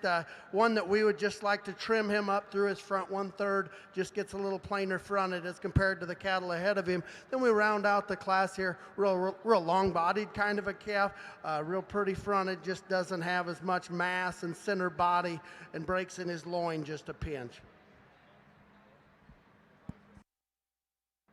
as we continue to work through here, overwhelmed with the power and the substance and the heifer the young lady brings out here at the front of the lineup to win this deal. She's heavy structured, she's bold made. I think when she stopped, that's probably when you buy into her the most in terms of her look and her balance. As she goes, there's a few things here or there you could tweak in terms of maybe how she goes in her pastern and her hind leg, but at first, you're just overwhelmed with that one's power, her look, her blend of substance, and yet being neat and tidy up through her front end. Heifer that comes in seconds, a little more honest in her condition, just a bold, big top, thick-ended kind of heifer. You could change her just in terms of her shoulder shape and lengthen her out as you get to the side of her. But those cattle both had some substance. Class winner just edges her out in terms of quality.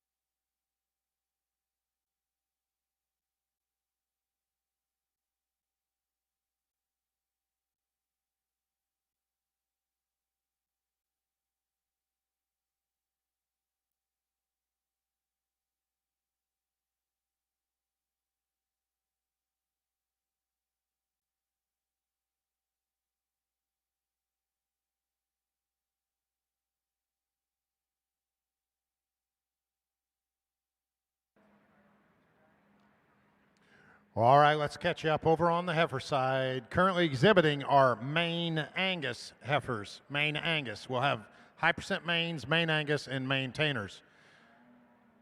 Placings for the first class of Maine Angus. First place, Katie Pryor of Woodbine. Second to Braden Sharks of Underwood. And third to Ryan Olson of Calamus.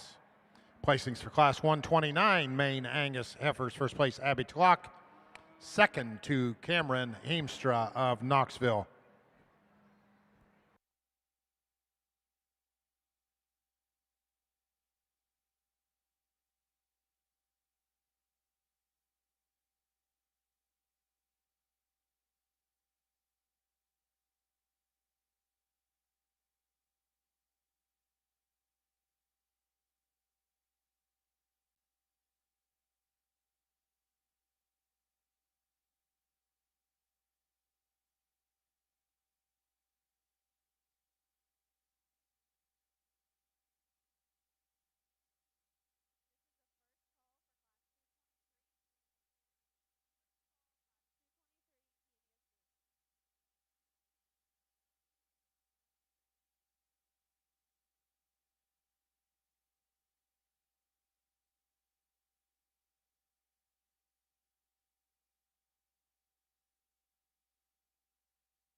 Got a very handily class winner here.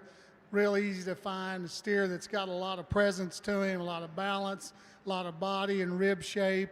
Still really good in his feet and legs. Like I said, we really like him. You get off and look at his balance. He's level and square and just very, very high quality calf.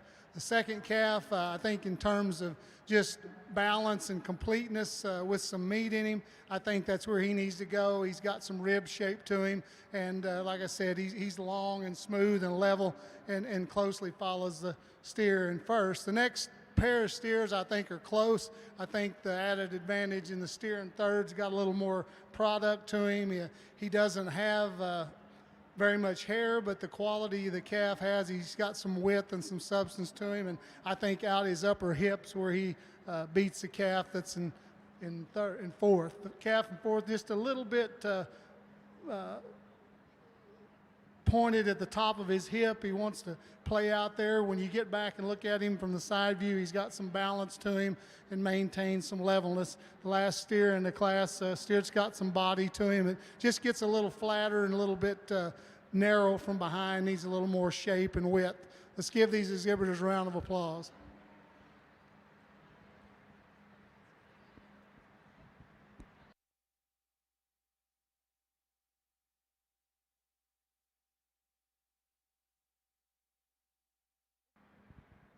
Well, I think these front two cattle are awfully good, and I commented to those two exhibitors in third and fourth just how deep this class is. There's 4 excellent heifers, and I think, you know, these top two could not be more different. They're both very, very polarizing, and it depends on where you're going to put your preference, what kind of judge, what kind of evaluator you are, and how you're going to sort these cattle.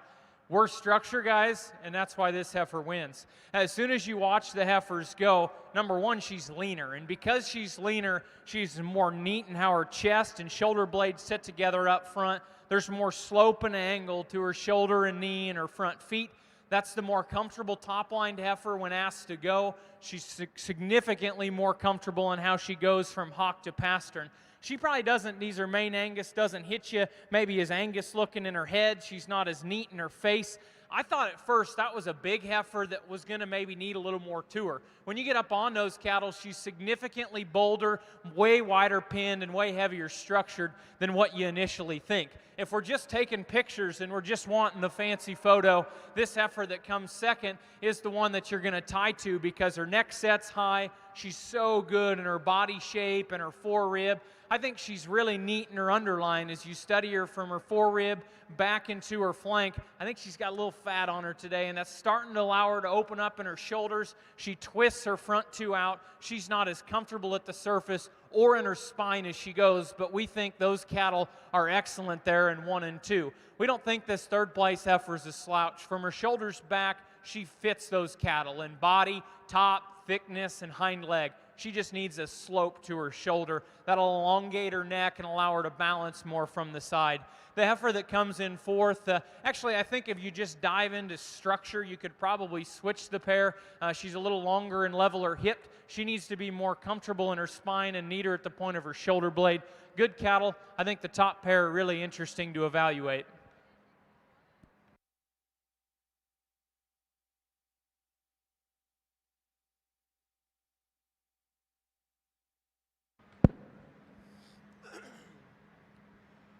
As we get out here and pick your champion Hereford steer today, I guess to us, if it's easy, no reason to take a lot of time. The steer out of Class 2, he's good. He'll be your champion.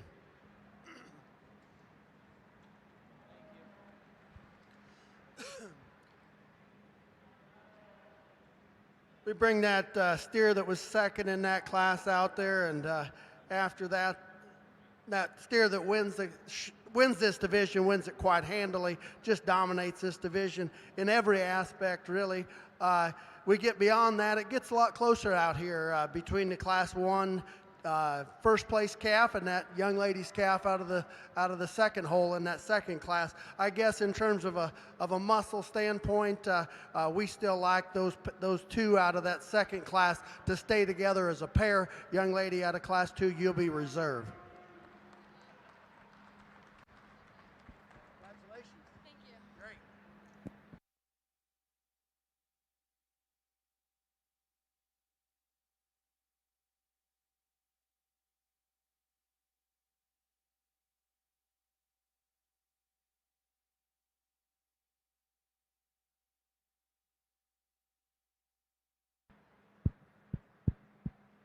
Good pair of cattle, and I think the young man directly ahead of me here brings an extremely good individual. I think one that's just extremely smooth and good balance, and her proportions are nice when you study her from the profile. Maybe not just out there in any one area.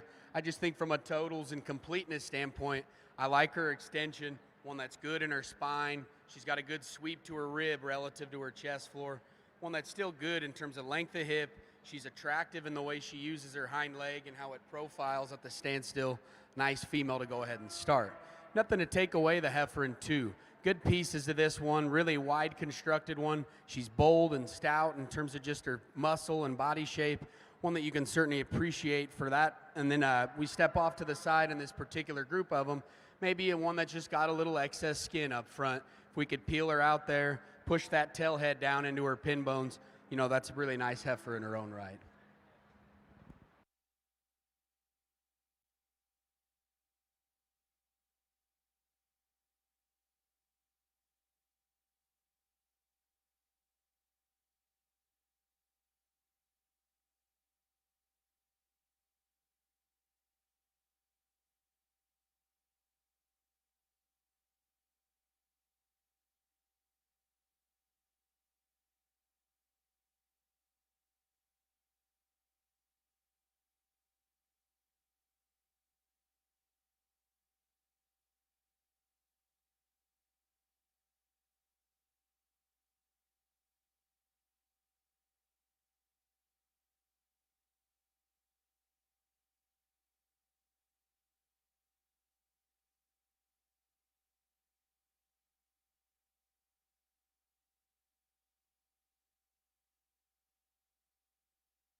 Well, all right, let me catch you up over on the steer side in the Hereford Steer Division. First place in the first class, Class 220. That's Tate Riggin of Tiffin. Second to Haley Cook of Zwingle. Third to Cashton Headington of Decorah. Fourth to John Gordon of Dow City. And fifth to Katie Johnson of Independence. Placings for the second class, Hereford Steers, Class 221. First place, Kinnick Paulson Preston. Second place to Liberty Suchin of Gowrie. Third to Jenna Smith of Newton. Fourth to Carly Cremines of Williamsburg. And fifth to Colin Gravy of Carroll. And your 2021 champion Hereford Steer goes to Kinnick Paulson. Reserve to Liberty, and I'm going to apologize. I'm not sure how to say it. Sukin, I think. Sukin of Gowrie.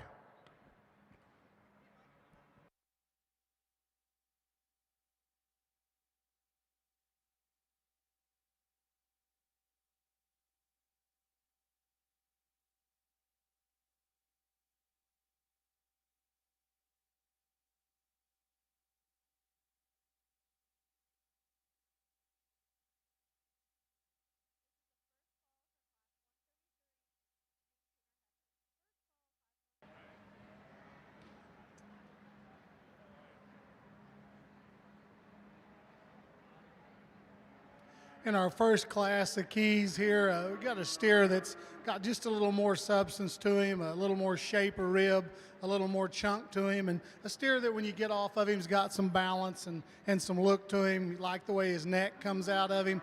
A steer that just real complete in comparison to these two calves. The calf in second, a calf that's got some body to him also, got some squareness and levelness to him. Maybe needs to move just a little bit freer, and you like to see him with a little more substance of bone, but a pair of nice key steers.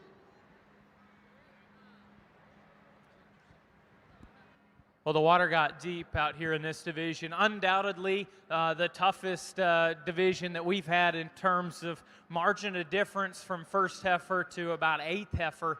I think these cattle are really, really high quality. I tell you what, I think you could probably have 5 or 6 different champions depending on where you put your selection preferences. We're going to get in and just describe what we see, because we think these young people, the folks that have bred these cattle and prepared these cattle, probably need some recognition, because they're very, very high quality. The heifer that wins the first class is demanding in terms of her presentation, her boldness, and her power. I think that's a heifer that when you study into her, she's as impressive in terms of her forerib and body shape, her mass and dimension as any of the cattle out here. I think she's just on the edge in line in terms of structure for me, and I think because of that, her neck is a little more wrinkled up and it doesn't set quite as comfortable there at the top side of her shoulder, and she doesn't reach and motor off of that front end quite like I'd like her to. But man, she's got a great look in terms of the right size, the right proportions, the right body, and the right power. I appreciate probably her condition as much as any of them in this group. This heifer that comes out of the second slot, she's overwhelming in terms of structure, in terms of stoutness of structure, not necessarily mobility. Big feet and heavy bone, still clean in her joints. I think parked and on the profile, she would be in the discussion for most people in terms of lines and power. Study into the cattle, and she's got a little more condition on her over her pin bones, wants to jiggle a little more from behind. She's probably the least comfortable on the go of all these cattle in terms of the way she goes off of her hind leg. This heifer that comes out of the third group, I think she hits me a little more high percent mane as I look at her. But once you dive into those cattle, she's obviously the soundest structured one, that's the nicest in her foot shape. Love the slope of her shoulder and knee, the length and levelness of her hock and her pastern. For this guy, I change the shape of her head. We get past that, I think that's a heifer that's got a right body shape. She's got impressive in terms of shape down her top and power to her pins, and our favorite at the surface. Heifer that comes out of the oldest group is overwhelming again in terms of presentation. There's a heifer that hits you nice in terms of her lines. She's just really fault-free and kind of hard to pick a hole in. I think once you dive into her, you do identify her as complete, and you're like, well, there's a little thing here and a little thing there that probably holds her back. For us, the heifer with the most upside that we'd be the most excited to go back and breed upon is that heifer's structure and skeleton out of the third slot. She'll be your champion. Congratulations to that young lady.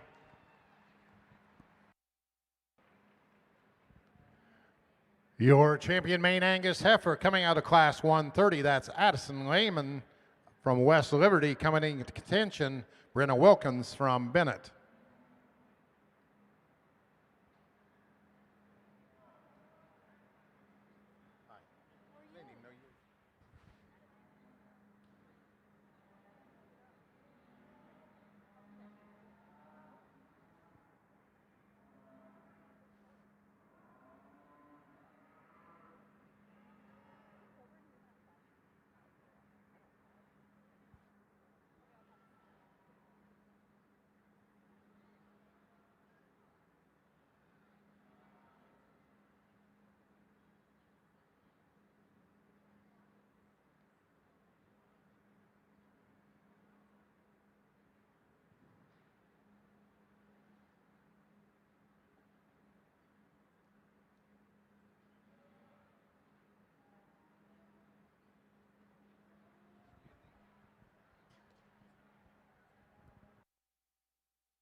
I've been asked to remind people in the makeup area, please limit it to 1 or 2 people per calf if you can.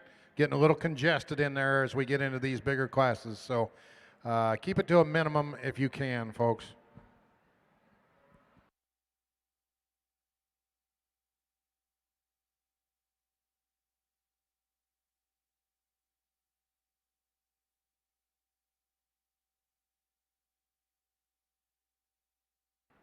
Once again, your champion, Maine Angus heifer, coming out of Class 130 is Addison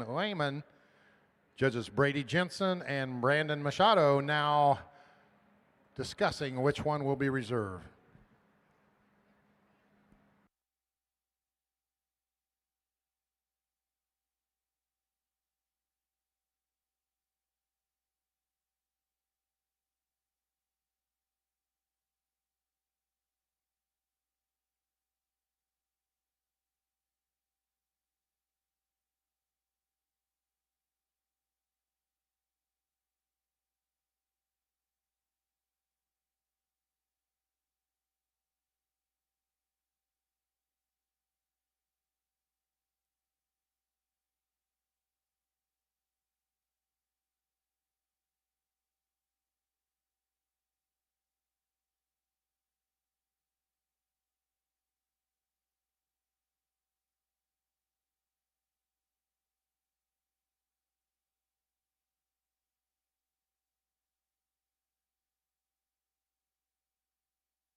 We're going to quickly discuss this heifer that was second to our champion because, again, I think she comes in and fits right in with these cattle out here. A heifer that's rib and body is probably as excellent as any of the heifers in this group. Love her forerib and her underline shape.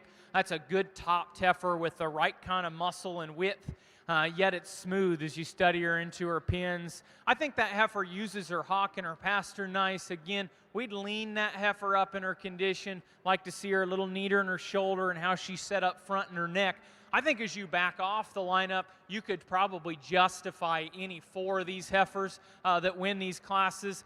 You got some differences. You know, the first and the third one kind of pair up in terms of type, little shorter bodied, more moderate heifers that are bold and got some neat parts. Then you got a big power heifer that's heavy structured out of that second group, and the fresher condition one that's got some, you know, nice pieces, but you could tweak here or there. So I don't know if you have a clear-cut reserve. I think you got a discussion. I think you can pick what you like. We're going to pick our favorite. You pick yours. Congratulations to these main exhibitors.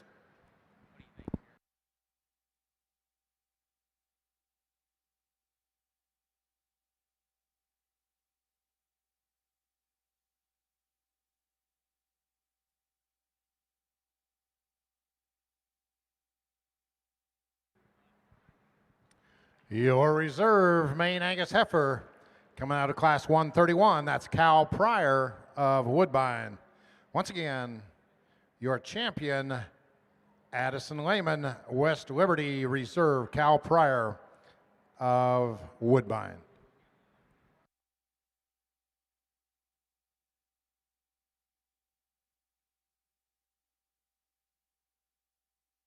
I need to go ahead and announce the placings for Class 130. First place, Addison Lehman, West Liberty. Second, Brenna Wilkins Bennett. Third, Autumn Weaver, Mobile. And fourth, Taylor Lazoom of Fort Atkinson. Placings for that final class, Class 131. First place, Cal Pryor. Second place, Olivia Stott of Marble Rock.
All right, over on the steer side, new division, Kianina Steers, Class 222, first place, Nolan Menson of Manchester. Second place to Peyton Schwartz. Currently in the ring, Class 223.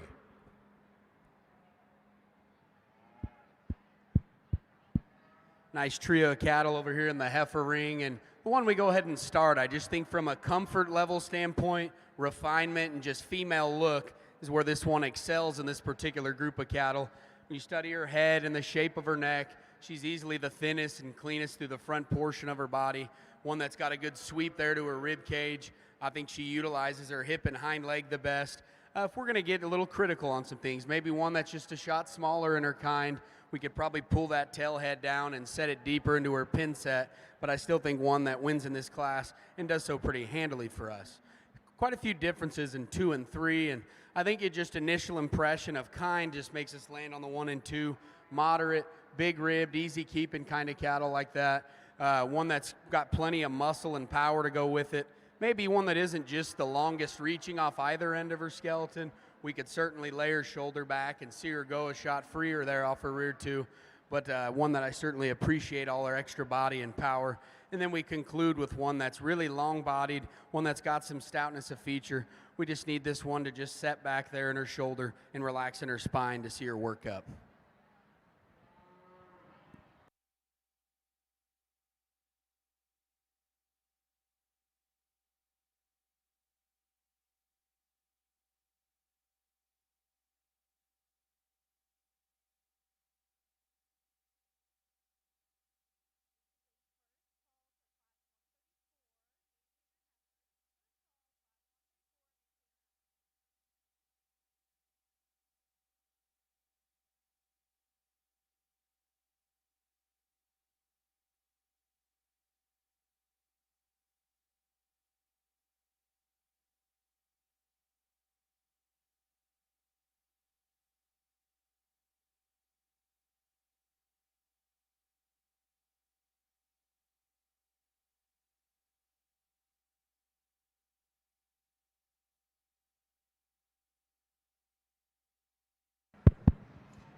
Wow, this is some good stuff. This class, quality cattle all the way through, really. I mean, just quality, high quality, problem-free cattle all the way from top to bottom. Probably the deepest class that we've seen all day. I guess the word that comes to mind, Mark and I both agree, this first calf, we just think he's the combination steer, the complete steer of the class, if you will. Extremely good looking, well balanced. Where he dominates this class in our minds, when she sets him in motion, just so free and easy and agile as he goes off both ends of his skeleton. Like I said, extremely attractive up front.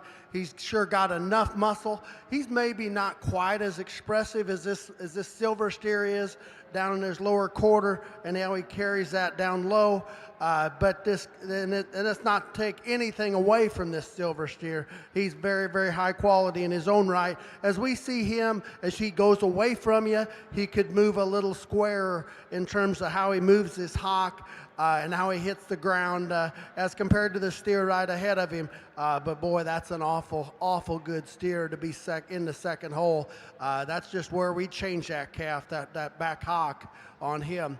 The striking calf that this young lady gets this calf in third setup. I mean, his neck shoots high out of his shoulder blades. Love the way he transitions into his forerib, his depth of rib, his balance. Super, super good looking calf. When she sets this calf in motion, we just like to change how he handles those back hind wheels, and especially like to see him move a little more flexible, a little more agile in them rear pasterns. But that's a really good calf there to be in the third hole. The one that's fighting the halter out here is this calf in fourth today. Here's one, I think when this calf doesn't fight the halter, he's got the extra angles to the way his skeletal build is, just all kinds of flexibility off both ends, and he combines that in a very good shoulder and neck extension. He's got all that going on. Where he just comes up a little bit short today is in terms of just sheer muscle and power and mass compared to the steers above him. And him fighting that halter, he wants to look a little relaxed in his back shape and how he handles his top line there. But attractive, high quality structural builds, impeccable on that calf. black and white calf that comes next. Here's one that's probably a little heavier muscle than that calf right ahead of him, no doubt about it. Be the first to admit his top shape is plumb better. Where we change this one, we'd just like to see him get out and move a little more flexible off of both ends, but a great fronted, thick-ended, big back steer that easily falls into that hole. This calf that comes next, here's another one, very expressive in terms of his muscle pattern, one that we just like to change at the ground there, just make him a little bit more relaxed off of both ends, especially in those rear pasterns as he goes out, just gets a little up on him, a little rigid. Then we get into a couple calves here, very similar in their type and kind, very usable kind of cattle, really sound one, sound-footed calf here that comes next. He's got some look, got some style to him. He's just not quite there in terms of fed up wise compared to the cattle right ahead of him in class, but a few more days on feed, that calf's going to do just fine. Then we round out the class with a real big outline calf that's a little high flanked, maybe just not quite as true and square in how he sets down in that rear hock.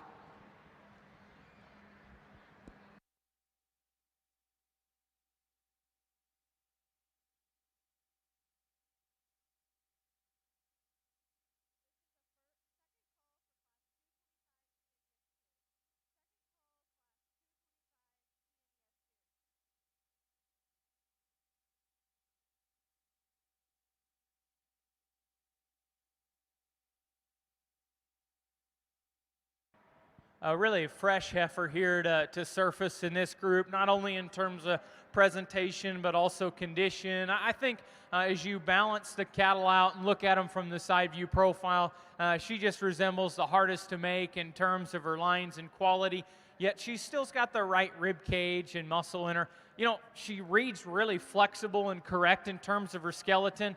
There was times that back right just was coming up a little short today, but heavy structured, good looking, smooth made, yet powerful in terms of her type and her kind. I think a heifer that comes second, that's robust, thick, and powerful, we could probably tweak her for us just in terms of her kind, a little bigger shouldered, a little tighter made. I wanted to make a case for the heifer in third. That's a really pretty, high-quality heifer in terms of her refinement and head and neck shape, loose structured as you study her underneath. I just don't know if there's enough stoutness and robustness to go ahead and justify today. But young man, I'd stick with that heifer because I think she's got future and potential in terms of her feet and legs, quality in terms of her spine and neck. This is a heavy structured stout one that comes forth, and young man, you got her well presented. You do a nice job getting her stuck and profiled here. For us, she's a little too stout in terms of her skull. She's just a little tighter in terms of her movement, but in terms of body shape and power, that's a heifer that you can appreciate. Another heifer that the young lady's got that's long and level and smooth in her type and design. I think as you study the function of her feet and legs, you can admire the way she goes. I just don't know if she's quite got enough to her in terms of bone or width. Heifer that comes next, I think there's quality in your heifer, young lady. She's got some pin width. She's got some shape. I think that's a heifer that relative to her age maybe gets a little bit lower to the ground. We could just extend her ever so slightly as you step off to the side and evaluate her. Got some shape, power in the heifer that comes next. Just need to deepen her up to her flank and increase her functionality in terms of her structure. Nice cattle in this class.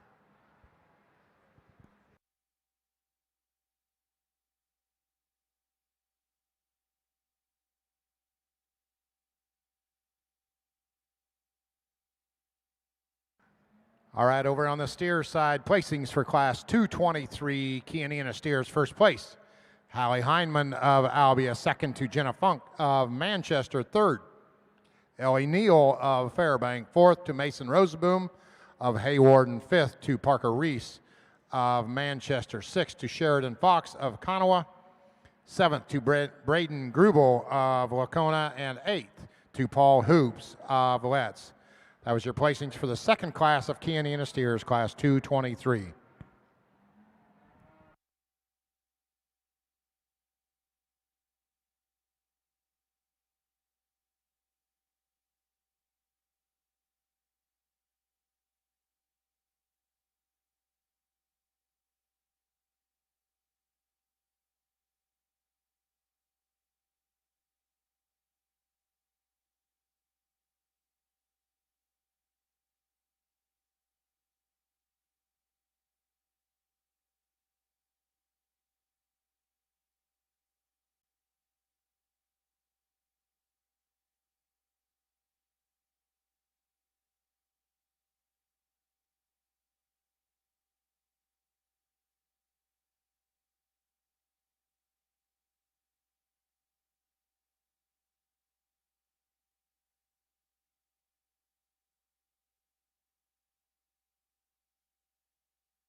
Hey, everybody in the makeup area, especially on the steer side, only one person with a calf, please. We're getting too congested. Only one person with a calf. You've been asked to thin the area out there just a little bit. One person only, besides the exhibitor.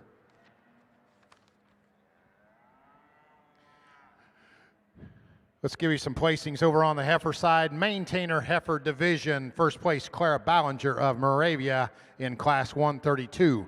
Second place to Reagan Fox of Kanawha. That's Reagan Fox of Kanawha in second. Third place, Ashlyn Hay of Webster City. That was the first class, maintainer heifers, class 132. Second class, 133, maintainer heifers. First place, Riley Supel of Cascade. Second to Cole Schneider of West Branch. Third to Zane Houts of Fort Madison. Fourth, Logan Knowles of Albia. Fifth, Hayden Wade of Oxford. Sixth to Lily Curry of Mount Ayr. And seventh to Addison Moeller of Beeman. Once again, that was class 133, maintainer heifers.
Very interesting pair of them here on our heifer side, and I think it definitely warranted some discussion. I think, depending on where your priorities are and certain traits that you're going to put weight on, I think you could maybe go a couple different ways with these two. And with that, I think the one that just better fits the mold of, a breeding heifer and a breeding cattle show is probably the young ladies here ahead of us.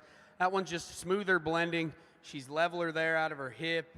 I think that one just transitions a little bit better in the way that she sets down on the surface in her pastern, one that's long and extended. Certainly one that doesn't, she's not perfect. I think when you stand directly in front of her there, she's one that's so excessive in the width through her chest, and she's big pinned that maybe one that's maybe not just the boldest and roundest in her rib cage and not the squarest in the way she sets up behind her blade. And I think that's what makes this a discussion, because if you look at this heifer here in terms of just her genuine width, body shape, freshness, and power, I think she's awesome. She's really good looking in terms of her front end. I like her shoulder and knee assembly as well. Our thing for us on her is she's maybe just a little smaller and more conventional in her size, and I think probably the biggest thing for us is when she gets out and goes, she's reluctant to just set down and press down with pressure there off her rear pastern. If we could soften her up there in her ankle, see her with a shot more size, I think that pair gets it very, very interesting. 1 and 3 surfaces in third just based off of just a refinement and female quality standpoint. Her head, neck, and shoulder shapes definitely the most refined relative to the remaining cattle. One that's long and level about her top line. She needs some extra set to her hock and certainly could benefit from some extra power and width. And that's certainly where the young lady here in the boots has the advantage. That's a big, stout, bold one, really stout, constructed at the ground. We just need to refine her about her head, smoothen up that shoulder, and just free her up off her hock and ankle. The heifer that comes next, one that's certainly round-ribbed, one that's got lots of power. She maybe just wants to hike up in her spine ever so slightly, drop those pins, and just tuck that hind leg underneath herself, but one that's more than functional. And then we round out with one that's big, high-performing kind of a heifer, big-footed. She just needs more body. We need to rock her back in her shoulder and just free her up on the go.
Really nice class of heifers here, and some differences in condition in this top pair that really probably allow you to get in and study them, and you could probably justify switching it if you care to. But I do think today the young man's heifer there just so much more correct in terms of her rib and body.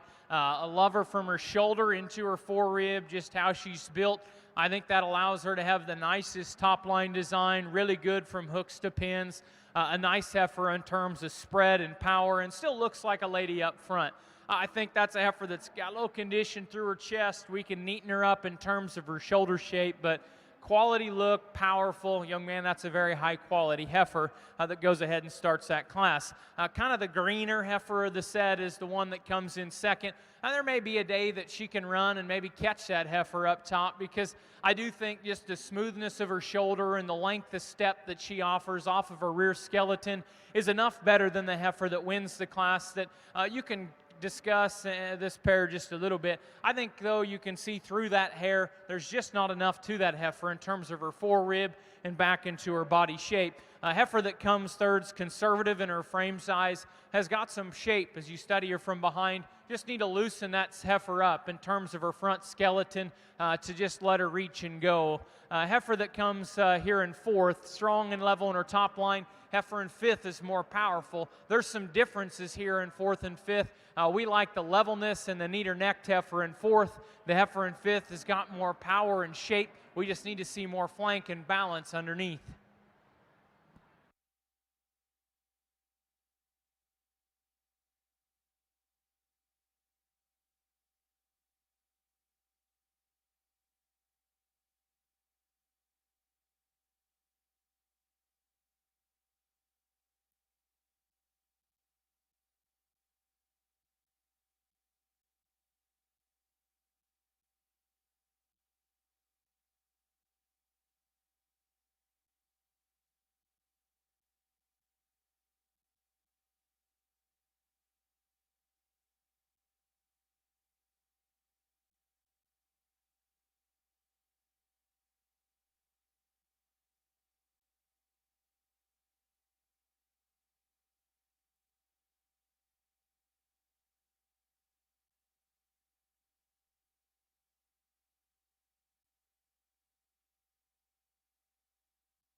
Well, let me make an announcement that I was supposed to make back when the Simmental steers showed, and I just plumb forgot. The Iowa Simmental champion supporters have come together to raise funds to give back to the champion and reserve champion Simmental steers at the Iowa State Fair. The champion Simmental steer at the Iowa State Fair will receive $1,000, and the reserve will receive $500. And the good people supporting this include England Cattle Company, Gertis Show Cattle, Mesh Cattle Company, Paulson Cattle, the Moore Team, and CNN Cattle Company. So if you're a Simmental steer exhibitor, don't give up right now. Keep working on that thing through the state fair and see if you can get you $1,000 or $500 put in your pocket thanks to these fine folks.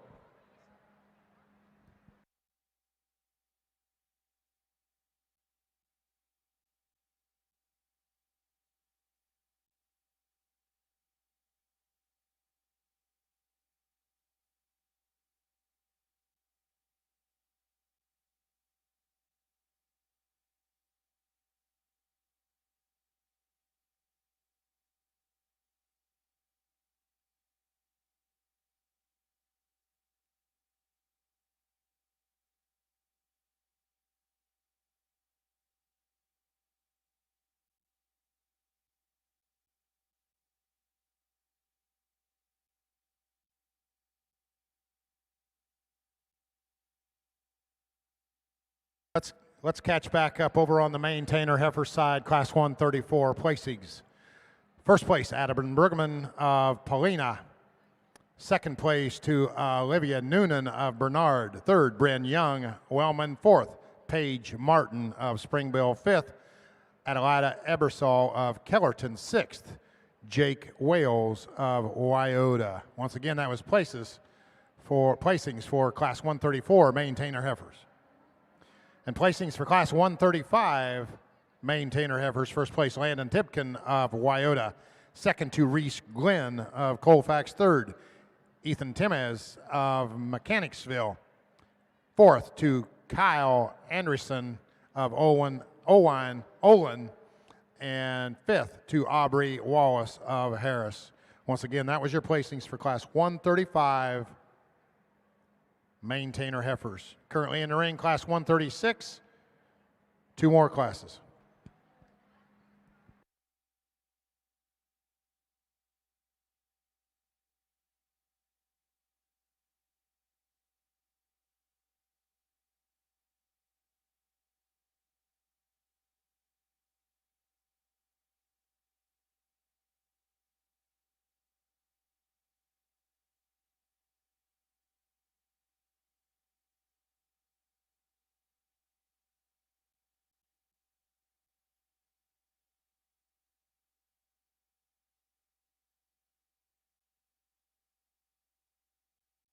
Once again, our heifer show judges today. In the blue jacket, that's Brady Jensen, hails from South Dakota. And in the black hat, getting ready to talk, is Brandon Machado.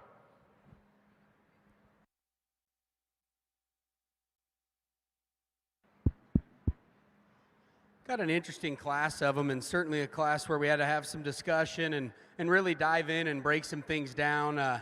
The heifer that we end up landing on, I think parked at the standstill, one that gives you a really deadly look from the side. I think that one's neck hooks up extremely high. When you get in behind this animal, her forerib, center body shape, length of hip, and pin width is pretty overwhelming. I think that's one that's incredibly stout constructed in terms of just foot and bone. It's hard to say what you accredit, how she wants to roll up in her spine to. I don't know if she maybe got a little carried away when she was eating and drinking, or if maybe her shoulder angle just kind of limits her ability, to stay comfortable there in her spine. But I think relative to her contemporaries, the one that has probably the most hard to make pieces and puts them together in the closest fashion in terms of balance is the young man's, and we go ahead and lead off with that one. Heifer in 2 is one that's really refined and feminine in her overall look, one that's plenty deep-sided. She's level-hipped. I think she's really good in terms of her hind leg design. Maybe one that just wants to open there to the top side of her shoulder. She maybe pinches in her forerib and just flattens there to the base of her upper cage, but I still think a heifer that has some quality to sit there in 2. Nice, functional, easy-doing kind of female in the young lady's brockle face. Functional, structured, good-bodied, low-input kind. When we talk about throwing her back into the mix with some cattle that have some extras and some extra length and look from the side, that's just maybe where she falls out in that regard.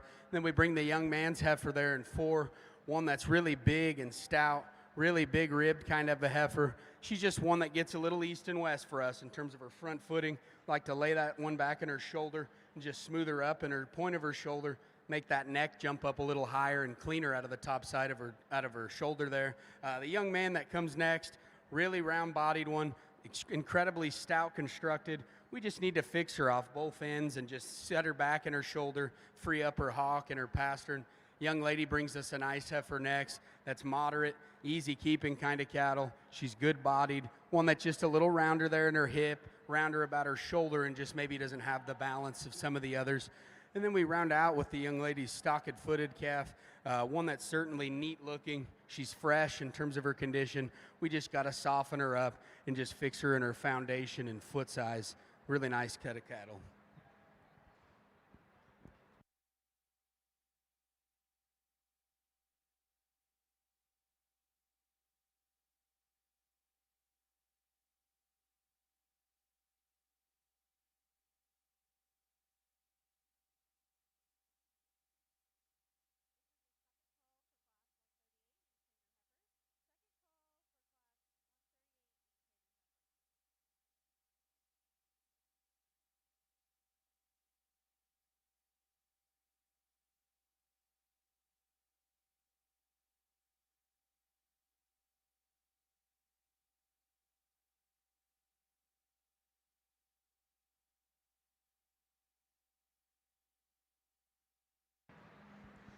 It's a nice class of steers. A lot of differences.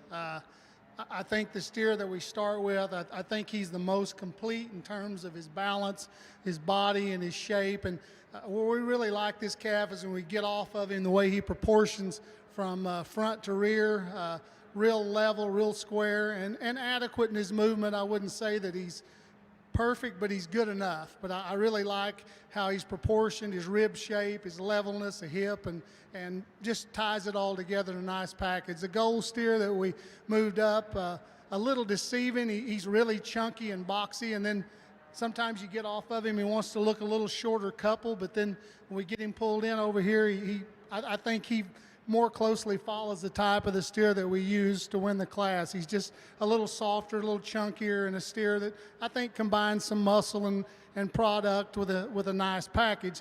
The young lady's steer in third, I really like. I like the way his pattern is. I like his length.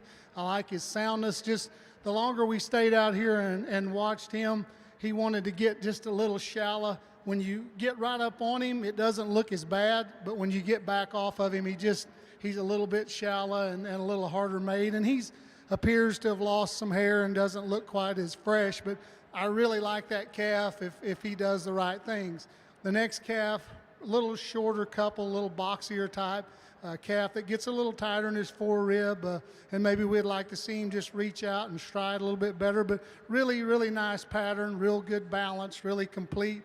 Also, when you get back off of him, he really proportions nice, a really nice steer. The young lady's steer coming next, really long-sided, really free-moving steer that's good-bodied, up-headed, just gets a little flatter in his quarter, a little flatter from behind when we look at him, but just a real complete steer.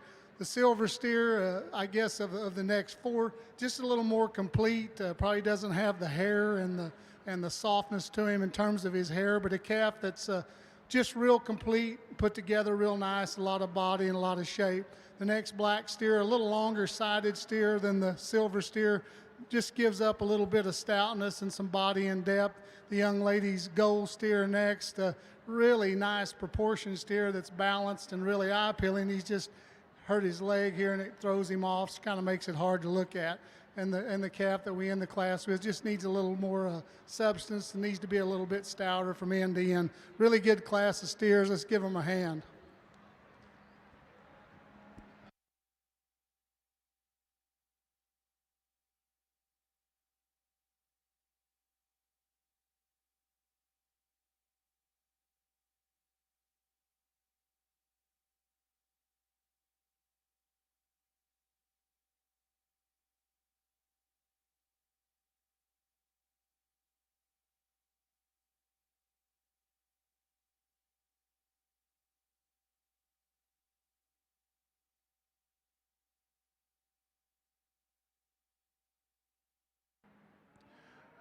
Well, let's catch up a class over on the heifer side. Class 136 maintainer heifers, first place, Dakota DeVore, Promise City.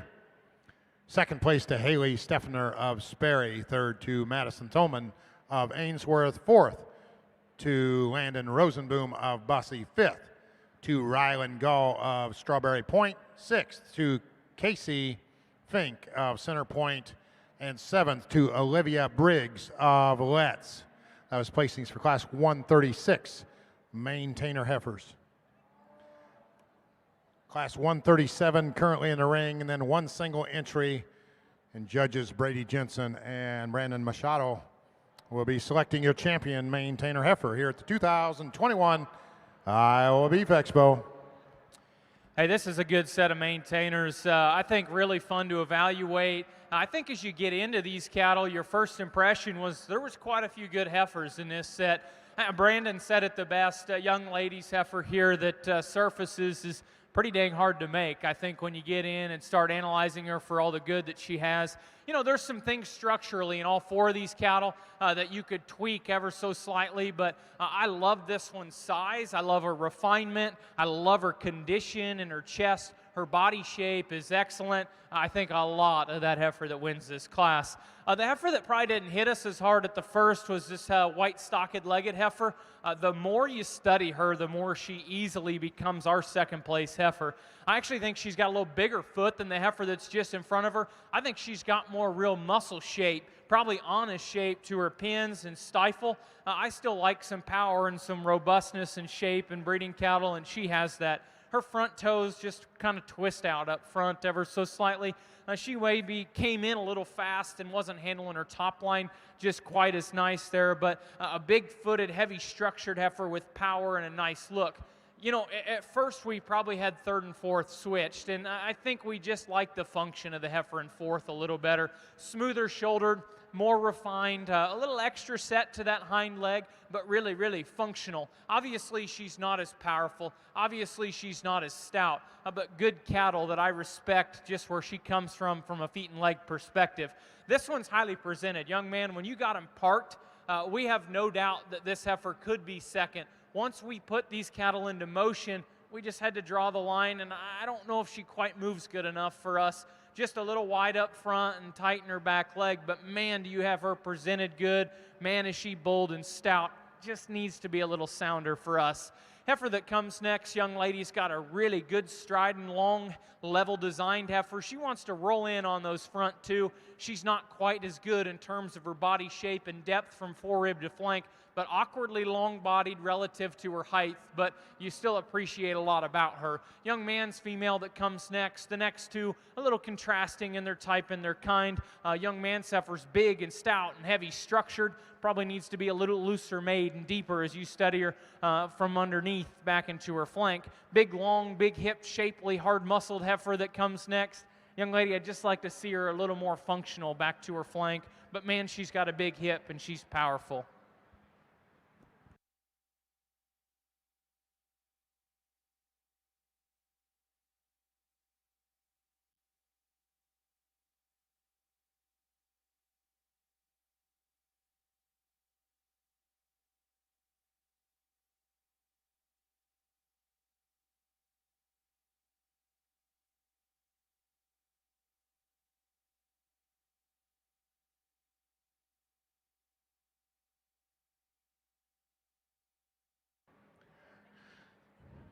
All right, placings over.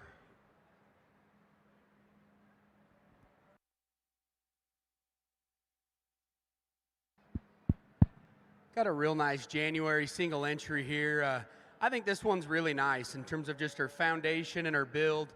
Angles up front, read right. She's got a high quality foot shape, one that's got a good set to her hind leg. She sets down with some comfort to the surface.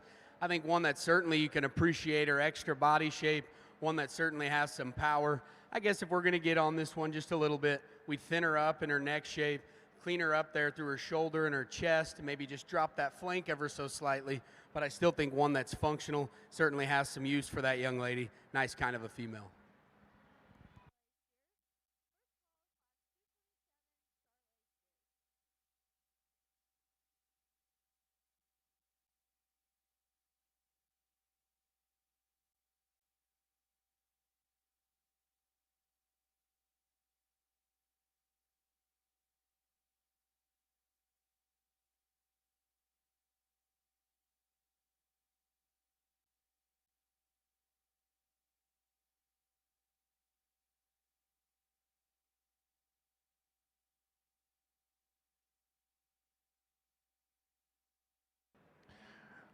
All right, let's catch you up on the entire maintainer show here.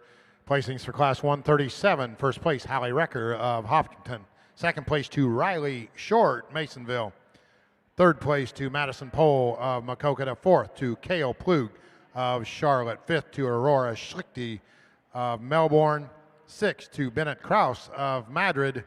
And seventh to Savannah Moeller of Beeman. And the final class, Class 138, a maintainer single entry. That's Lauren Soberg of Rhodes. Judges Brady Jensen and Brandon Machado now selecting your 2021 Iowa Beef Expo champion, maintainer heifer.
As we get into this hybrid division of maintainers, a lot of different ways to get here. You can tell as far as the sizes and shapes. I don't know if there's one heifer like another one out here. There's a lot of really good pieces and parts to all of the cattle. I don't know if there's one that just puts it all together so easily that we can say she's a dominant winner in this set. I think as we get into evaluating them, I'm going to briefly discuss them because there's 5 or 6 that, boy, I think you could probably justify depending on how you're looking at them.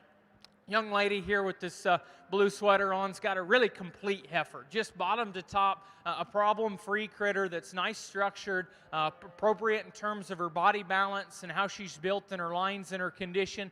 I think, yes, she's young, but she's a little shorter cannoned. We wonder where that extension's going to come from as we look into the future of that heifer. But, man, she's highly presented, and she's really, really nice looking.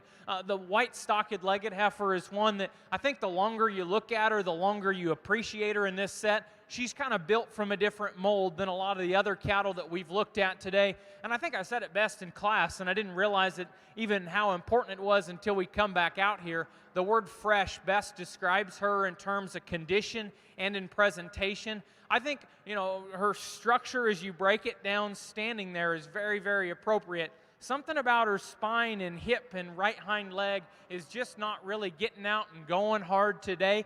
But when she's stopped, she's heavy structured, she's clean jointed. I like how her neck and shoulder all sit together so feminine and maternal.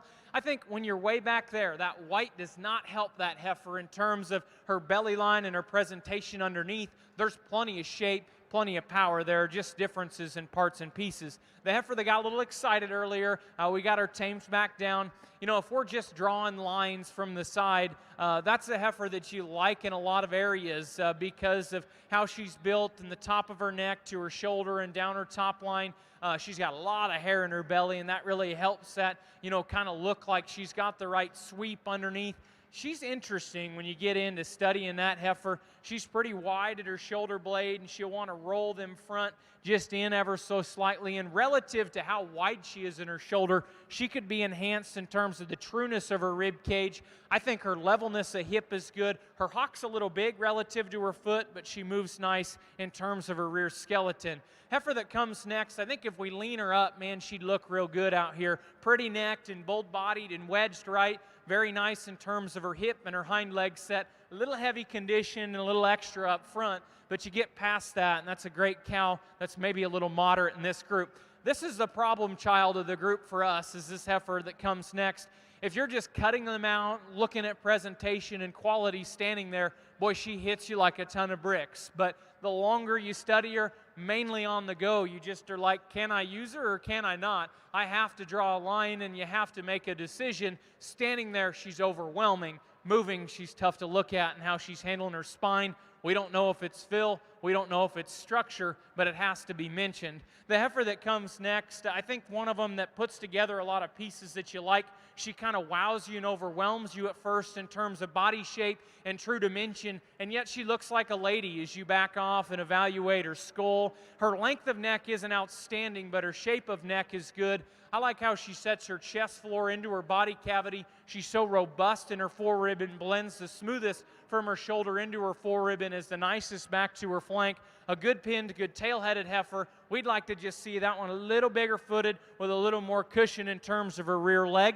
And then this deal maybe gets a little bit different as we evaluate them. The heifer that came out of a single entry class, I don't want to say she came out of a single entry and didn't come to compete, because the longer you look at her, maybe as problem-free a cattle as we have in the group. Smooth-jointed, long-bodied, good-spined, very fresh in her condition. Probably fresh because she's a little thick-necked, and then because of that, she's just a little bit deeper, or needs to be deeper back to her flank.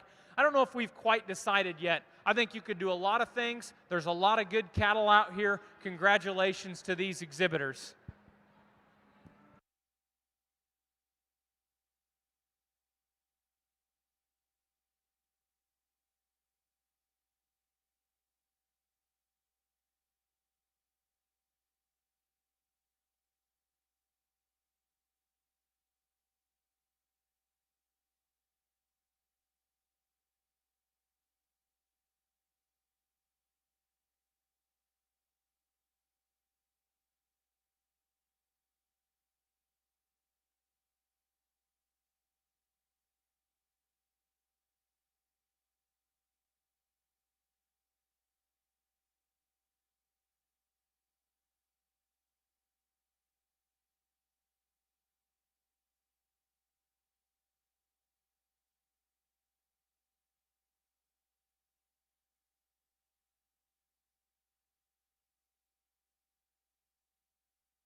All right, your 2021 champion maintainer heifer coming out of class 137, first place.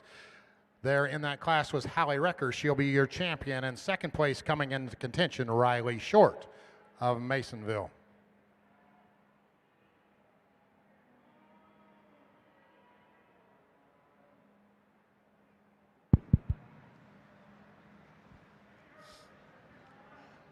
Extremely high quality set of 3 steers out here in the key side of the steer show here.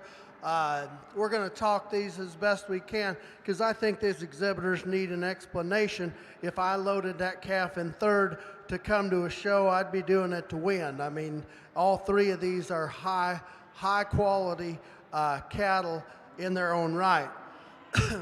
Like we've talked all day, a lot of our class winners are complete. We think this black steer is that way. He's not the longest, freakiest necked. He's not just maybe the biggest and boldest anywhere, but in terms of his smoothness, his balance, foot size, just completeness, we think he's the best. Just very tough to put a hole in. No, he's not quite as trim, quite as extended, doesn't carry maybe that head and neck as high as the 2 right behind him. But in terms of making a fat steer that'll show here in August this year, we feel very comfortable with that black steer. We're going to use him to win. That's not to take anything away from this silver one. We think his type and kind follows suit with our class winner, and we like that about him. Big and bold and heavy muscled, very sound structured, very safe in terms of his structural integrity, where we would pick on this one just a pinch. He's maybe not quite as bold in his forerib right there and how he ties into his shoulder blade. And really, when you get right up on him, he's probably got a little bit more shoulder than that calf right ahead of him. But another heavy muscled, big bodied, practical, just a good old fashioned fat steer. Now you want to talk about genetic mutations and making cattle with ESTs and just out there, wild thing look. This calf in third's got it. Just like to cut his head off, mount it on a plaque, and put it up in the living room because, boy, the way that neck shoots out of his shoulder blades, it's incredible. Calf's got some body. You know, when you get right behind him is where he maybe disappoints us a pinch. He's a higher twisted kind of a calf, maybe doesn't quite have the explosiveness as them 2 right ahead of us. And like Mark and I talked, you know, I'm sure the scales were right, but this calf looks like he could have been the class earlier, and in that class he probably wins that class. Just in this class, he looks a little immature out here, just a little bit behind those 2 bigger, burlier steers that win this class. But boy, another exceptional. Love the structure on that calf. You know, just wish we could pull him apart, just a pinch, but very good kind of a calf there. White sock calf, standing still, he's one that kind of reached out and grabbed us. Just a real well-balanced calf.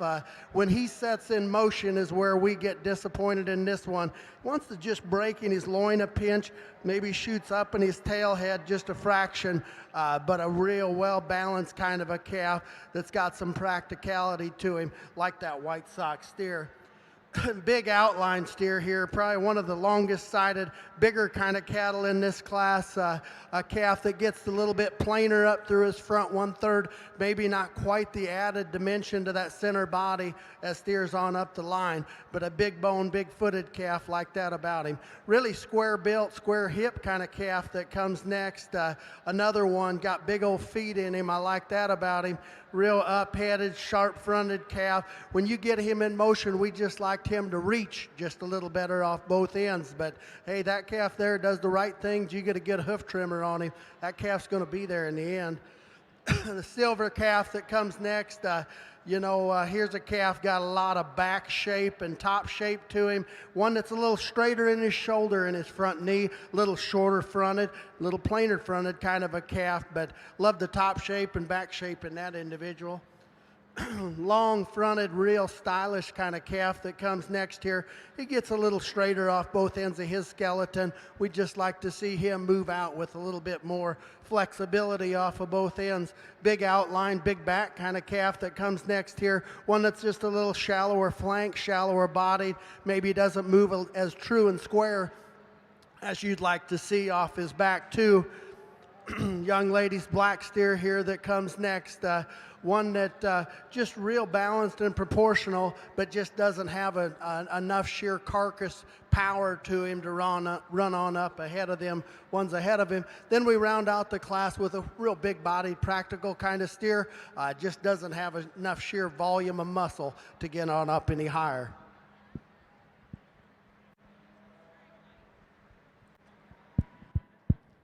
We get rolling over here with our mini Herefords, and we got a couple of little falls and then a heifer there in second that, you know, I'm not sure if she was born this fall or last fall, but we're just going to go ahead and just quality them out. And with that, I think the young lady with the pink bow in her hair has got a really nice little calf, one that's pretty level in terms of its lines, stout featured, one that's got some body shape and got some muscle. I think where this calf excels in this particular group is in terms of just its build and mobility off both ends of its skeleton. Nice little heifer calf for that young lady. The one that comes in two is obviously the one that we're not necessarily sure if she was born the same time as our two little guys in here, but with that, this one's awfully wide constructed, one that's bold, one that's certainly got some power. Probably just like to tidy her up in her chest and drop her back there in her flank just to give her a little more balance. And then the young man that's doing an awesome job showing his little heifer. You know, he's strutting around here and finally getting that one to slow down for him. One that's certainly sound, as you could tell, as it trots across the ring here. One that's really good in terms of body, maybe just a little rounder hipped. We could widen that one at the surface.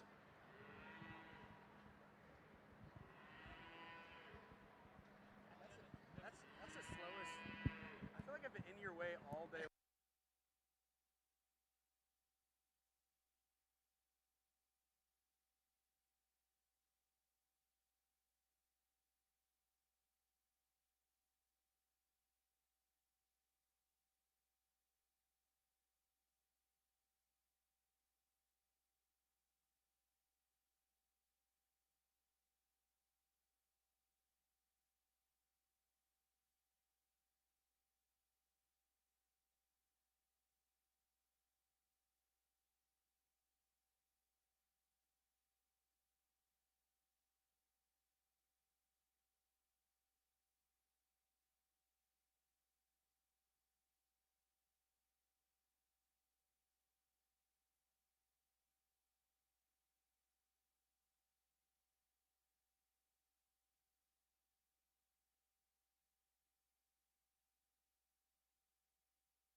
Well, ladies and gentlemen, I think we got an awfully nice little heifer here to start off this class. I don't care if we're talking miniatures or any size of cattle, just quality.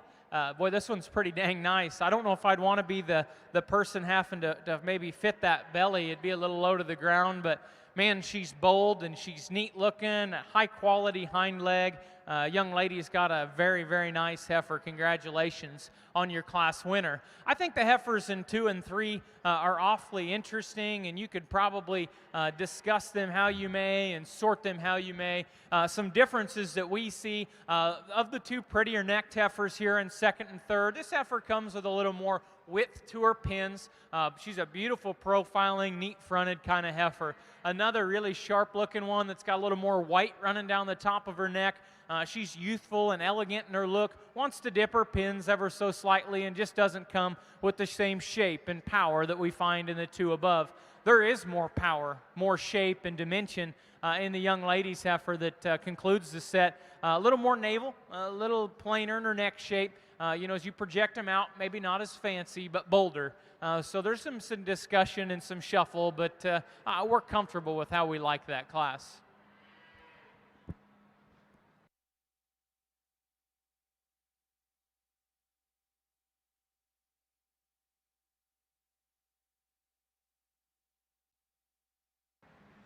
Another nice calf to win this class, just real complete, real easy place to start. A steer that's level and square and really balances good, got some body to him, really moves out easy, and just really nice. We're going to fix him just a little bit. We might like to give him a little more width and expression out the top of his hip, but a calf that you really like the way that he ties together and the way that he balances. Like I said, good rib shape, good feet, just really made nice. The Baldy steer coming next, a little longer sided probably, and matches the class winner a little more. He's a steer that maintains some power to him and still some substance in a relatively nice package. The next pair of steers, we end up with one in 3rd, a little deeper, a little softer in his design, a little easier moving, but a steer that's got some product to him that you have to appreciate. The steer that comes next, long-sided level steer that has got some back and top in him, just gets a little tighter in his structure.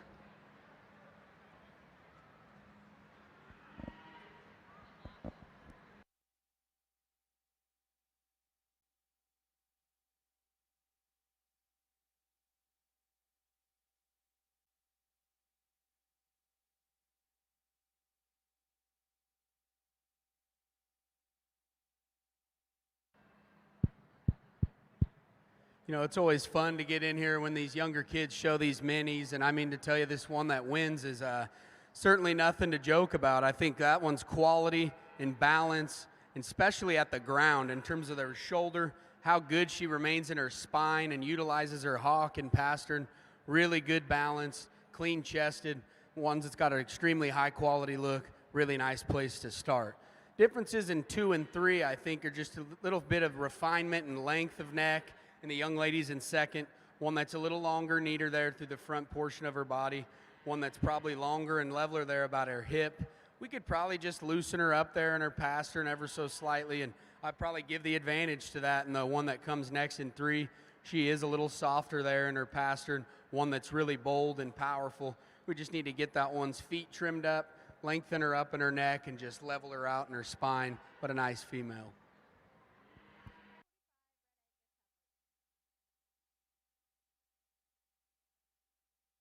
Assistant judge that year. Let me catch up over on the heifer side.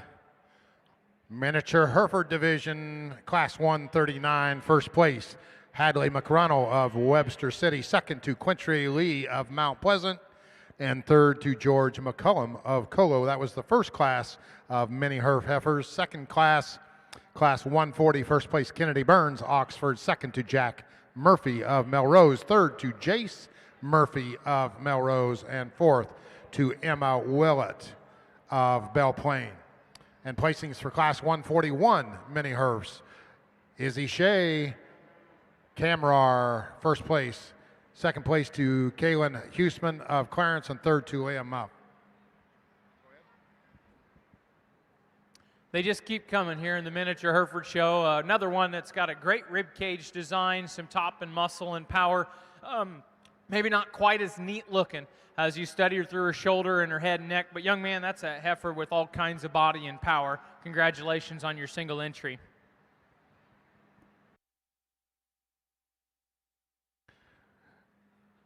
Placings in that class there, class 142, single entry, Henry McCullum of Colo, first place.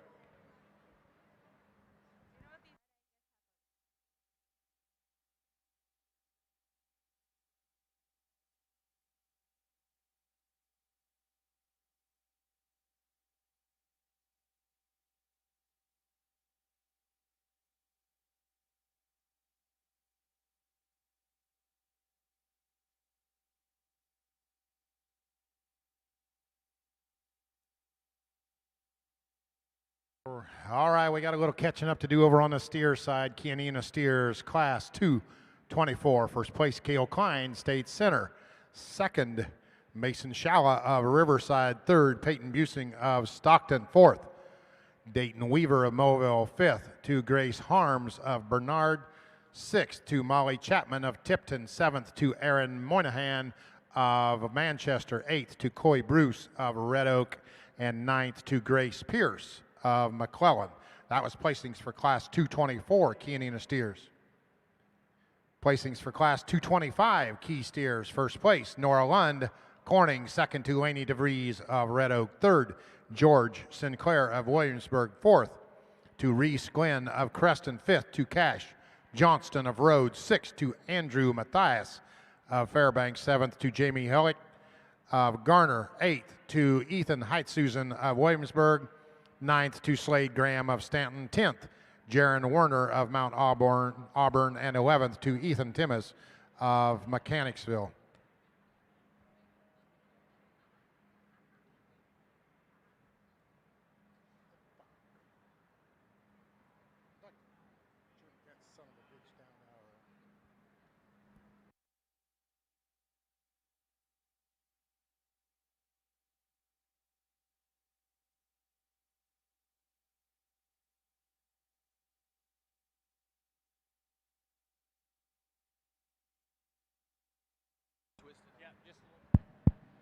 Another nice pair of them here on the mini side, and I think just the quality and balance of the young lady's heifer is what needs to make her win this particular lineup. Extra length up front, she's leveler there in her spine, one that's stouter featured and just has more levelness to her lines and balance. She's probably not just the deepest back in her flank, and maybe she could be, set back there in the angle of her shoulder. I'd probably give both of those edges to the young man's heifer. One that's certainly functional in her build and really bold and deep in her rib cage. One that today's probably just packing a little extra cover for us. Maybe gets a little lower there in her pins, but a big rib, stout one that's functional in her build should make a nice cow for that young man.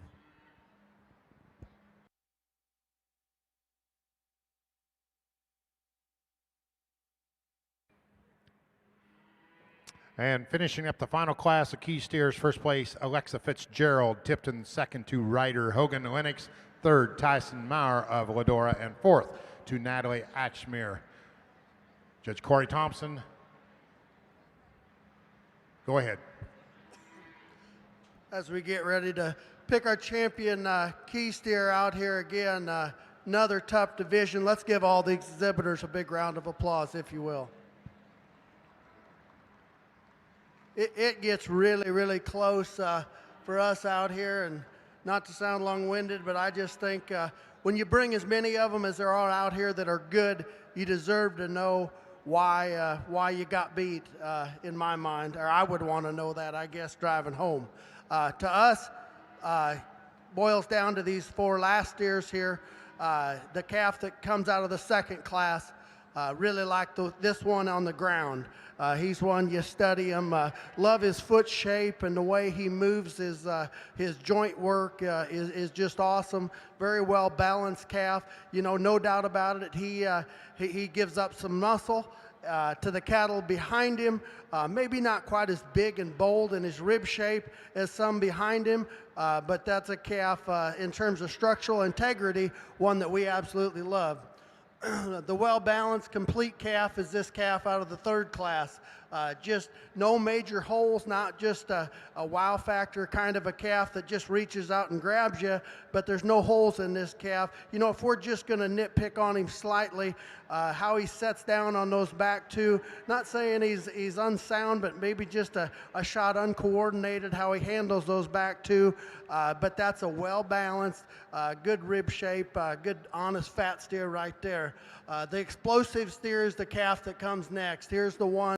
In terms of back shape and dimension, he's got it. In terms of width of stifle, he's got that extra power, dimension, huge feet, huge bones, and just works them.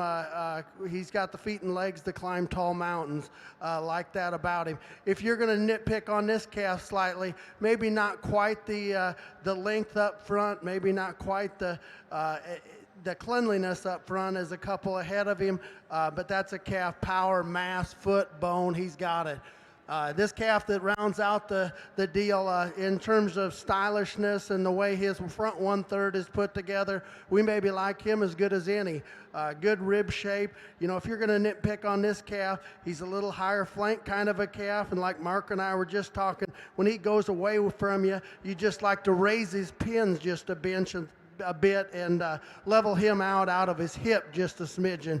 I mean, these are four high quality individuals. In terms of putting a type and kind and having breed champions out there in supreme drive tomorrow, I guess the one that's going to go ahead and suit us the best is the young lady's calf out of Class 4. He's going to be your champion. Your champion Keenan steer coming out of 225. That's Nora Lund, Corning.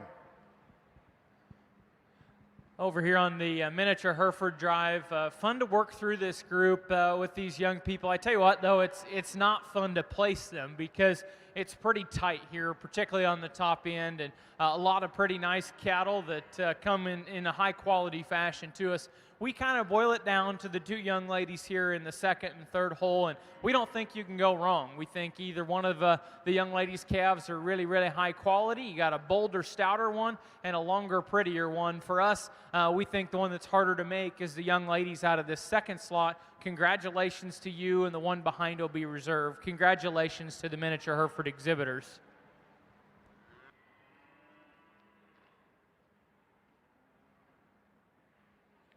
Once again, over on the steer side, coming out of Class 225 is your champion key steer. That's Nora Lund from Corning. Coming into contention, Laney DeVries from Red Oak.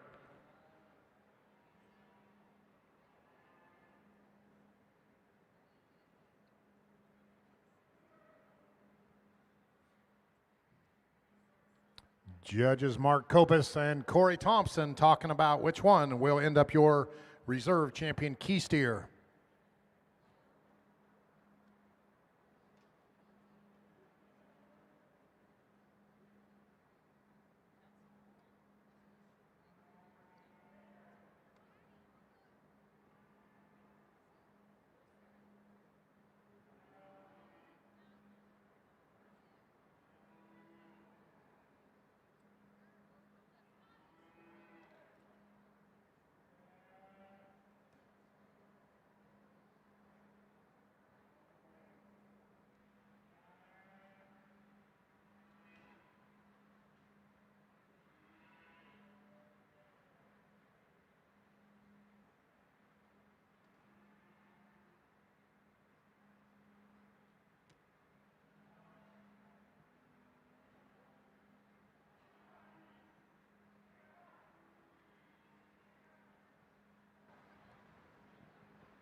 Got a very nice single entry here to get us started up in the Red Angus division. One that you certainly like in terms of just her silhouette, her depth of body, one that's long and level hipped and has an attractive set to her hind leg, attractive about her neck, and plenty clean about her chest. If we're going to get on this one a little bit, she maybe gets a little piecier there in her loin when we study her in motion, and maybe just drop that one down in her flank, just give her a little more sweep to her lower rib. But I think a high quality one with the build and look that moving forward should continue to do the right things.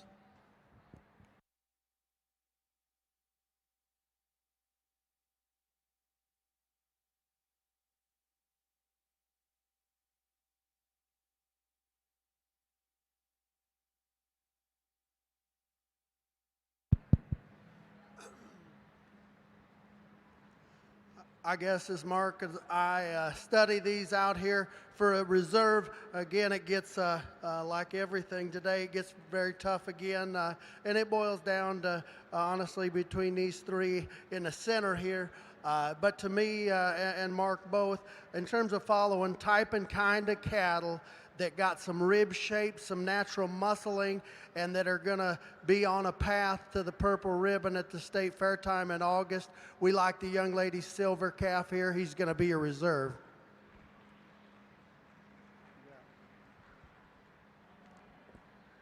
Your reserve champion coming out of the same class, Class 225. That's Laney DeVries of Red Oak. Once again, champion Key Steer 2021 Iowa Beef Expo goes to Norlund of Corning. Reserve out of the same class, Laney DeVries, Red Oak.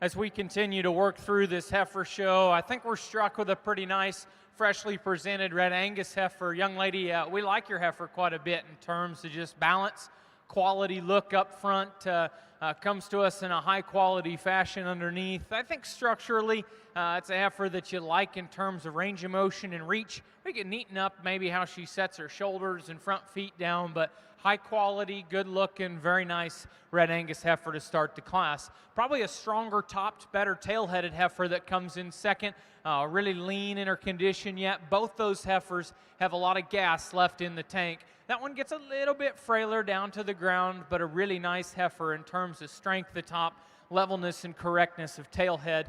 Young man's heifer here that concludes the set. Really nice in terms of her top line, holds herself together good on the go. We could probably just change how she motors off of her rear too.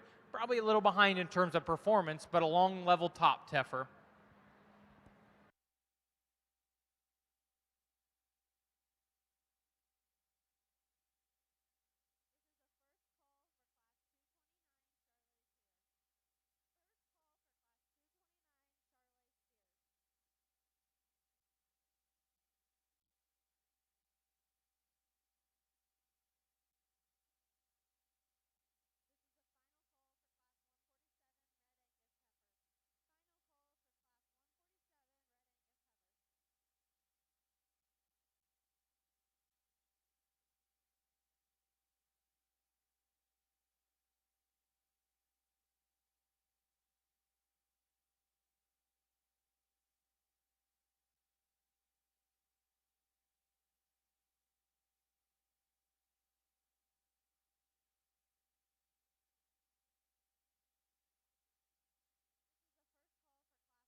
All right, let's catch up over on the heifer side. The final class of miniature Hereford heifers where we left off. First place, Presley K. Van Winkle of Osceola. Second to Jack Murphy of Melrose. Kennedy Burns went on to exhibit your champion miniature Hereford. Kennedy Burns. Reserve was Izzy Shea. Izzy Shea with your reserve mini Herf. Moving into the Red Angus heifer division. Single entry, class 144, Dalton Barnes, Lamoni. Placings for the second class, class 145, Red Angus, first place, Riley Smith, Grinnell, second to Avery Mather, State Center, and third to Blaine Cornelison of New Virginia. Currently in the ring, third out of four, Red Angus heifer classes.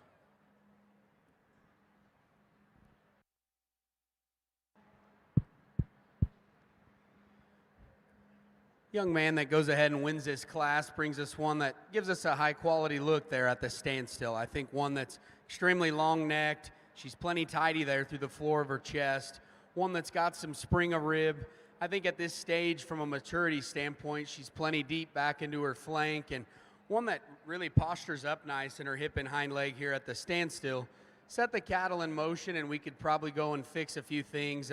Maybe one that just wants to get a little weak there behind her blade and just a little reluctant to get out and take a long fluid stride there off her hip and hind leg.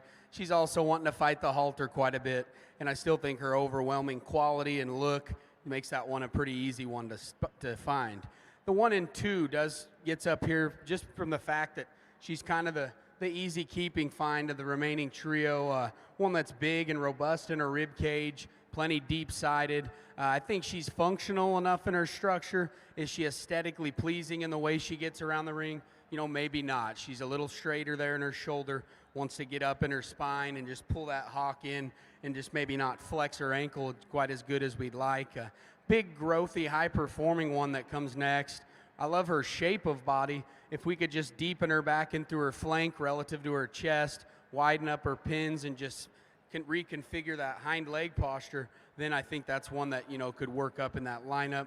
And then we round out the class with a nice heifer that's plenty functional there, really good in terms of her foot and ankle. One that just probably falls out from just a quality standpoint, a little thicker necked, one that wants to play out through her chest and just get a little shallower there through her flank.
Another real logical place to start here, a steer that's got a lot of balance to him, a lot of depth and shape, really good out his hip and good width and expression down his top. Still maintains really nice balance for the amount of substance and body he has, and an adequate amount of flex and give off his structure, but really, really complete steer from end to end.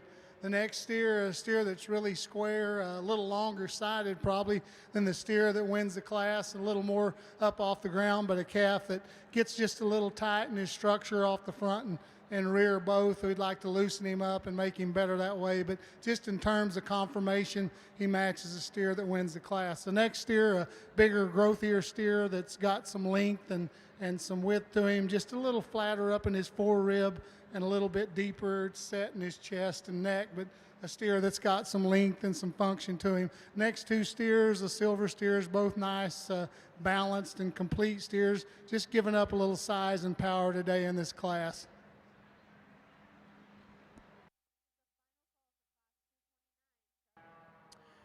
We continue to work through these Red Angus cattle, and I think good cattle, but probably one that surfaces in terms of balance and quality. The one the young man has is just enough stronger in her top line, neater in how her chest sets into her mid-body, and smoother shouldered. We like her to win. I think both the cattle are useful, not a lot of differences in terms of condition and body mass. Young lady's got a heifer that's growing right in terms of performance, a long-cannoned heifer that's long-sided and level-topped. Probably just need to neaten up how that shoulder and chest sit on her relative to the depth of her flank, but both of those cattle are useful brood cow prospects.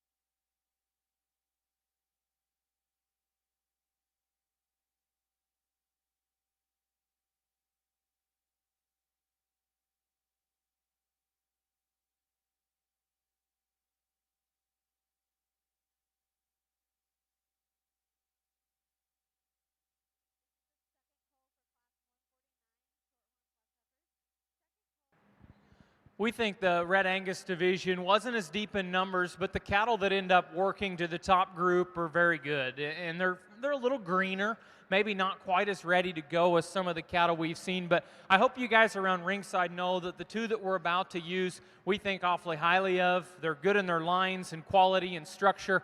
You know, there's some differences as you break them down. We're going to use the young lady out of the second class to be your champion Red Angus. Young man with the cowboy hat will be reserved. Both are good heifers. Congratulations to all in this division.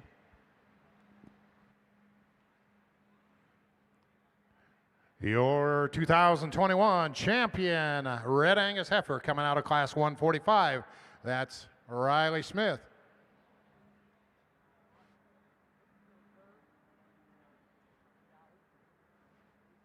Luke Pladson.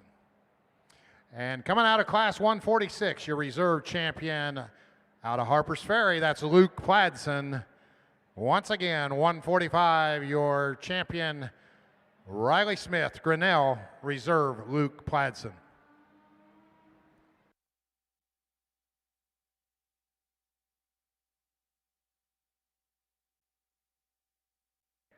Let me go ahead and give you the placings. Class 146, first place Luke Pladson. Second, Carly Steenhook, Monroe.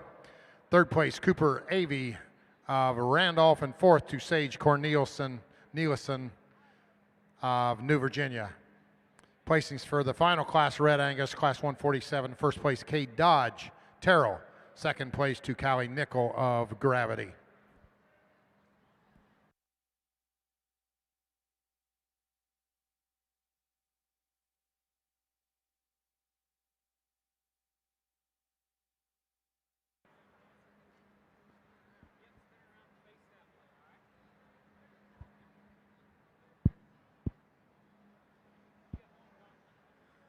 We got our single entry, and he'll end up being our champion here in the Solaire show. And young man's got him a nice one. I think one that's certainly got some quality and presence about her front end. She's level in her top line, got some body shape.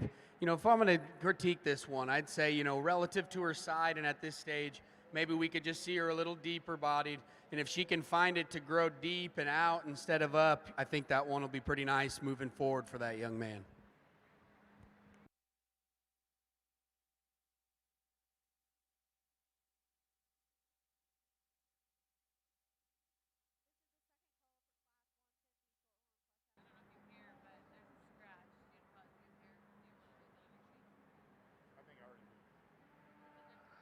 Let me remind everybody this show is being broadcast, and I've had a few snaps. It is being broadcast on liveauctions.tv there, Google liveauctions.tv, and they are right up here overhead broadcasting the entire show. So if you got family at home asking, want to watch, just text them, let them know liveauctions.tv is here. You can also check out the updated classes placings on the IJBBA Facebook page. They're being updated here regularly, and check those out there.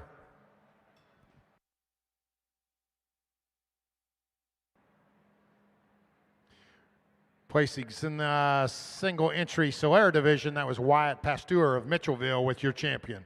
Wyatt Pasteur of Mitchellville with champion Solaire.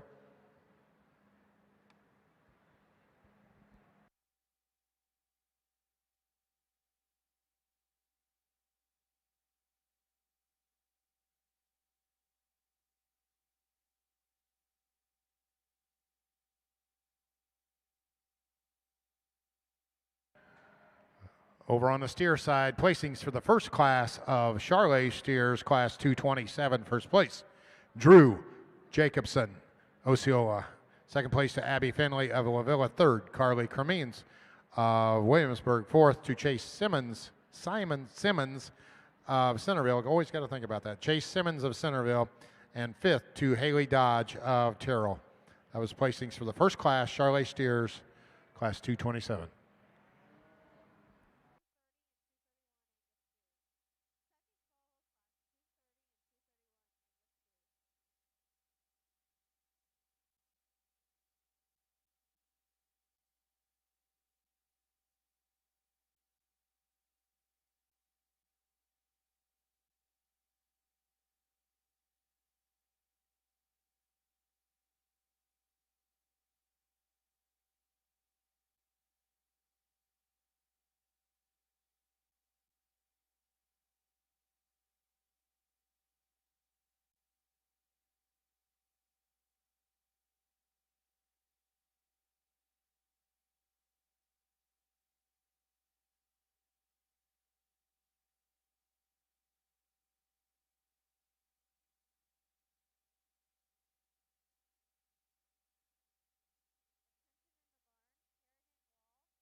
a really nice class here. Forehead, it'd be fun to have the judging team around to discuss this class, because good differences, and yet I think at the end of the day, this is just kind of how they need to line up.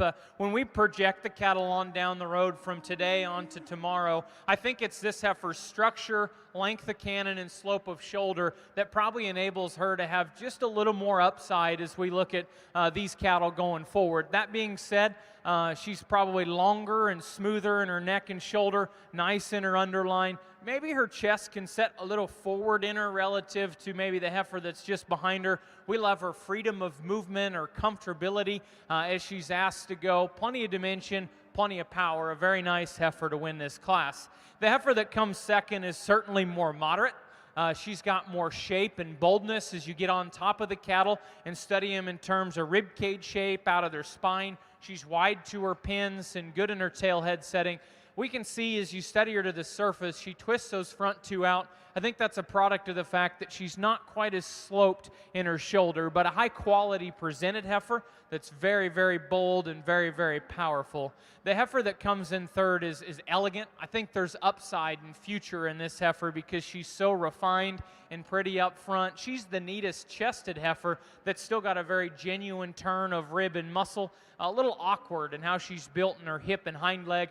Sometimes they just need to be broke more, though. I understand that. That heifer's got some future and got some quality. Heifer that concludes the set's big outlined and strong topped, needs a little more quality about her head and neck and drop deeper in her flank, but powerful and strong in her top line design.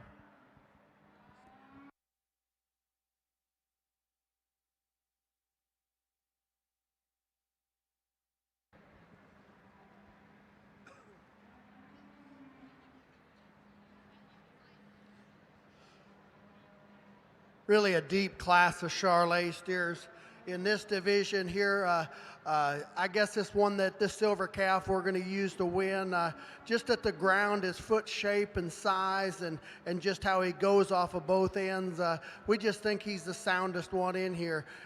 He's sure got enough muscle and mass to him. He's more than acceptable in terms of his rim shape. We just think an all-around combination kind of a calf. The really extra big-bodied one is this yellow steer in second. I love the length of body, this kind of calf it represents. Just really complete from that aspect. Another thick-ended, big-backed individual. You know, where we get critical on this one is in his front two. He likes to twist out and maybe paddle as he goes, as he comes at you. Just wants to paddle on those front end, and we change that about him. He's not as long-a-bodied kind of a calf, but as a result, he is bigger-bodied than that calf right ahead of him. Two really high-quality ones on the front end. We'd just like to change the front two on that one in second. The calf in third, here's the long-bodied calf in the class, really long-hipped and long rib cage in this individual. Love his back shape and how explosive he is right out of his shoulder blade, jerk-necked, like all that about him. One that when you set him in motion, maybe doesn't quite work his hock as good as them ones right on up ahead of him, and just a little bit coarser in terms of the way his muscle pattern is out of his hip right there. But a calf, love his length of body, love his top shape. This young lady does a great job of showing this yellow steer right here. She gets him set up. He gives you a striking pose, has that neck that just shoots up high out of his shoulder blade. We love that about him. A calf that, you know, as you compare him on up to calves in the class, maybe not quite the mass and dimension, maybe not quite as level right out of his hip and pin set right there. You'd like to raise just a pinch, but a calf that's got some good to him, just not quite the power. Much like the young man's yellow steer that comes next. Here's a real flexible one that takes a big long stride off his back end, one that he's built for the long haul in terms of his structural integrity, in terms of carcass merit and muscle dimension. Just comes up a little bit short here. Just doesn't quite have that extra big butt on him to get on up any higher in the class. Talking about structure and soundness, young man brings us a really sound white steer here. Takes a big old long stride. Really like the extra flex he's got in his rear hock. However, much like the yellow calf right ahead of him, just doesn't have that lower stifle muscle, just doesn't have the width and dimension to get up any higher. Then we round out the class with probably the big frame, longest sided calf in the class. As a result, it works to his detriment because he doesn't have that depth of flank, maybe isn't quite hooked up as solid right behind his shoulder blade there.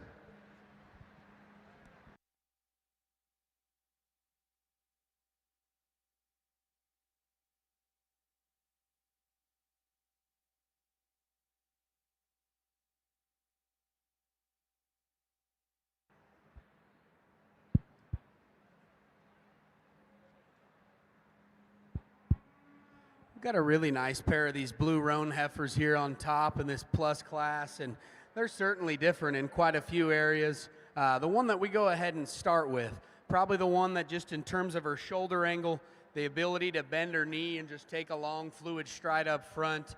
I think just in terms of her length of body, one that's way longer and more extended about her neck and just more refined about the top side of her neck. I just think one that's just really impressive when you study her in motion.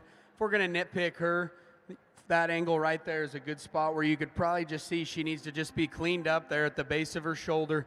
We could probably intensify her feature just to match all her extra body volume and power that she possesses, but a good structured one that's got a good high quality look.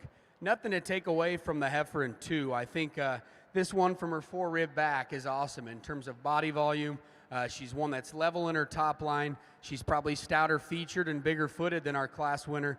We just work from her fore-rib forward, one that's just a little too upright in her shoulder, maybe wants to do a little march in there up front when we study her in motion.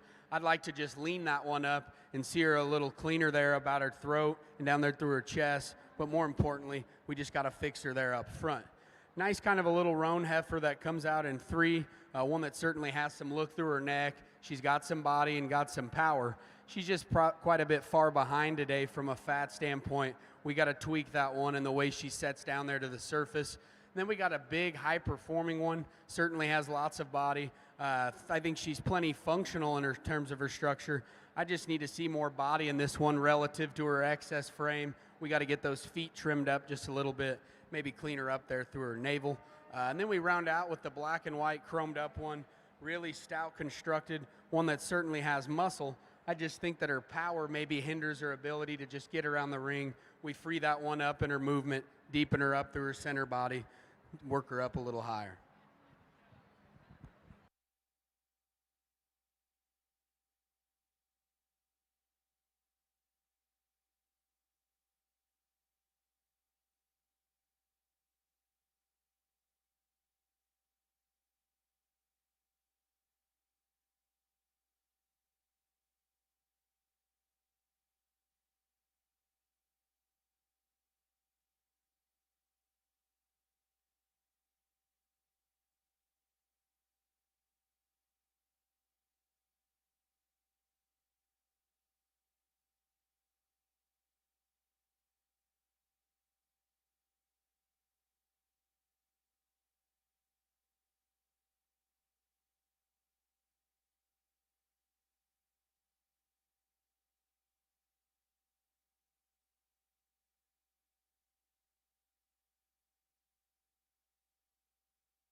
This is a really nice class of heifers. Lots of really good cattle that you can find some parts and pieces to talk about and get excited about. The young lady's heifer that surfaces does so rather handily for us in terms of profile, structure, eye appeal, and balance. Beautiful in her head, neck, and shoulder, and it's partially because she's so good in the shape and angle of her shoulder and knee. She's got as much flex and reach up front as any. Really like her shape from chest to heart to flank and underneath.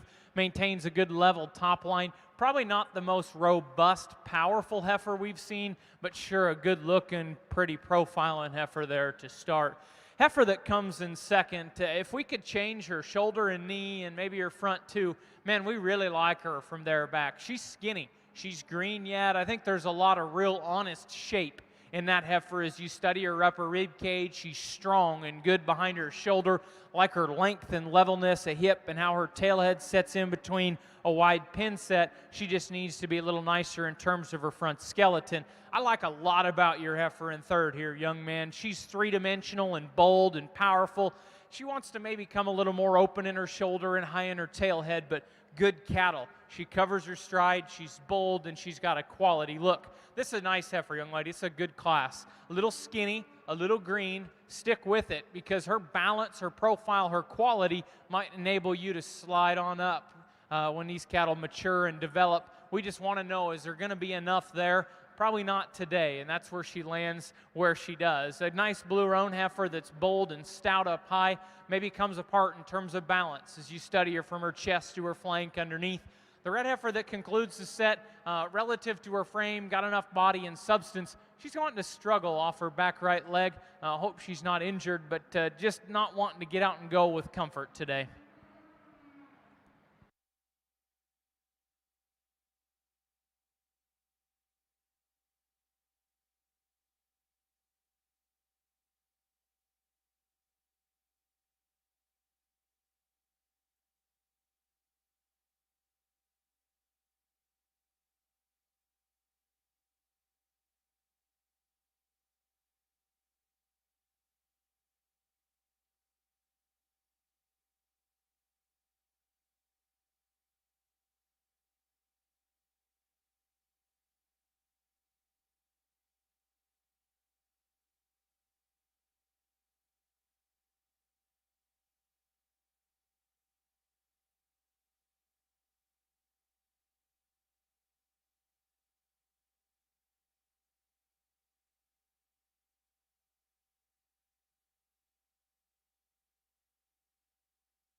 We got two nice calves here, both different, a lot of variation here. The steer that we're going to switch from second to first, just a little more body to him, a little probably more problem-free, a little more practical. Steer that's got good balance and level and square. Just a really, really complete steer from front to back. little sounder, a little freer moving than the steer in second. We like the look and the length of the steer in second, but he's wanting to fight the halter today. It's a little bit hard to look at him, and he has a tendency to want to get just a little bound up when he fights the halter, but two really nice calves. The next steer has got a little more body to him than the next yellow one, a little more product in him, a steer that just has a little more dimension. The last two calves, just a little trimmer, a little more refined, need just a little more power from end to end.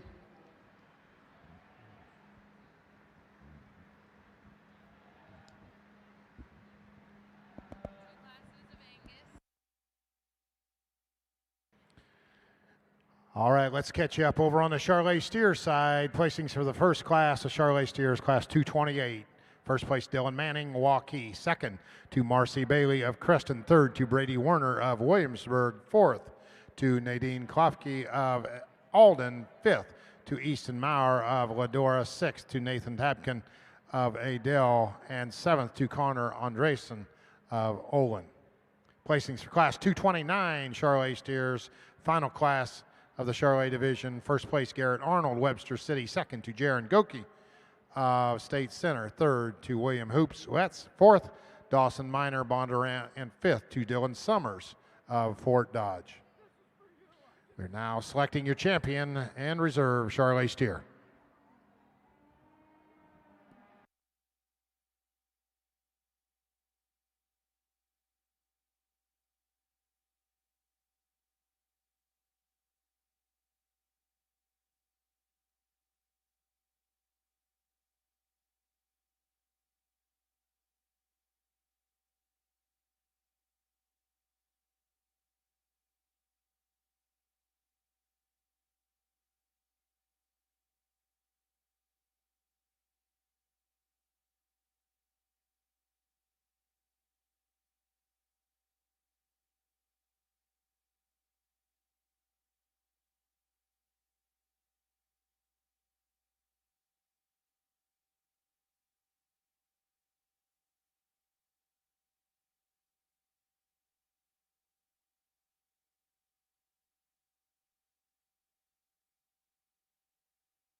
I think in a class that Brady and I both agreed had quite a bit of depth, one thing that we were quick to find is a young man's heifer here that we go ahead and lead off with. I think this one is just so maternal when you study her there from the profile. I love how she's tucked up in her chest, that sweep, she works back to her rib, and she does that while still having some body shape, some pin width, and some true power to go with it. Step off to the side of them and study balance pieces. I think that one just fits together extremely nice. Really high quality one for us to go ahead and lead off with. We think things get a little closer in 2 and 3, and the one we land on we think is just probably more genuine in terms of just composition, one that's substantially leaner there than the 1 and 3, and you know, she's maybe not just the most pulled apart in her forerib and squares behind her shoulder, but of 2 and 3, I think her upper body shape, pin width, and just shape through the plane of her stifle is certainly better. One that I think has a heads up look ever so slightly. Like I said, that one behind her blade, she wants to kind of sprawl out sometimes there up front, but I think a heifer with lots of nice pieces. Young man's blue heifer that comes next, one that's overwhelming in terms of just body volume, really deep-sided kind of a female. For us, maybe one that's just a little far along in terms of fat cover relative to her size and maturity. If we could yank that neck up a little higher, clean her up there through her chest, and just give her some more true power and freshen her up from a condition standpoint, I think that pair in 2 and 3 could potentially be flip-flop, but today we just need to lean that one up and power her up. Young man's heifer in 4 gets there by just kind of being one that's fresh in terms of her composition. She's plenty functional from a feet and leg standpoint, one that isn't the most overwhelming from a depth of body standpoint, wants to slope off there in her hip, duck those pins when we set her in motion, but a good useful kind of a female there too in her own right. Then we bring the young lady in the cowboy hats heifer out, and that's a big stout heifer that's got some volume and some performance. One that's just maybe not as mobile. When we study the way she travels there off her hip and hind leg, she's set a little higher there in her tail head. Just some aesthetic and balance pieces that sort her down the lineup. The white roan heifer here that comes next, one that's awfully lean, and I think we could all appreciate how much true muscle shape that female has. Maybe one that just doesn't come off as just soft and maternal about the way she's designed there through her rib. If we could just soften that one up and see her a little relaxed there through her shoulder angle, we could certainly see that one moving up the lineup. Young man brings a red roan heifer here, one that's big and stout, lots of body mass in that one as well. We just got to loosen up the way she gets around the ring and travels off her rear skeleton. And then we conclude the class with the yellow heifer here, one that's certainly powered up. We just got to free that one up, soften her up in her body, and see her with a shot more growth.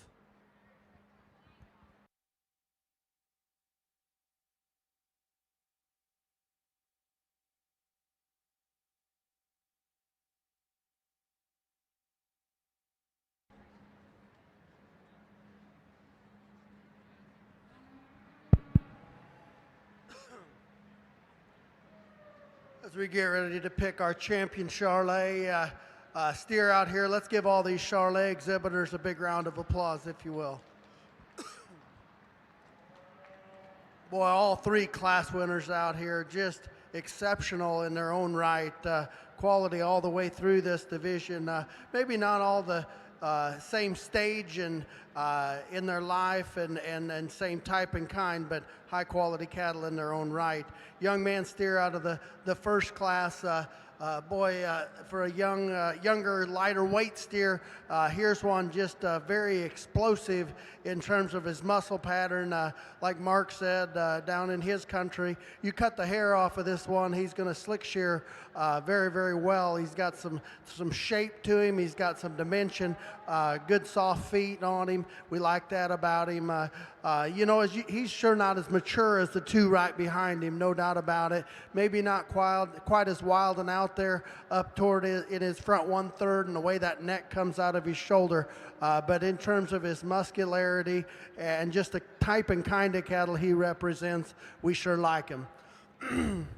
When you get talking this class 2 and class 3 steers, they're not exactly the same kind. The class 2 steer here, a little longer sided kind of a calf. He's huge footed. We love the foot size and dimension this calf has. Big old soft feet. We like that about him. We think he uses his hock just a pinch better than the calf right behind him. Maybe doesn't have the added dimension of rib that calf right behind him has, but we do like his length of hip, length of side, and the kind of cattle he represents. Got big old soft feet on him too. The chubby calf is this calf that comes out of the third class. This calf, just in terms of center body dimension, just big old huge barrel in this calf. Complementary, he's a shorter bodied calf, so it's easier for him to be big bodied, if you will. A calf that's adequate, we believe, in terms of his structure, maybe just doesn't get out and flex that hock quite as good as that one right ahead of him. Muscularity's probably a push between these two. That one's just a little bigger barreled. The calf right ahead of him's a little longer sided, a little longer hip kind of a calf. I guess, we talked about it quite a bit. If doesn't take a rocket scientist to figure out. We just think the maturity of class 2 and 3, those are the two that it boils down to. We talked it over quite a bit. I guess just from a longevity standpoint, we could be wrong come August at the State Fair.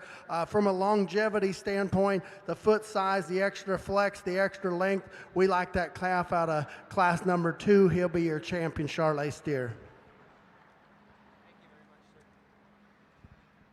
Champion Charlet steer coming out of class 228. That's Dylan Manning of Waukee. Coming into contention, Marcy Bailey of Creston. We just have 3 Shorthorn Plus heifers. What a good Shorthorn Plus show this has been.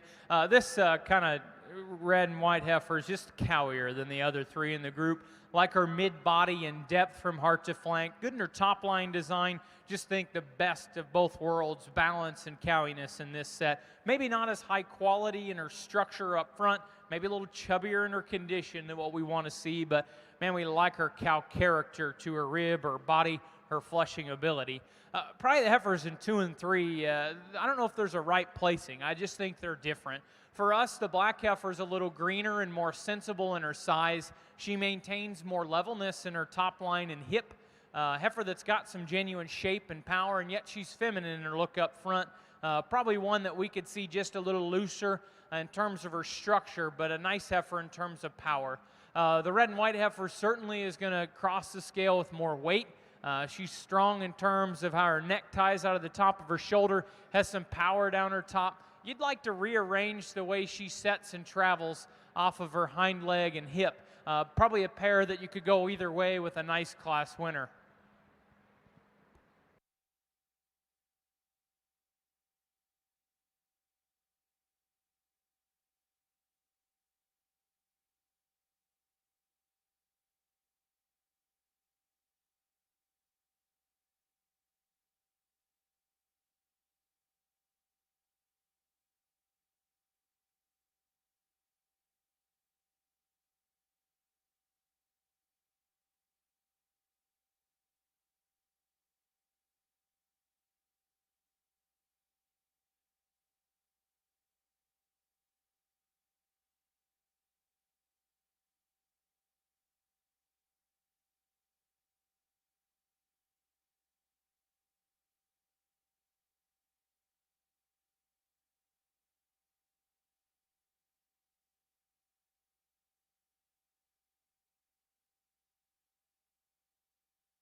Nice pair of big-bodied kind of heifers out here, and just from a female quality and balance standpoint, I think the one that starts does so pretty handily.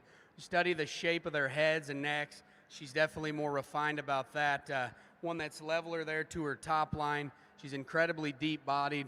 One that's got some stoutness of feature. She's plenty functional structured. It's probably not the most attractive, I guess, for me in terms of just the way she's built in her hind leg. Maybe a little excessive in the set to her hock, but that certainly doesn't hinder her ability to get around the ring. Really nice heifer to go ahead and start that particular class. Heifer in 2 is extremely powerful, really big-bodied, one that's certainly got a lot of true dimension and muscle working through her. We just got to fix that one in her head shape, smoothing her up through her shoulder and peel her out there through her chest. Just see her loosened up there as she strikes the surface off her rear 2, but a nice female there in second.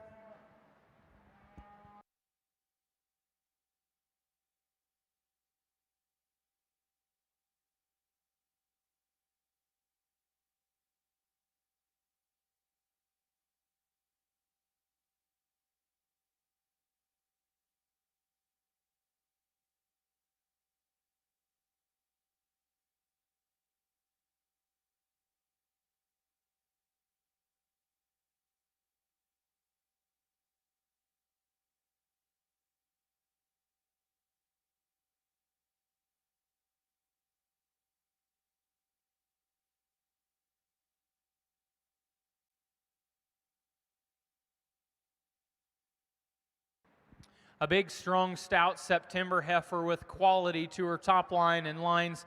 Young lady, you got a very nice single entry. She's going to drop a little more flank when she gets some calf to kind of complete her balanced look, but a heifer that's sure got some power and strength and quality up high.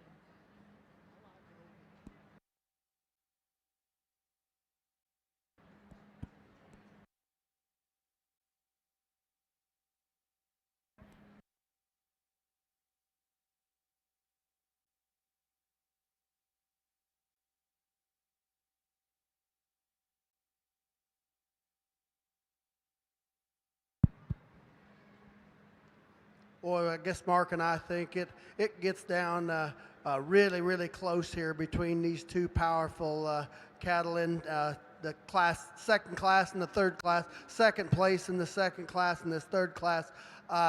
You know, as we see it, this yellow calf here out of the second class, big old wide hip in him. He probably has the advantage in terms of muscularity, no doubt about it.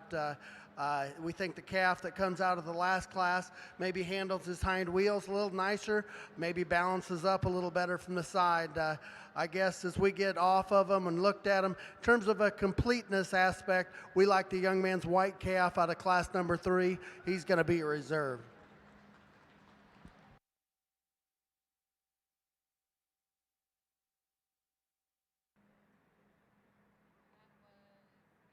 Your reserve champion Charlet steer coming out of class 229. That's Garrett Arnold, Webster City. Once again, champion Dylan Manning, Milwaukee reserve Garrett Arnold, Webster City.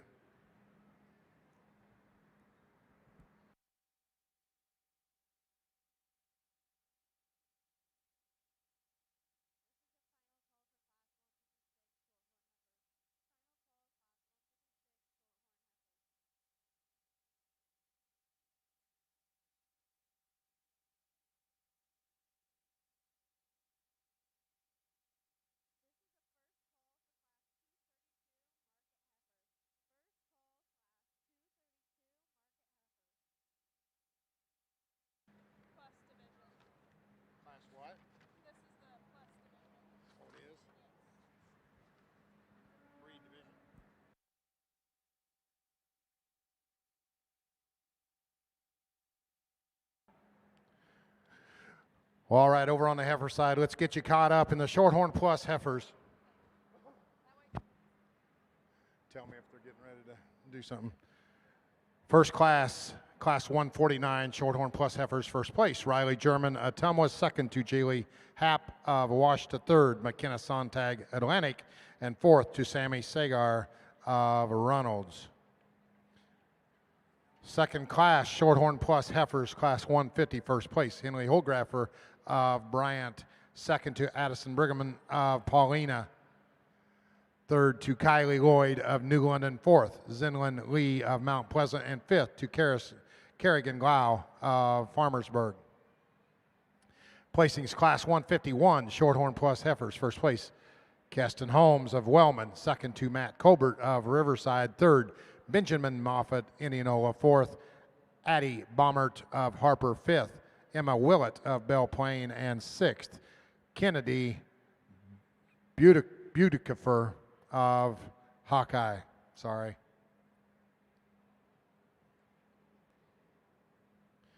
Placings for class 152, Shorthorn Plus heifers, first place. Jet Kroenke of Schleswig, second to Alyssa Obrecht of Harlan, third. Chase Rosenboom of Bussy, fourth. Colton Metcalf of Pleasantville, fifth. McKenna Rogers of Solon, sixth. Luella Fisher of Melbourne, seventh. Jacqueline Wales, boy, I don't know, Wyota, eighth to Savannah Moeller of Behrman. And placings for class 153, Shorthorn Plus heifers, Abigail Green, State Center, second to Maddie Schmidt of Andrew, and third to Holly Gudenkoff of Manchester. Placings for class 154, Shorthorn Plus heifers, first place Maddie Anderson, second place Abigail Green, and final class Shorthorn Plus heifers, single entry Addison Obrecht of Harlan. Judges Brandon and Brady are going to select your champion Shorthorn Plus heifer. Well, this is an absolutely impressive division as we get back out here, and I think there's a lot of really nice cattle, and we can get in and discuss some differences, but at the end of the day, you can probably justify a lot of different things out here again, and we do feel pretty comfortable quality-wise on the two that we're going to land on, but man, I think you can probably have a very intelligent discussion in talking about which ones you might like or where you might like them better. The heifer that wins the first class Just really square built and sound structured, great bodied. When you get right on top of the cattle, she's probably as impressive as any in terms of the spread and upper rib cage shape and the way she hooks from the top of her shoulder down her back into her hooks and pins and tail head. I think that's just really good kind of cattle from the basics of structure and body and width and shapes. When you step off to the profile, you have to ask yourself, is she in that same league in terms of look and balance? Her chest wants to sit a little further forward in her than a couple of the other cattle out here, so she just doesn't have that neat enough look sometimes up through that front 1/3 of her body. But in terms of just structure, reach, mobility, body, hip, and top line, man, we think she's absolutely in the discussion here in this set. The young lady's heifer that's circling right now back here, I think she's got some scurs or something. One that was in a class that was fairly challenging there in the top two. I'm really satisfied with our winner in that set because this one's just more grab you good looking as she gets back out here. Really throws her neck neat out of the top of her shoulders. Very tight in terms of her throat latch. I don't know if her face and her shoulder is maybe the most feminine in the shape, but it's sure neat looking, and she's bold bodied and wide pinned. I think as you get into the weeds of the structure discussion here, her way her shoulders assembled and the way her hock is built, maybe not as much Brandon and I's speed, but in terms of look and quality, boy, she has to be in your discussion. Young lady that's circling, that's kind of going to have to find a spot here to go. Probably, having a younger showman, she's probably not getting the opportunity to get to show that heifer off quite as well as what we were hoping for at times. But when you dive in and study that heifer's freedom of movement and range of motion, flexibility, we think she's very, very good, comfortable in her spine, easily the longest necked, neatest in her head carriage, very highly presented and nice in terms of, I guess, the sweep of her rib cage. I think when you get right into her and dig underneath that hair, that's a bigger framed heifer that maybe doesn't have the same shape to her heart. Heifer that from behind's a little higher twisted. We don't talk about that a lot in cattle, but maybe just not quite as expansive in terms of true power and real dimension, but a big outline critter that's very neat to look at and high quality structured. The heifer that comes out of the next class, the young man had a tough class to work through. As she gets back out here, she demands our attention in terms of female quality and presence from the profile.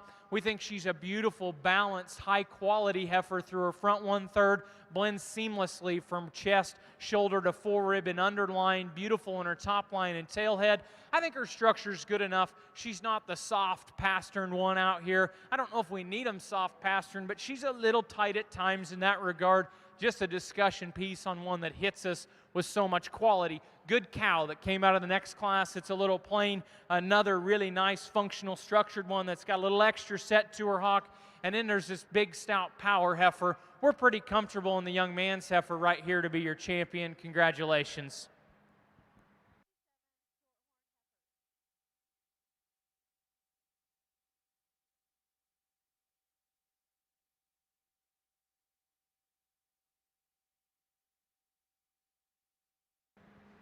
This first class, Angus steers, got a calf to start with. I think it's got a little more dimension to him, a little more width, a little more natural width out his hip, and still maintain some balance and some completeness to him. The first two are really a lot alike. I guess in his dimension is the difference between him and the second place calf. The second place calf might be just a little sharper out his neck and the way that he sets in his neck, but he gets just a little bit narrow out his pins and doesn't quite have the width, but really balanced and really nice steer. The next steer, real complete, a little more dimension, a little more balance to him, and a steer that's just got a little more eye peel from the profile. The steer that finishes the class, a long-bodied steer that's real level and good in his lines, just needs to be a little bit more dimension and more width.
Over on the steer side, placings for the first class of Angus steers, that's class 230. First place, Tayden Freeman Newman of Cascade. Tayden Freeman Noonan of Cascade. Second, Olivia Osborne of Eli. Third to Carson Mather of State Center. And fourth to Devin Davis of Corridon. That was your placings for class 230 Angus steers.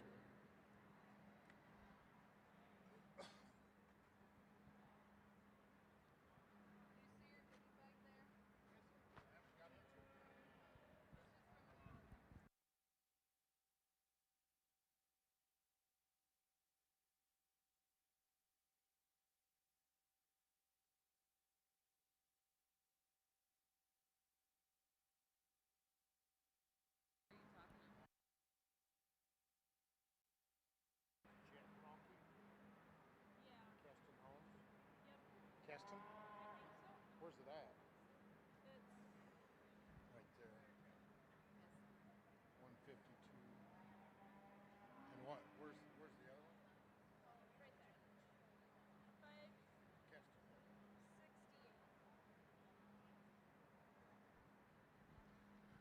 Well, all right, over on your heifer side, your champion Shorthorn Plus heifer Jet Cronky, and your reserve champion Shorthorn Plus Keston Holmes. Once again, Jet Cronky champion, reserve Keston Holmes.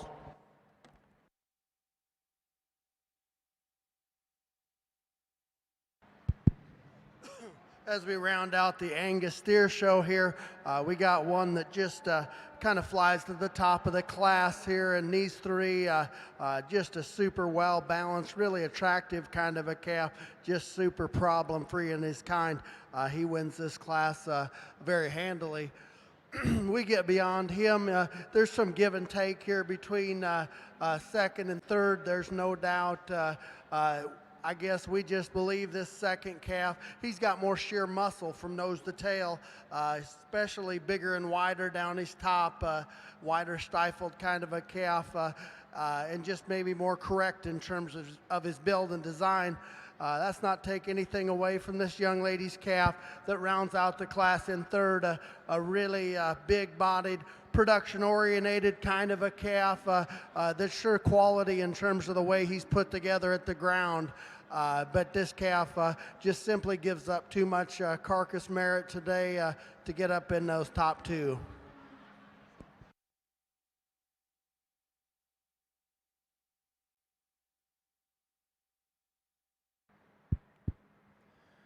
Really nice trio of heifers. The one we go ahead and land on, I think, just from a quality, composition, and just build standpoint is where she surfaces pretty easily for us.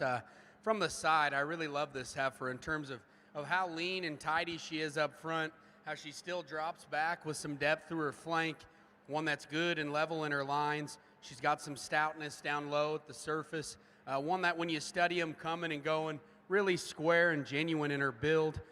One that I certainly like. Maybe not all the time she's just the loosest and the most consistent in how she sets down her pastern, but I think a really nice heifer that gets us leaded off here.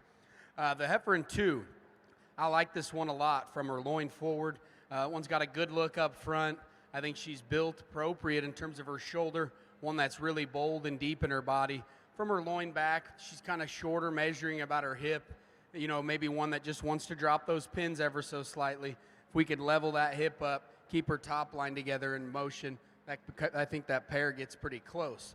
Roan heifer that we round out with, certainly one that's big and attractive, one that's plenty functional in terms of her build. She just runs in quite a bit of quality ahead of her. We just need to fix that one and level her up there through her loin and just give her some more body to go ahead and go against those two ahead of her. But a really green one that I think has some future moving forward.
Well, on the steer side, placings on the final class of Angus steers, Class 231. First place, Carson Suchin of Gowrie. Second to Natalie Axmere of North English.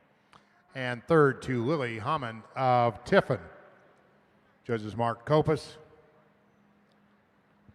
We think over here on the Shorthorn side, an excellent class and good differences. The red heifer's the power heifer of the group, bold and stout, wide pinned. I think she handles herself good enough in terms of the surface.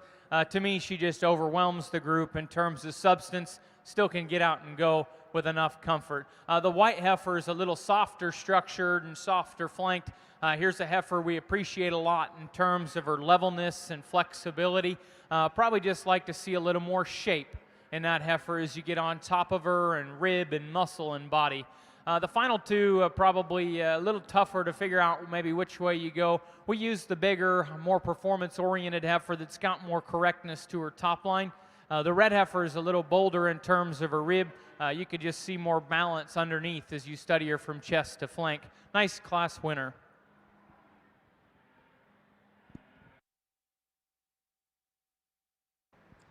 Over on the steer side, we pick our champion Angus. We got a pair of steers out here, the light and the heavyweight.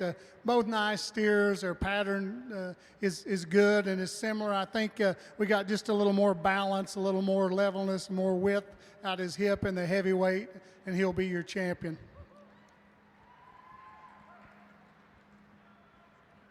Your champion steer coming out of Class 231. That's Carson Suchin of Gowrie. Coming into contention, Natalie Axmere, North English.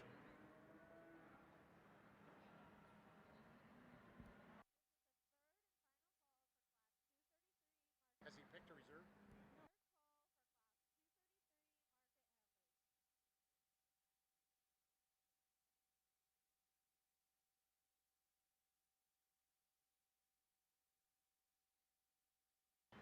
I think when we get out here for reserve, we got to follow the heavyweight with the lightweight. I think he's more like the heavyweight. He's a little nicer out his hip and handles his back leg a little better than the heavyweight. So the young man with the first class winner will be reserve.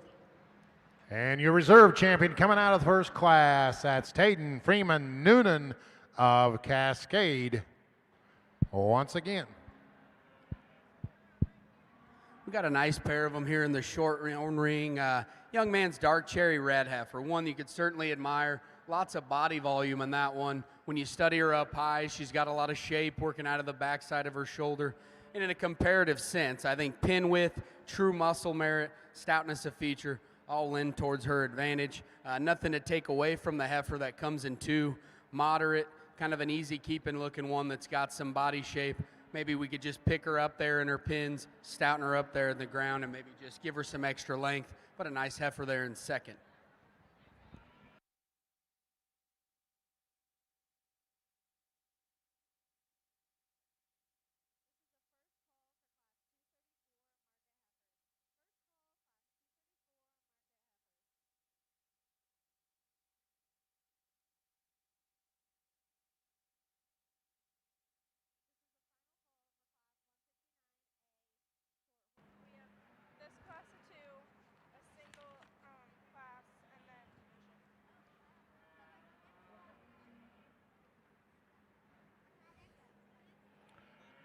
Let's catch up over on the heifer side. First place in the purebred shorthorn divisions, Class 156. That's Holland Reek of Creston. Second place, Colton Becker of Atlantic. And third to Abigail Green of State Center. As places in the first class, shorthorn heifers, Class 156. Class 157. First place, Sheridan Fox, Kanawha. Second place to McKenna Sontag of Atlantic. Third, Gus Irwin of Lacona. And fourth, Natalie Nissen of Coggin. And placings for Class 158.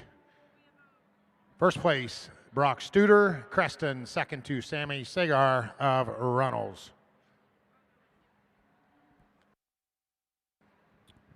As we continue to work through this Shorthorn show, I think just your first impression of cow character and maternal image surfaces the young man's heifer to the front. A little longer toed, a little high in her tail head, but an easy fleshing, big-bodied heifer that's got the right look as you step to the side. A long, level-designed heifer that's got a nice set to her hock and her pastern. Maybe gets a little flat when you get in behind her, but man, she's got a nice top-line design and a good set and angle to her hock and her pastern.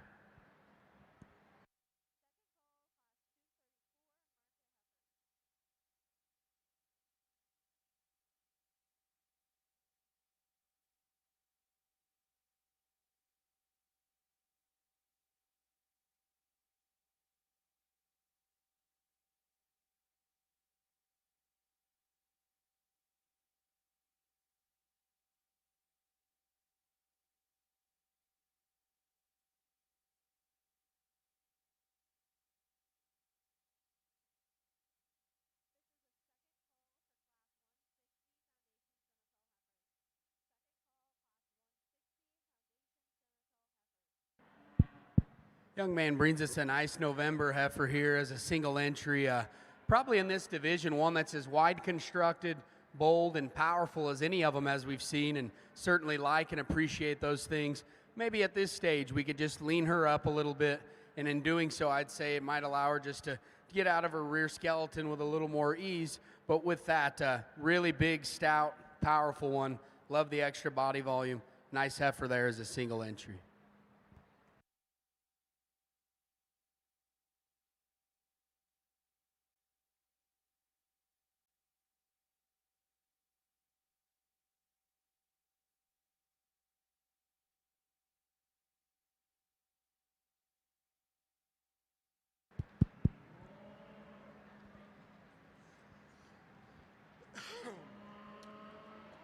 Got a lot of different pieces of the puzzle here in this class of market heifers. The only thing we're real confident of is this young man's heifer that wins the class does so quite handily. Just outweighs the class in terms of mass and power. Really big-footed, really sound structured, got some muscularity. She's the best heifer in this class, no doubt about it. Young lady's red and white heifer comes next. We think in terms of skeleton and structural build, this one's the second best one. Just works her hock a pinch nicer than the rest of the class. Still has some rib shape and some body dimension to her, and couples that with enough added dimension and power. We just think she logically fits into the second hole. After that, it gets to be some give and take. We're going to use the lightweight immature heifer here third. We just think in terms of structural merit, she maybe takes a little easier step off her back end, still has some muscle, little rib shape. Young lady's black and white heifer that comes next. Here's one, she just sets down a little awkward on those back two hind wheels. Big wide hip, big back. We just like to see her go a nickel better off her back end. Then we round out the class with a real long hipped, long back type of heifer. Just doesn't have that rib shape and body. And she couples that with a little on her back end. She just gets underneath of herself a pinch as she goes away from you.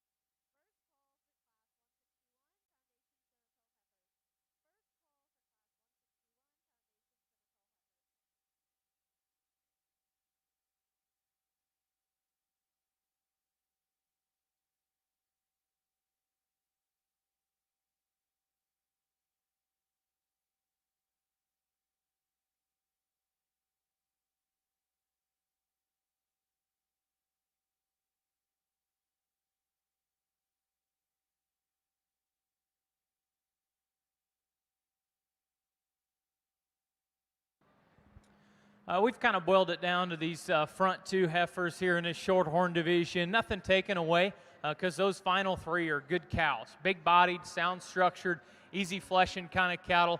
Just don't know if they come with quite the same presence and quality as you study their outline and design. These two heifers up front, I think they're both pretty good kind of cattle, quite a bit different in their type and their kind. The heifer that wins the first class, that kind of red roan heifer, I like her youthfulness. I like her greener look. She's a little prettier about her head and her neck.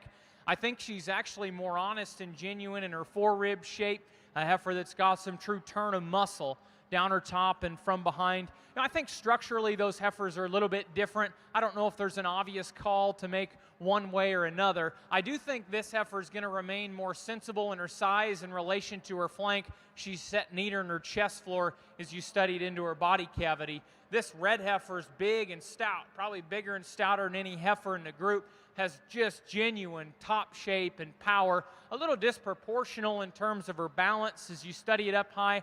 I think as we read through that hair underneath, we wondered, is she look just a little hard flanked? Does she have a real maternal look about her?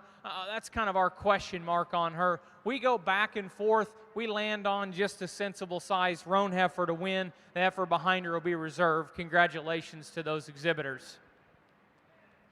Your 2021 champion purebred shorthorn heifer coming out of class 156 and exhibited by Holland Reek of Creston, Iowa. Reserve coming out of class 157 and exhibited by Sheridan Fox, Kanawha. Finishing up placings in the shorthorn heifer division, class 159, first place Brock Studer, second place Sarah Anderegg of Mason City. And final class 159A, first place, Cade Burke. Well, once again, your 2021 champion purebred shorthorn heifer coming out of class 156. That's Holland Reek of Creston, reserve, Sheridan Fox.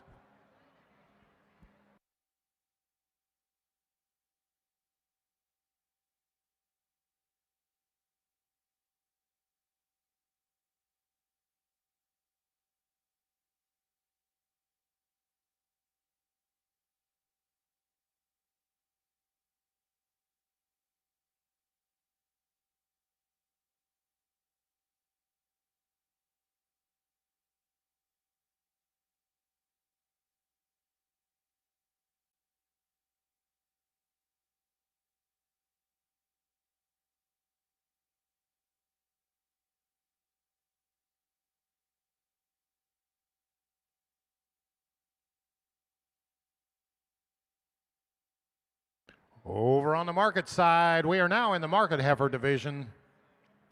Placings for the first class of market heifers, class 232, first place Tucker Jackson of Waukon, second to Lynn Eakes of Leon, third to Natalie Brown of Seymour, fourth of Ridgeway. That was placings for the first class of market heifers, class 232.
Well, all right, over on the heifer side, I need to announce once again, just as I did earlier, missed it during the show, but catching the heifer side, the Iowa Simmental Champion supporters have come together to raise funds to give back to the Champion Reserve Simmental heifers at the Iowa State Fair. On the heifer side, the Champion Purebred and Champion Percentage heifers will receive $500. The champions will receive $500, and the reserves will receive $250 at the state fair. Supporters of this include Bracker Livestock, Finch Cattle, Finesse Cattle Company, Udell Cattle Company, CNN Cattle Company, and Weiss Cattle Company.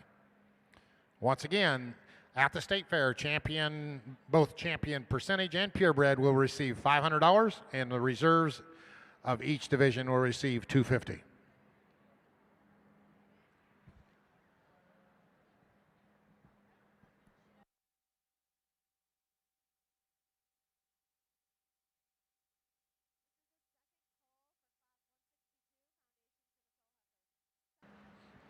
This second class of market heifers, I think the heifer we end up starting the class with just beats the others just in overall completeness. I think she's a little more balanced, a little smoother from front to rear. And when you get off and look at her, she's just more proportioned, and I think she gets around the ring with a little more ease in her structure. The second heifer, real deep and square. The next two, I think, are really close.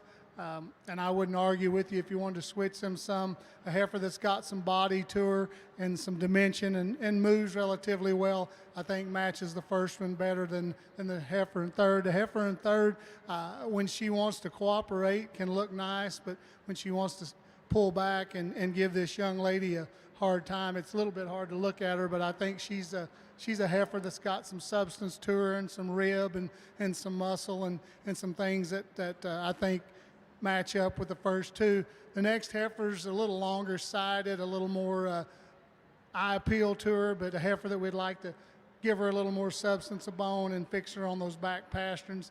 The next three heifers as they come, we end up with some little bit of structure issues and some body and some things that we need to change in those three to make them any better today.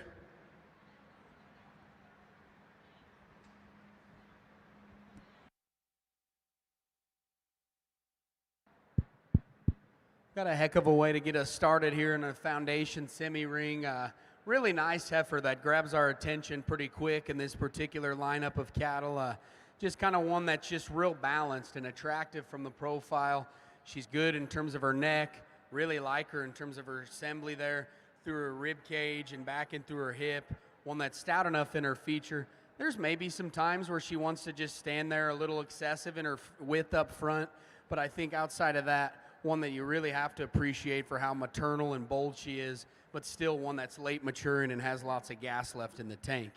Really skinny green one here in second, but we think this one has definitely a bright future ahead of her. When she gets this one parked, that one's really long and slender-necked, and though she's probably comparatively not one of the deeper-bodied ones, I think relative to her maturity and her size, she's plenty deep there back through her flank. She's shaped really good in terms of her body shape up high, one that's long about her hip. There is some times where she maybe gets a little uncoordinated there off her rear too, and maybe just doesn't plant down with cushion there through her pastern, but I think that one is moving towards the right direction in terms of the good things that she does for one that's really late maturing. Nice kind of a cow prospect here in three. The young man's baldy, moderate, easy keeping kind of a female, big and bold in her rib design, one that's really good in terms of her feet and legs. Maybe just from a quality and just refinement standpoint, she's maybe a little stouter about her head. We could probably just see her more refined about her neck and shoulder shape, but I think a good functional kind of a cow prospect for that young man. Next, we bring out the stocked-legged baldy here. This is the big volumed, high-performing one of the set. Love this one in terms of her length of her neck, maybe just a little upright in her shoulder, and that just doesn't allow her to just be as comfortable in her spine and maintain her hip levelness when we study her in motion, but I think a heifer that brings lots of good to the table in her own right. Young man in the vest that comes out next probably has the stoutest constructed heifer in the class in terms of foot size and bone, one that hooks her neck up extremely high out of her shoulder. She's maybe just a little tighter in her spine, and we could just free her up in her movement off either end, but a good kind of a female there too in her own right. And then we conclude the set with a young man's heifer here in front of me, one that's got some body. I think she's an easy fleshing kind of a female. Maybe just runs out of gas in terms of just extension there up front and just power and width.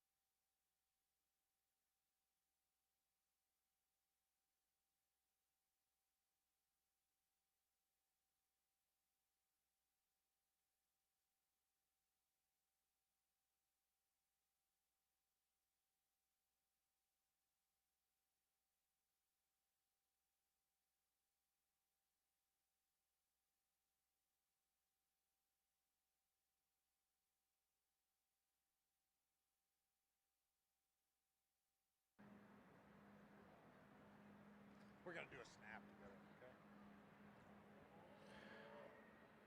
Over on the heifer side, placings for the first class of Foundation Simmental heifers.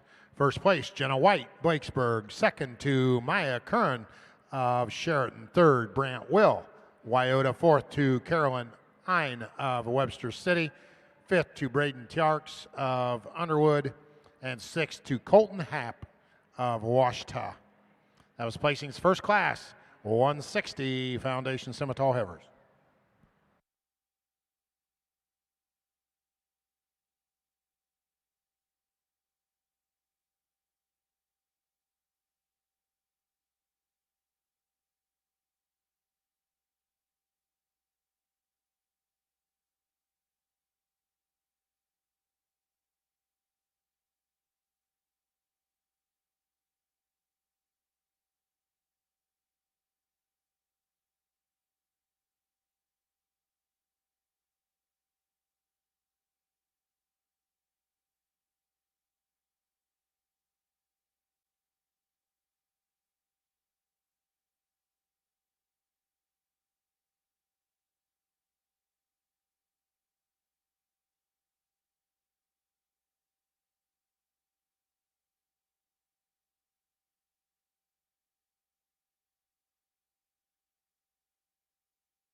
Challenging class of market heifers here, a lot of differences from end to end. I guess we're going to start off with one that we think is just real complete in terms of her kind. We wish she had the skeletal outline of that one in the second hole in terms of a little added frame and size.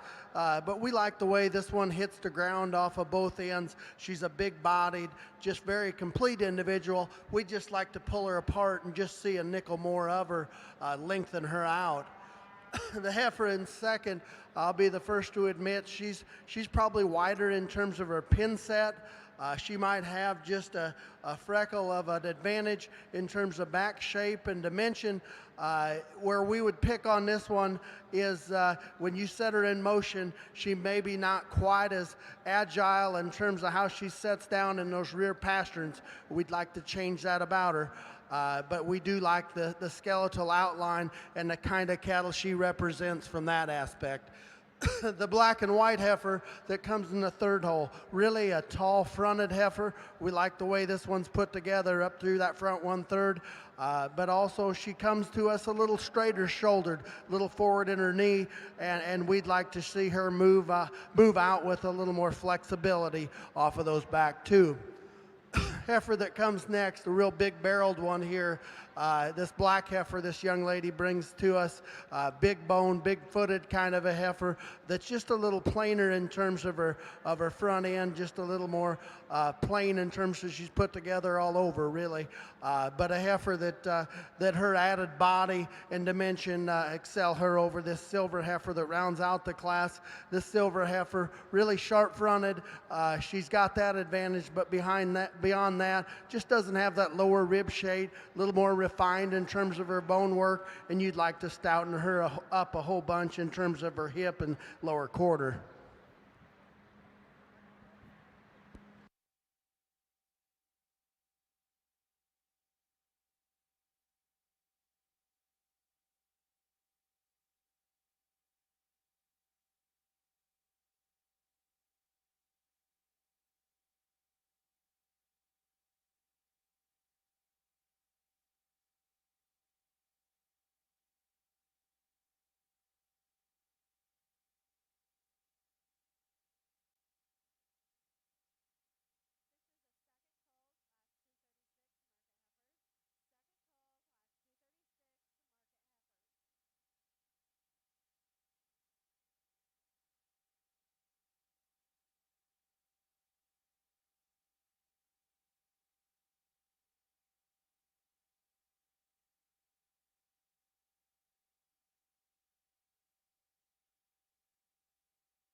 Brandon commented as we were working through this class that he just got pretty pumped up when these cattle walked in the ring, and I hope you guys around ringside did too. We've had some really good classes today.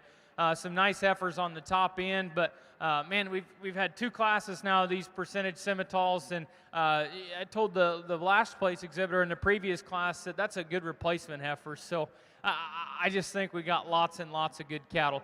A lot of variation here, top to bottom, in terms of frame size, maturity, condition, skeleton. You know, the heifer that wins is big, You wonder how big she's going to get relative to her age, but she's pretty tough to get around in this group. Overwhelming in terms of balance, good in her heart and forerib and underneath. Lots of shape as you get on top of them. Study them from a balance perspective. Both those cattle are really similar to me in terms of their type and kind. This heifer's a little bit smoother there in her neck to the top of her shoulder blade, a little longer out of her hip.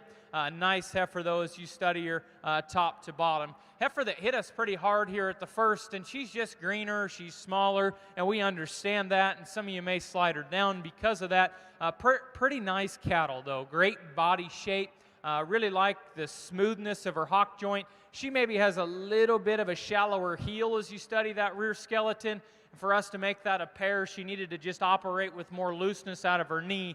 But when you stop and study that heifer into the angles that she puts together from the balance and profile, her chest to flank, her body shape, her true dimension is extra good. She'll lose her pins a little bit as she goes as well. I think that all kind of goes to her rear skeleton, but lots of unique pieces in the heifer that's second. Heifer that's third, standing, can grab you hard. She's wild-necked and good chested. A little harder in her muscle, a little harder in her forerib, not as comfortable in her spine as she goes, but she grabs you hard. That one will take a good picture. She just needs to be a little sounder for us. Heifer that comes in fourth, we tried to make a case for this heifer to be third because we thought she's more functional. She's got more set to her hock, more sweep to her rib. She's cowier looking, no doubt. When you dive into the details of this one, probably not quite elite enough to justify ranking third, but she's ladylike, she's cowy, high tail head, a little frail, and closes up behind. Heifer that comes next, young man, it's a big, strong, stout power heifer that's balanced when you get her put together. She comes apart when she's asked to go, a little tighter in her loin and more restricted in terms of her spine. A big power heifer in terms of pins, and yet her neck still comes out good out of the top of her shoulder. One of them rounder bodied ones that needs more flank and balance underneath. Heifer that comes next is a big power performance heifer, might weigh as much as any in terms of substance and mass. She gets a little tough moving as you study her shoulder. Nice heifer that's more functional in her back leg and bigger bodied that comes next. Little plain as you study her up front. Young lady's heifer that concludes the set. I like her. I think she's got body, shape, and a neat look. Kind of runs out of gas in this group. Really, really nice class of cattle.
Well, over on the heifer side, placings for second class of Foundation Simmental heifers. First place, Max McClure of Burlington.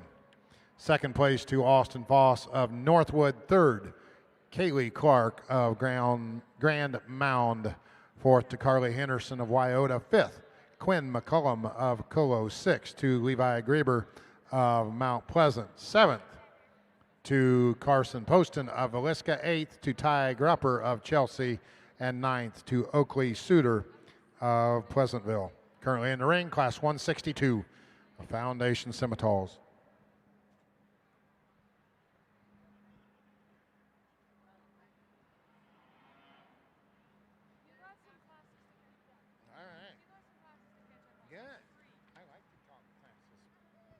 And over on the market side, placings for class 233, second class of Margaret Evers. First place, Thomas Jacoby of Grand Mound. Second to Cassidy Snyder of Winterset. Third, Allison Haywood, Albia. Fourth to Delaney Peterson of Gladbrook. Fifth, McKinley Curtis of Bernard. Sixth, Anna Coda of Bellevue. And seventh to Aiden Tolsfrud of Decorah. Placings for class 234, Market Heifers. First place, Keisha Van Ingen of Melvin. Second to Emma Salazar of Grand Junction. Third, Keaton Crosskoff of Ridgeway. Fourth, Anna Holthouse of Ocean. And fifth to Leighton Wales of Wyota. Currently in the ring, class 235, final class of Division I Market Heifers, and we'll be selecting your champion and reserve Division I.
really nice class of heifers here, and some give and take in these first two.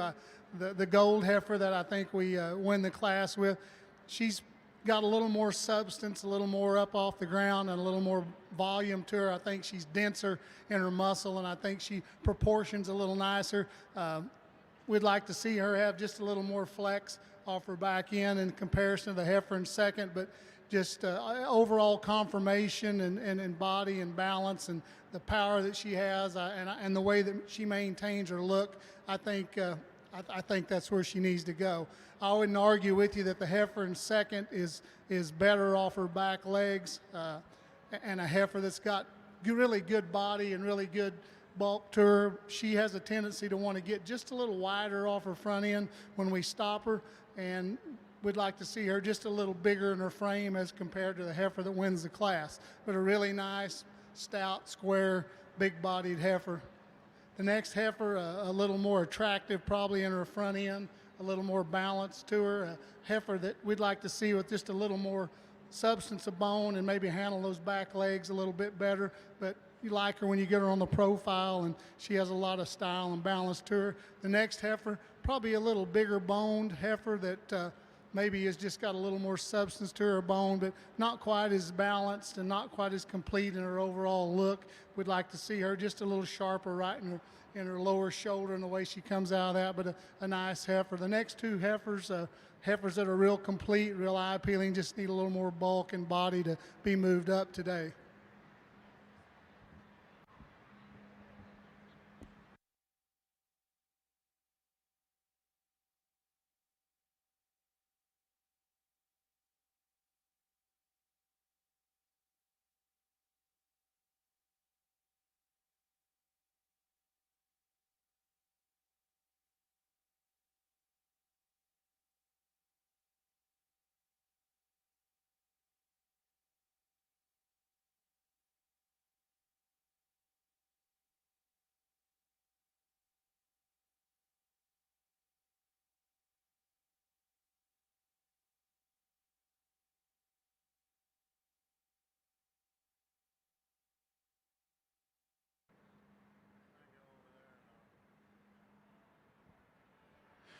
Catch up over on the Market Ever side. Final class, Division 1, was Class 235. First place, Tyson Gretzka of Corden. Second to Mallory Kane of North English. Third to Trey Fukin of Mount Air. Fourth, Riley Hemmingson of Trainer.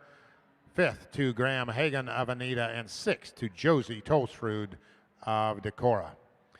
Now entering for your Champion Division 1 Market Drive.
I think it's safe to say that really got into the heat of things here in this particular class. I think there's quality all the way down the lineup, and we took our time on those top three, and then eventually made it down to these two. And I'll just kind of tell you the differences that that we see in the cattle. The young lady that we're going to go ahead and start with, I think when we got all three of those cattle out there, we like lots of parts and pieces. I just think comfort level, angles, and just lower joints are just in that one's favor. She's easily the most flexible, longest reaching animal out here when we study all three of those in the move. One that's just so overwhelming in terms of her mass and her power pieces, and she still blends it together relatively smooth into an attractive kind of a look from the profile. I guess our thing with her is we could probably just peel her down there in her tail head and just help her out in her top line there.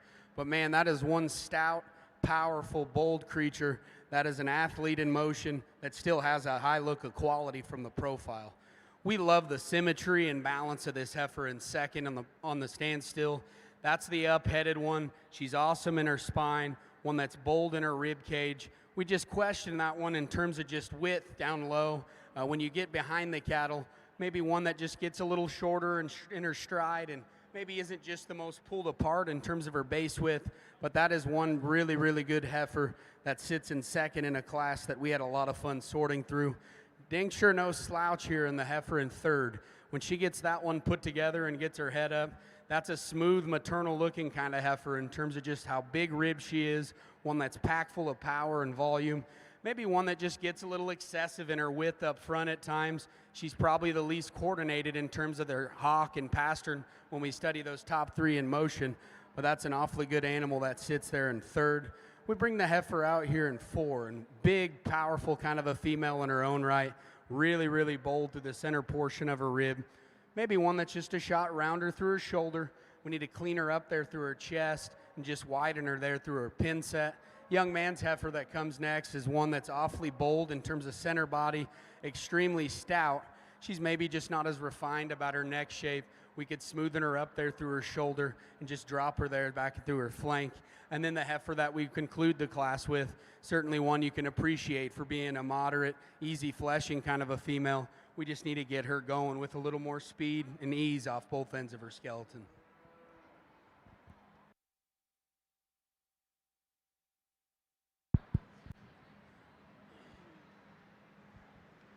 As we get ready to pick our Division I champion market heifer out here, we could talk about and describe these first three class winners out here, but the facts of the matter is the speed and the action in this division was in that fourth class. And I guess the logical thing in Mark and I's eyes is to use that young man's yellow heifer. She's going to be your champion in this division.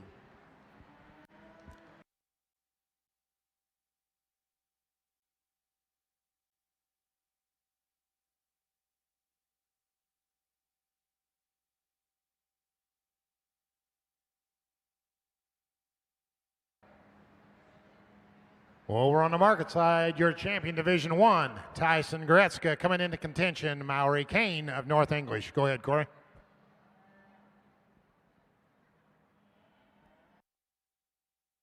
And when we get looking for reserve out here in this division, much the same way with our champion, the heat was in that class. We like this yellow and white, the white heifer this young lady's got. She's going to be your reserve.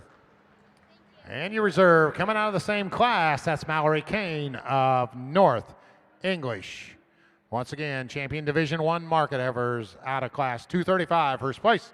And your champion Division I, Tyson Gretzka of Corydon, Iowa. Reserve, Mallory Kane of North English. Coming into the ring, class 236. Let me give you placings for class 235. First place, Tyson Gretzky. Second place, Mallory Kane. Third, Trey Fukin of Mount Air. Fourth to Riley Hemingson of Trainer. Fifth to Graham Hagan of Anita. And sixth to Josie Tolstrud of Decorah.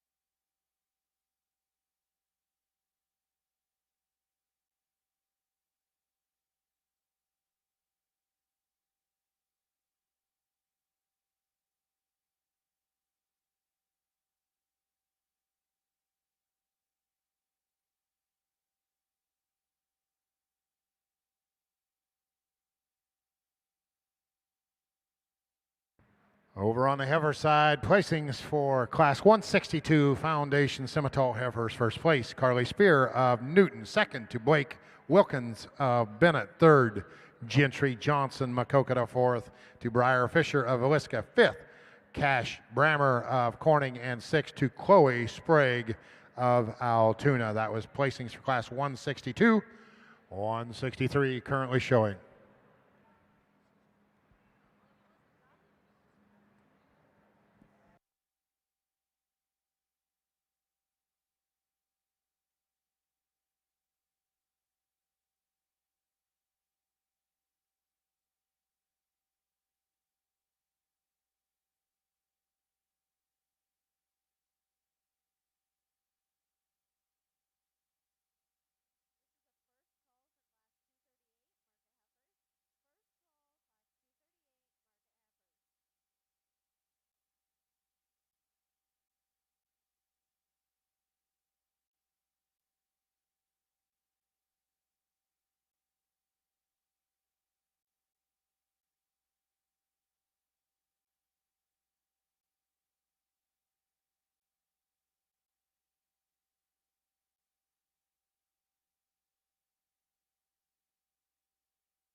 Another fantastic class here in our Foundation Simmental show, and I don't know, Brandon got to talk to that last class, and great quality there at the top end. And I think this class is equal in terms of depth. I think as we get to the front end, it's a little bit more conceptual in the sort. As you get into the details of these cattle, the heifer that wins to me is just more maternal in terms of her joint shape, and that's what allows her to win in this group. Smoother shouldered, cleaner kneed, cleaner hocked. I don't know if she's just a total upgrade structurally, but for us, just her smoothness and her smooth blending parts is what gives her the edge. I don't know if she's got an outright flex or reach advantage. Just a nice looking, balanced, pretty, smooth profile and heifer there to start with. This heifer that's second is insanely shapely, like big muscle down her top, wide pinned and a lot of stifle shape, round, bold bodied, really sets her neck on high and nice out of the top of her shoulder. I just need her a little smoother in her joint and shoulder. Her knee will want to come forward just ever so slightly. But when she goes, she's athletic enough, she's bold, and she's powerful. A nice critter there to go second. Really like the type and kind of the cow character coming next. Young man's got a very good low-maintenance cow prospect. Rib and body is tremendous, a little lower to ground than some of the other cattle. Could be just a little bit leaner condition so we could project her on down the road more. At times, I thought this heifer could start the class. Then we got her to going, and I just didn't know if she held herself together good enough to justify sliding all the way up. The Baldy heifer that comes next is wide-pinned and big stout in terms of her bone and power. Kind of presents a nice look at times. Other times she'll want to camp underneath herself, look a little plainer about her neck, but good quality cattle in terms of stoutness and power. Young man's heifer that comes next, nice on the profile, long-necked, big outlining kind of female with a good square pin set from the side. We just caught her too many times a little wide up front, twisting those front two a little east and west, but a nice heifer in terms of balance and nice heifer in terms of refinement up front.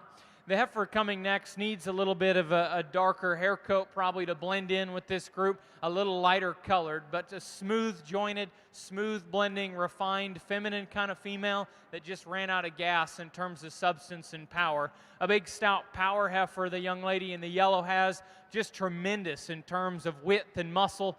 Doesn't come with enough female character to her shoulder, her face, and her joint. A little more feminine kind of female to conclude in terms of face and shoulder. Just needs to be a little stouter and more powerful as you study her to the surface.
Over on the heifer side, placings for Class 163, Foundation Simmental heifers first place. McKenna DeCap of Dixon second to Michaela Jones of Tingley third to Ty Becker Williamsburg fourth to Burke Willis of Diagonal fifth, Benjamin Ashmere of North English sixth, Brandy Whitted of Marcus seventh to Delaney Fellinger of Hopkinton, and eighth to Haley Dodge of Terrell. That was placings for Class 163. Congrats. Thanks, Brad. Look good.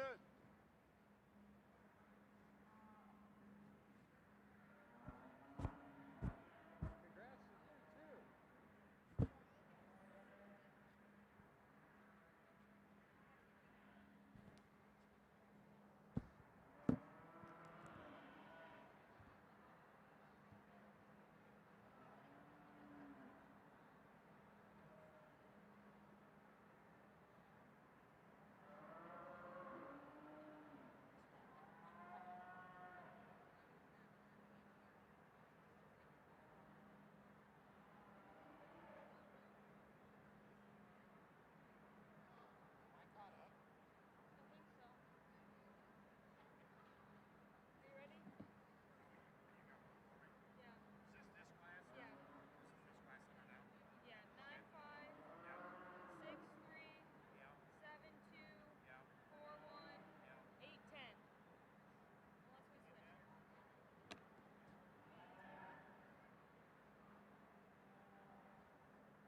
We've got two really nice heifers in this class that stand out, and I think the one that wins pretty handily.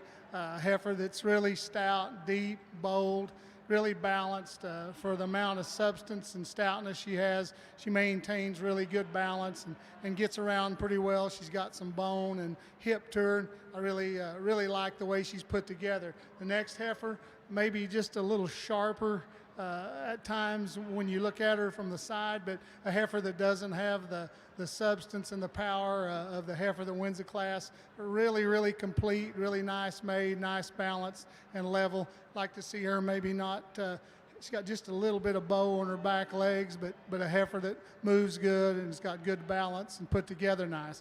The next heifer I think's probably a little more like the first two. She's a little leveler, square in the way that she's made. We'd like to change her in the way she handles her back legs from behind. She wants to get just a little hawked in, but in terms of balance and the body she has, I think she matches the first two. The young lady's shorthorn heifer, really sound, deep-bodied heifer that has got some substance and power to her. Just gets a little easy in her top, maybe a little rounder and coarser in her hip and tail head, but a real complete heifer. The next black and white heifer, you like a lot of things about her body and her width and her shape. Just too straight off the front end. We'd like to see her have more reach and handle her front end better, but we like her substance. The next heifer, a little longer sided heifer that's got some length and some width, but just gets a little harder made. Also like to see her just a little bit better in her structure. The next heifer, really deep and square. Some heifers down the line that maybe just give up some size and some volume in this class.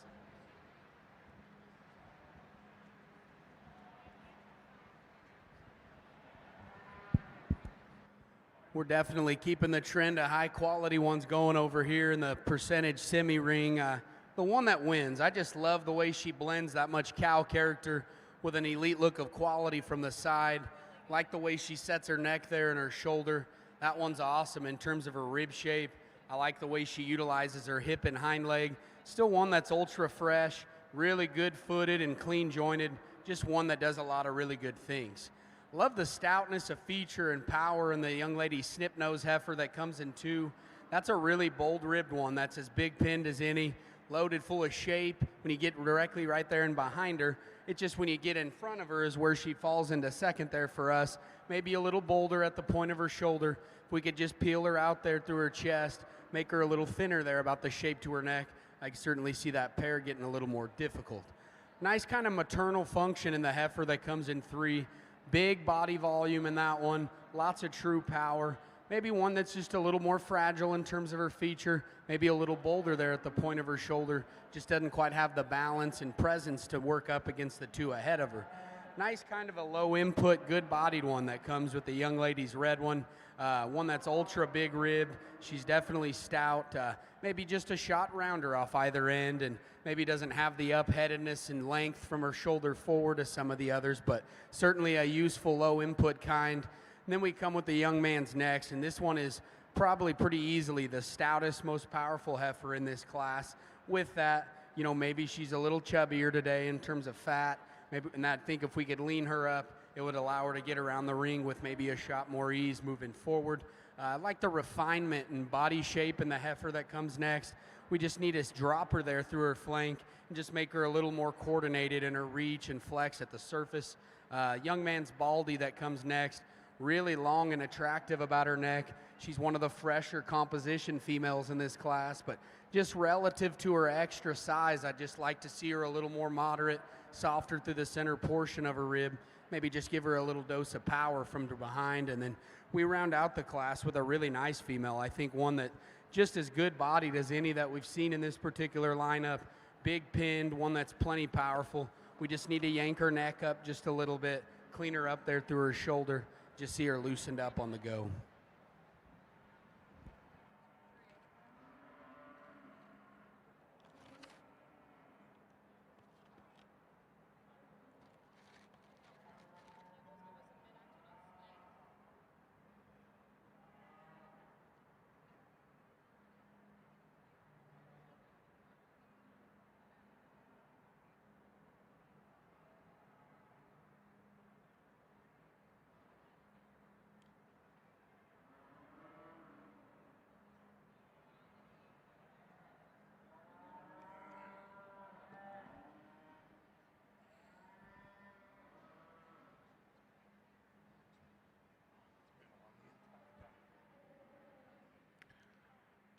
Let me catch up over on the market ever side. First class of Division II, Class 236.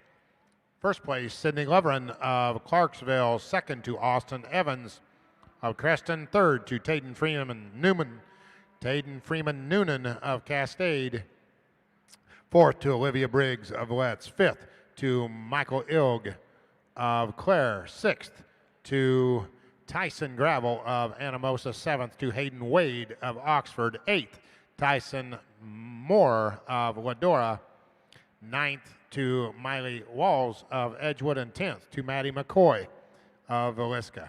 Those are placings for the first class in Division II, 236. Class 237 currently in the ring.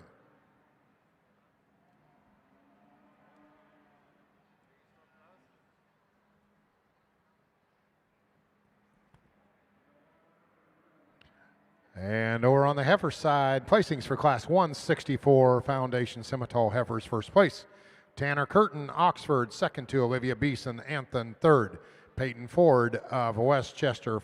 Fourth to Riley Davis of Corden. Fifth, Garrett Werzer of Wacoma. Sixth to Danny Gravel of Anamosa. Seventh, Wyatt Bailey of Mitchellville. Eighth to Colton Whitaker of Ames. That was placings for Class 164, Foundation Simmental Heifers 165, currently showing.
Solid class of heifers here as we continue to work through this percentage Simmental show. Just a little more refinement and smoother jointed in the heifer here that wins the class. You could probably say they both could be a little better at the surface. This one's a little up on her ankle, but she's so much smoother in her knee and shoulder and hock. Good-bodied, wide-pinned heifer that's really elegant in terms of her head and her neck. Still bold in her body and a little fresher in her condition. A nice heifer to go ahead and start this class. Heifer that comes into a little stouter in her bone, a little wider in her pin and bolder. I think as I get on front of the cattle and study her shoulder and knee, I just like to tone her down ever so slightly. There's times that her lines and the way she sets down in her pastern can edge out that heifer to win the class. It's a pair. Probably the biggest fault I have on this heifer is her teats. They're just a little long for a heifer at this stage in the game. This blaze face heifer is really good bodied and powerful. So much shape and power that she's not quite smooth enough in terms of her kind. A little crestier necked, a little rounder shouldered, but good cattle. Bold, got some power, and still handles it good enough as you study her going off either end of her skeleton. Big, long, extended heifer here coming next. Probably has as much weight per day of age as any. A little tougher to look at in terms of her hind leg structure and tail head, but smooth-shouldered. a heifer that's got enough body depth. I think the next three you could shuffle around. I like the heifer the young man's got. He did a nice job getting her stuck on profile, kind of ties her neck in high to the top side of her shoulder. The freeze branded heifer the young man's got, really, really functional heifer. Feet and legs and body, certainly going to make a good cow. She just comes apart more in her top line as she goes. And the heifer that concludes is bold and powerful. I just like to neaten her up as we step to the profile. A little bigger shouldered and wants to cross her back feet.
Very challenging class for us, I guess, the way we saw it in this market effort class. we just think that the most complete one out here is this young man's white socked heifer. On the stand, she just completely dominates this class in every respect, really. Huge footed, big bodied. There's heavier muscled one on down the line, but just from enough muscle, but carrying it the right way, she sure excels in that regard. Where we'd pick on this one slightly is at the ground on her back too. She could just pick them feet up and just make them stretch a little longer in terms of a stride. You get right behind her. We'd just like to see a pinch more base width in terms of the way she goes away from you, but big-bodied, practical, easy fleshing kind of a female. Sure represents the kind of cattle we like. In terms of structural integrity, we like this black and white one. Just foot size and shape is so good. When that young man gets her in motion, just flips and flops them around as good as any in this class by quite some margin. Where we change this one, she just doesn't have that extra muscularity that one right ahead of her does, no doubt about it. We'd just like to punch her up on muscle just a little bit to get around that one right ahead of her. Then we come into a black heifer here, a really long patterned heifer. Like the top shape and dimension this heifer's got, she's just a little bit more refined in terms of the way she's put together in her bone work. She's a little bigger frame kind of a heifer, just doesn't look quite as soft-bodied as the two right ahead of her, but we just think she logically fits in the third hole. The heavy muscled heifer's this silver heifer in fourth. No doubt about it. Love her width of base, her stifle width, her back shape and width. We love all that about her. When this young lady gets her in motion is where we change her. We just like to see her handle that hock and hind leg just a pinch better, but a lot of carcass merit in that female. We just like to see a little more agility off of those back two hind wheels. Again, another heifer, a lot of width and power in this one, a huge bone. Her bone work is almost so big, it makes her foot size look a little small. And this one here, when you get off of her, we thought she was a little shallower ribbed and a little higher flank kind of a female. But boy, muscle power, she's got that for sure. Really long-fronted, baldy heifer here coming next. We like the style when you get off of her from the side, you get right behind her. Maybe just doesn't have the base width, doesn't have that extra punch in her lower stifle like some on up the line, but long-bodied, big-footed heifer, we like that about her. And we round out the class with this little red heifer, huge back in this female. You get up on top of her, you like the back shape and width that this red heifer's got. Just a little short coupled, little early maturing kind of heifer, stands down on a smaller foot and a little more refined bone work.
Let me catch you up over on the market side. Market heifer class 237.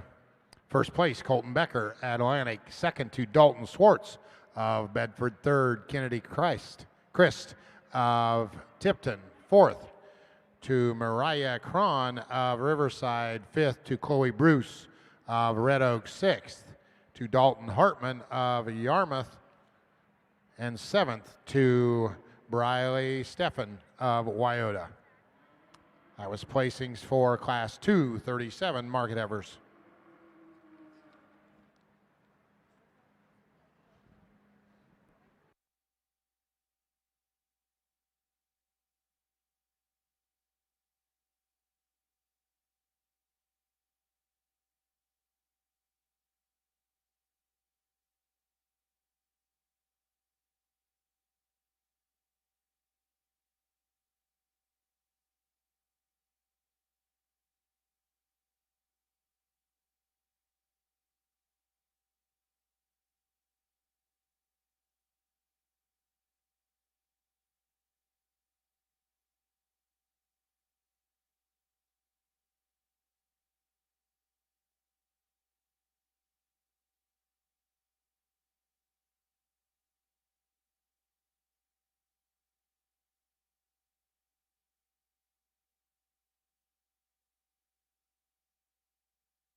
Yeah, I'd say to say that this class is difficult and has lots of talking points as any that we've seen today. And I mean, there's quality that runs deep. There's times where you look at each and one of these and, you know, you could certainly see them as a winner.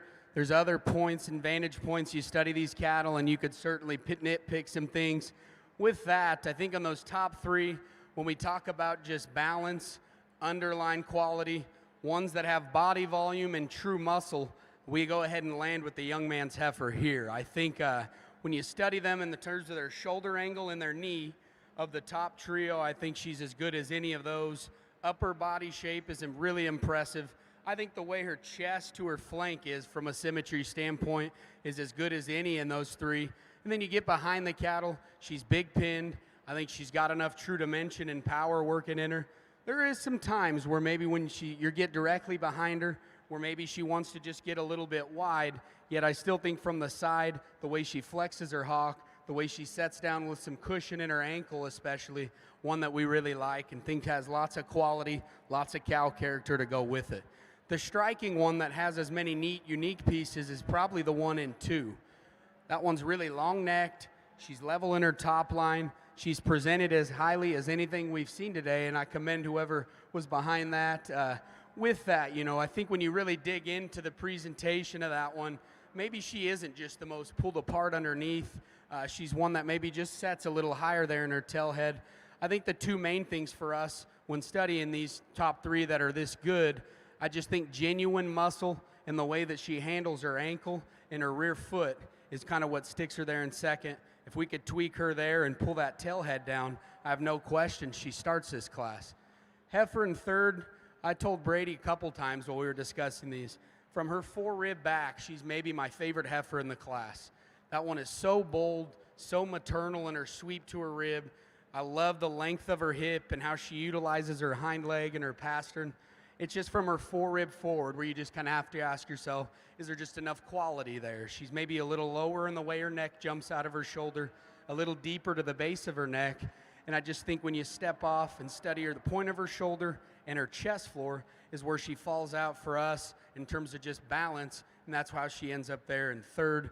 But I mean, that's getting pretty critical on one that I like an awful good deal. The heifer that comes in 4, really nice in terms of feet and legs in this one. I think she's probably one of the better heifers in terms of the build of her hip and hind leg, certainly enough body volume and mass. For us, we just thought maybe about the top side of her neck's getting a little thicker. She's wanting to push out there in her chest. And in a class that ran that deep on the top end of quality, just little tiny balance aesthetic pieces that end her up there in 4th. Baldy is a powerhouse that comes out next. This one is huge ribbed. She's as shapely and powerful as any, but what you'd expect with the amount of power that she's packing, she's maybe not just as athletic and long reaching off either end, but I certainly think that one that can still balance from the side at the standstill, be that smooth, certainly has some value moving down the road. Then we get to a heifer that comes next, and one that's certainly really big-bodied and maternal appearing in her overall look. Maybe just one that we could just set back there in her shoulder angle, widen her out there through her pin set, and just loosen up that hind leg. Young man's blaze face, wide underlined one, really big-bodied, one that's plenty functional in her hind leg set. She just gets a little excessive there in the set of her hock, wants to duck those pins ever so slightly. Well, that'd be a good cow moving on down the line. Same thing goes for the one that we conclude with. Stout, big-ribbed, plenty functional, just doesn't have quite the presence and look about her front third as some of the others, but a nice one to round out.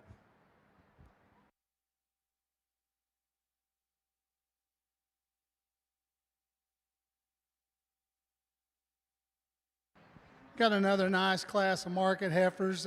Some differences in these first two. The heifer we chose to start with, a little bolder sprung, a heifer that's got a little more volume and thickness to her, a little more body and a little more substance. A heifer that maybe we'd like to see her a little nicer right in her chest floor, but whenever you get back off and look at her, she's just got more substance to her and more body, and she's just a little nicer in the way that she moves off her feet and legs. The next heifer, real nice in terms of her balance and the way she's put together. I like the way she comes up out of her neck and her chest floor a little better than the heifer that wins the class, but she's good-bodied and she's built good. She just gives up a little bit of stoutness from behind, from hooks to pins. Would like to give her a little more punch.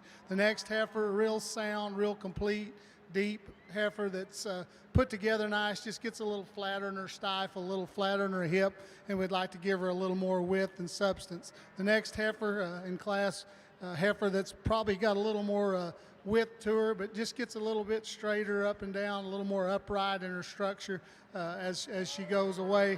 The next heifer, a long-bodied, level heifer that's got some rib shape to her that we just like to see her with a little more stride and a little easier moving.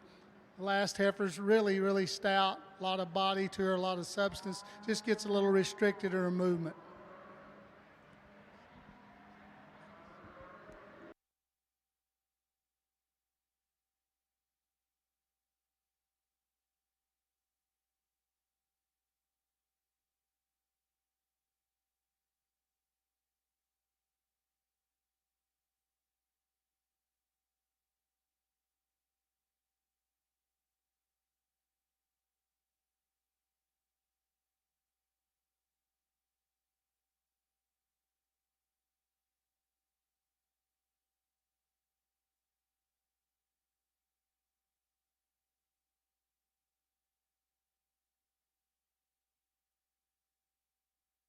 All right, let me catch you up over on the market side. Placings for Class 238 market heifers. First place, Allison Wallace of Harris. Second to Saul Christensen of Royal. Third to Sidney Schaefer of Wellsburg. Fourth, Jaden Knabb of Loudon. Fifth, Briley Alliger of Gowrie. And sixth to Olivia Alber of Independence. That was your placings for Class 238. Market Evers 239 currently entering the ring.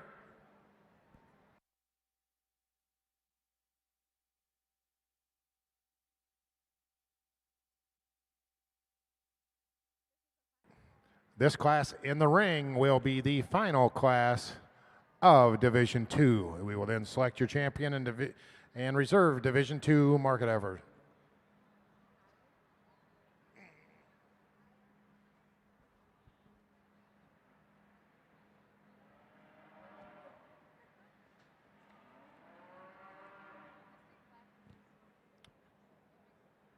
Let me catch you up over on the heifer side. Placings for Class 165 Foundation Simmental Heifers. First place, James Groover of Sully. Second to Danny Gravel of Anamosa. Third, Maxwell Skellinger of Orient. Fourth, Kinsey Luberecht of Oskaloosa. Fifth to Brody Schaff of Randolph. Sixth to Gabe Scott of Oskaloosa.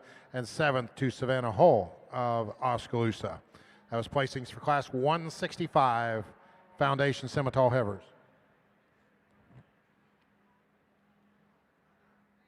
And placings for Class 166 Foundation Simmental Heifers. First place, Cody Klein, State Center. Second to John Vanderveen of Hartley. Third, Riley Tim of Guernsey. Fourth, Brock Henderson of Wyota. Fifth to Colton Harkin of Applington. Sixth to Kendall Knoll of Hedrick. Seventh to Cole Toby of Charlotte. And eighth to Dana Shires of Corning.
Well, the further we work through these foundation Simmentals, I think the more and more good cattle we get.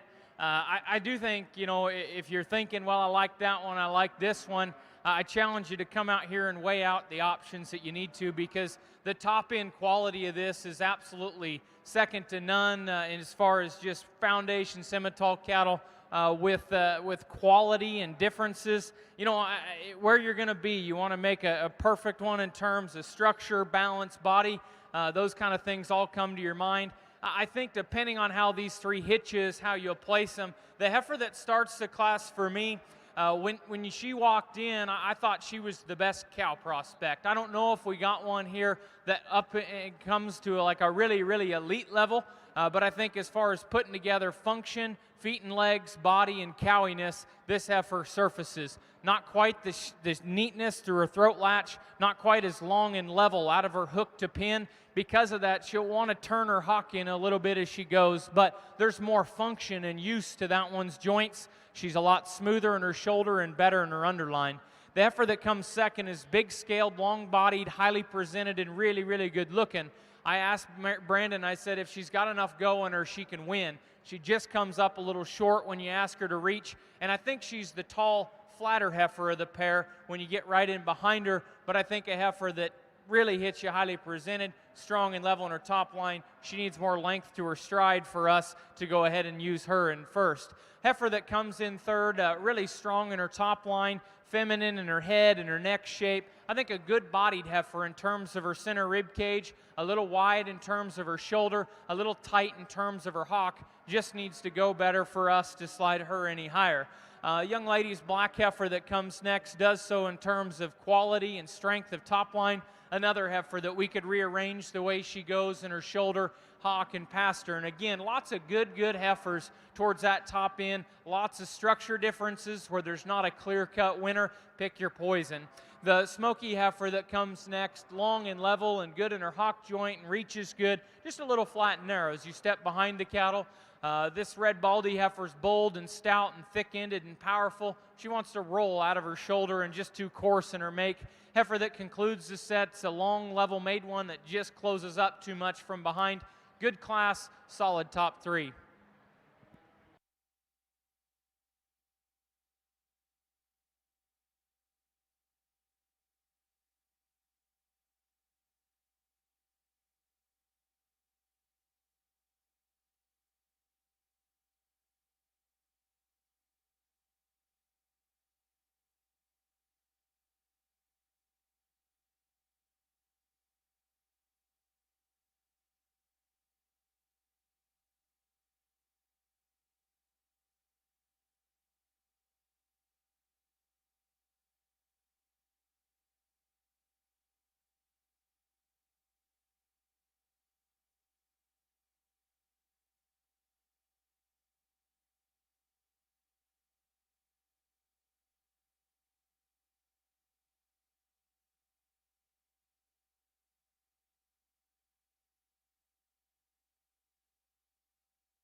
We got a pretty impressive individual here in this class of two. I don't even think I need to go into too much description.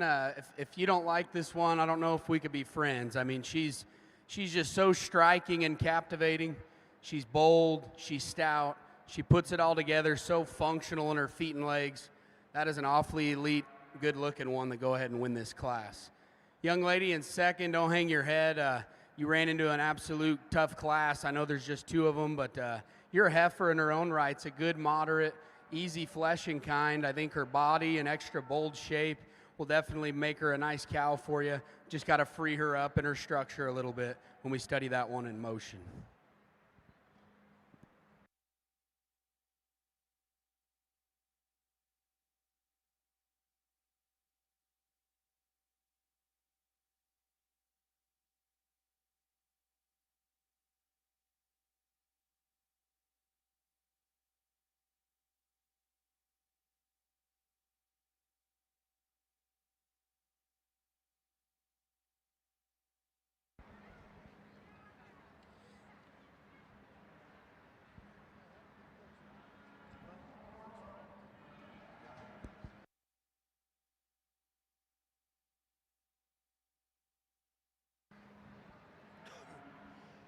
Boy, the quality, the quality sure came up a notch here in this market heifer show in this class. These three heifers on any given day, obviously, you know, there's different things are going to happen. I guess I'll tell you how we see them today. Young lady's heifer that we're going to lead off with, just in terms of her groundwork, her foot, her bone, and just overall completeness, we just think she fits the bill. Heifer that's got sure enough muscle to her, just very well balanced. Love the way she handles her hock and hind leg. If we're going to criticize her just ever so slightly, when she gets out and goes, she could stay just a little leveler in her top line. But I think at the ground and stuff, everything's sound as she goes.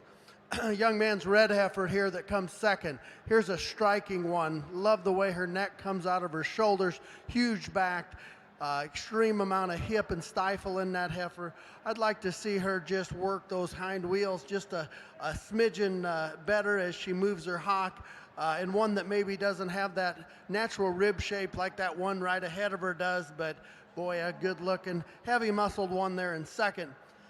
The heifer in third today maybe just doesn't have that mass, that extra muscle that them two do right ahead of her. Huge footed heifer, huge boned heifer. Love the rib shape and body this one has.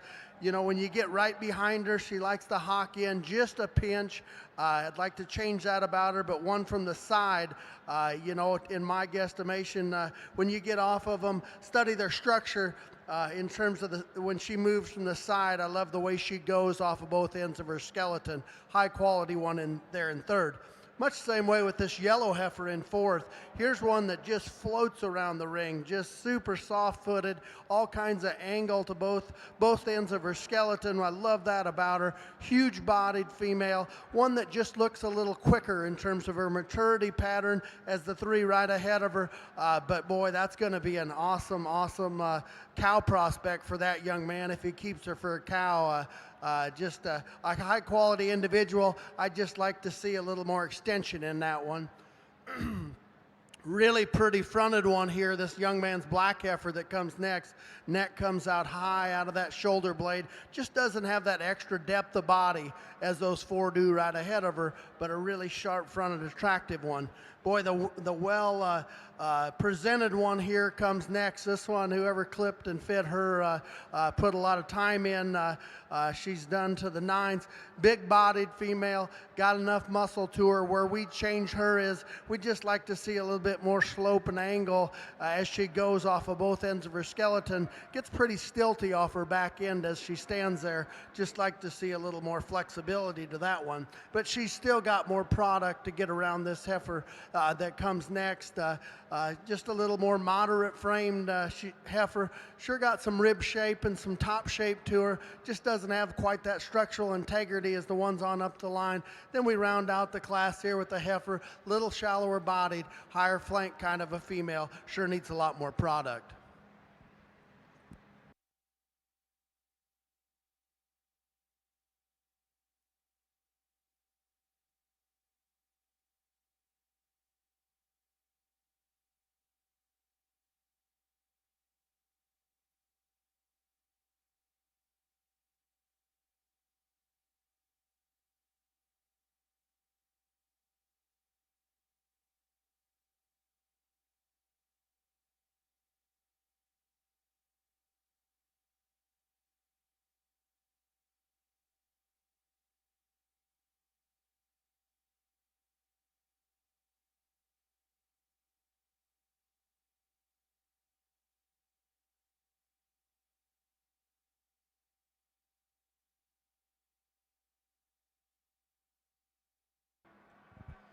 You get into these falls, and it's a little tricky on condition and maturity at this stage. Are you gunning for Iowa Beef Expo?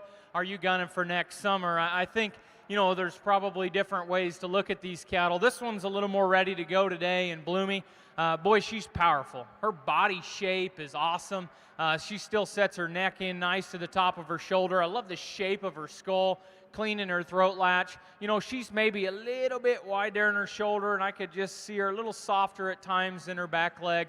That's a powerful heifer. Wide pin, bold made, good looking. That's a really, really high quality heifer to go ahead and win the class. The call was, is this heifer got enough to her to win? Because at the ground, we like her better. She's better footed, she's softer structured, smoother shouldered, longer, leveler hipped, and takes probably a stride that we're a bigger fan of as you see the use and flex of her hock and her pastern. One pass behind and in front. I just need to see more of her, and I get it. These falls are hard to manage. You're going to keep them lean to allow her to have time to get better later on. I still think she'll read a little flat in her upper rib and a little flat from behind. I think the next three are pretty interesting. This one on the standstill hits you really hard. As soon as she goes, just not quite sound enough to be in that top group. Good looking, bold, stout, just needs to go better. The heifer that comes next, man, if you want to make that structure call, she's really nice at the ground. She's just good-footed and solid in terms of the use of her legs. I like her body shape and cow character. A little plain up front, a little deep-chested. You could switch that pair if you may. Stronger, leveler, top-lined one that just gets a little flat and doesn't have the same quality from the side.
As we get ready to pick the middleweight division champion market heifer, I think we have four nice individuals out here. They all have some similarities to them. The heifer out of the first class, really nice made, really complete, really balanced, really level. I like the way she's put together, really, really well proportioned in terms of her makeup, really level and square out her hip, and moves nice. I think a really complete heifer. The next heifer, a lot of substance to her, a heifer that you like a lot of things about. Just like to see her a little more flex and a little more reach off her back two legs. The next heifer out of the third class, a heifer that's got a lot of body to her, a lot of substance, just gets a little plainer right in her lower chest and as compared to some of the others out here, but a heifer that's got a lot of good to her. Then the heifer out of the last class, a heifer that's really deep, a lot of body to her, and still really maintains a nice look. I like the way her neck and head sets on her. Her neck comes out good and high, but for the amount of substance she has and the bulk that she has in her bone and as sound as she is, she really maintains a lot of balance and really nice up through her shoulder and front. So I think it's a really nice middleweight division set of heifers. I think there's 3 heifers that are in contention. We'll pick you a champion reserve. Let's give them a round of applause.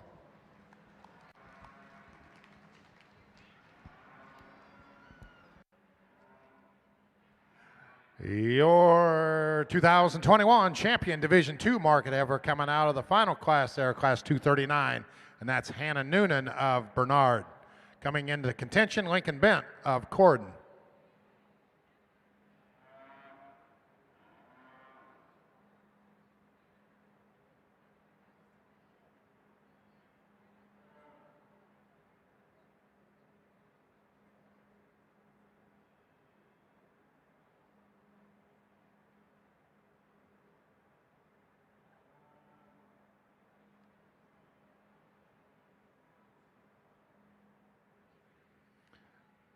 Keeping that pair together, coming out of the same class, that's Lincoln Bent, Corden, Iowa. Once again, champion Division II market heifer, Hannah Noonan, Bernard Reserve, Lincoln Bent of Corden.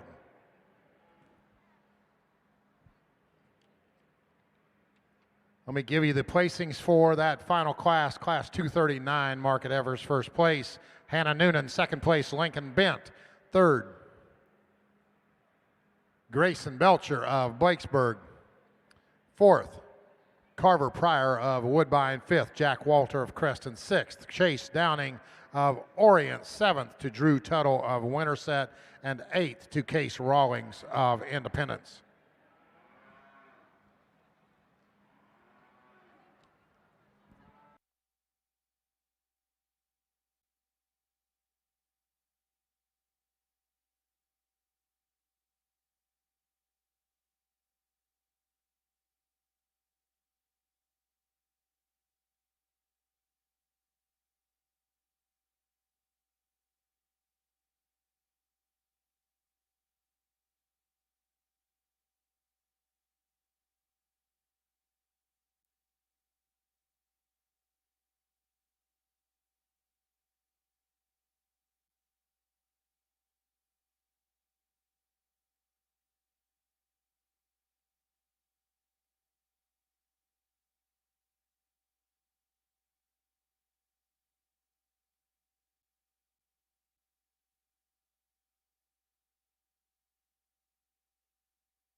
Let me finish up the placings for the Foundation Simmental Heifer Division.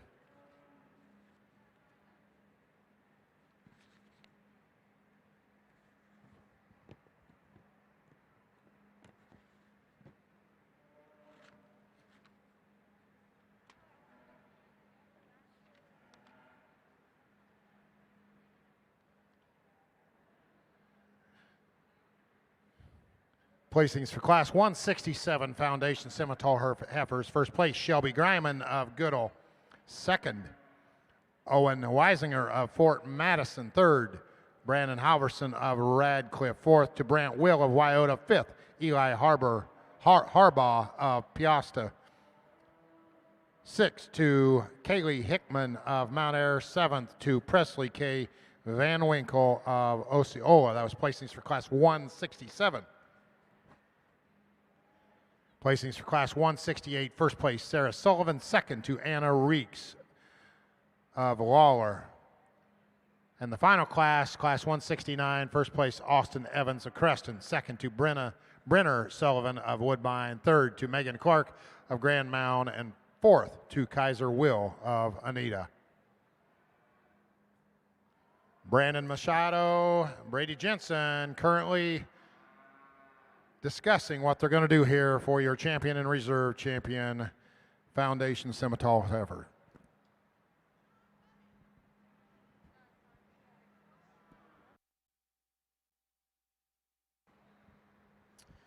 Well, it was an absolutely incredible show here in our Foundation Scimitar division. We had a lot of fun working through them. It was not easy. There was a lot of challenges, a lot of differences of types and kinds. And Brandon probably said it best when we were working through them. You know, we're both probably perfectionists, and at times, you know, we just couldn't find the one that was bulletproof to surface up. You might have had your favorites, and we had the ones we liked better than the others. But a lot of classes had a lot of sort and a lot of challenge, and if you can't be open-minded enough to realize how many really good cattle came through the ring, then I think you're going to have a tough time appreciating just how good and how hard to make some of these cattle are. We're not going to go through and talk each and every one of these heifers because there's a lot of them out here, and we got a little bit more to get after today. We think as you work through the lineup, there's a lot of really good ones that are so close to perfect. You just want to change this or that. You know, you want them to look like, you know, they're coming from a Foundation Scimitar breed, and that's probably a hard part. Hybrid heifer, you got a lot of different breed types that are playing a role out here, so you get some differences in size and shapes. We think, you know, as you study through them, there's probably 4 or 5 that surface, and they're not alike. They're quite a bit different. To matter of fact, you can probably pick them how you like them. We're going to show you the 2 that we like, but put your hands together and congratulate these exhibitors on an outstanding show.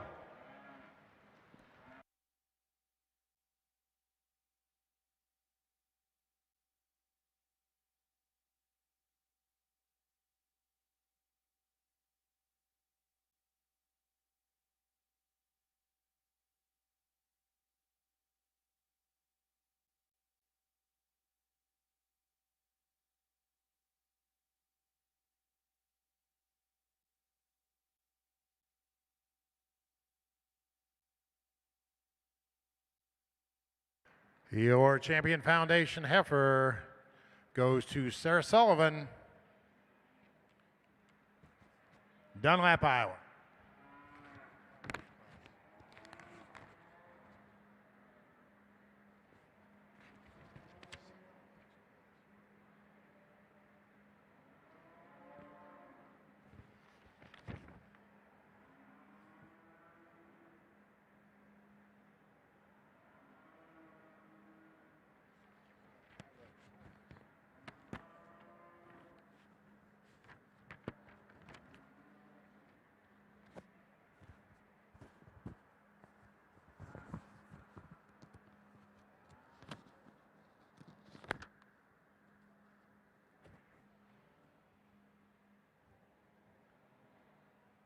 Coming into contention out of Sarah's class, Class 168, is Anna Reeks of Lawler.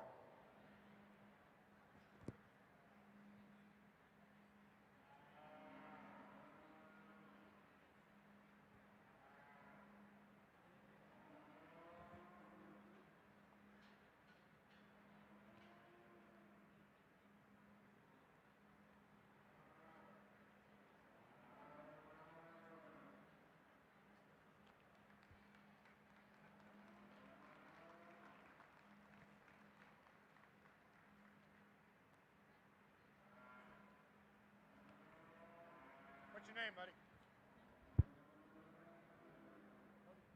What?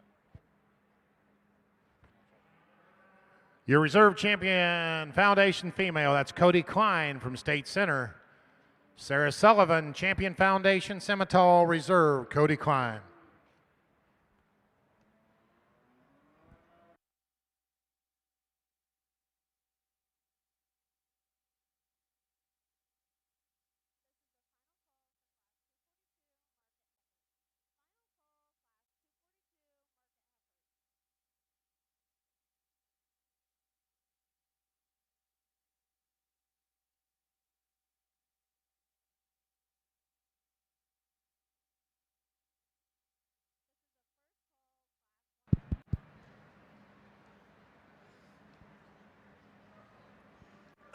I think a real logical place of market heifers here in this class. We're going to lead off here with this young man's market heifer here. Just gives you a striking pros from the side. Very agile in terms of the way she goes off of both ends. Think she's really good in terms of her structural integrity. If we're going to change her, we might just like to elevate her just a shot in terms of her frame size, but one just balanced muscle structure, very complete individual there to win this class. Let's not take anything away from this young man's heifer in second.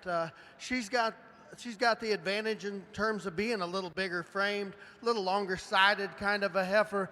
She's got a ton of muscle to her, there's no doubt about her.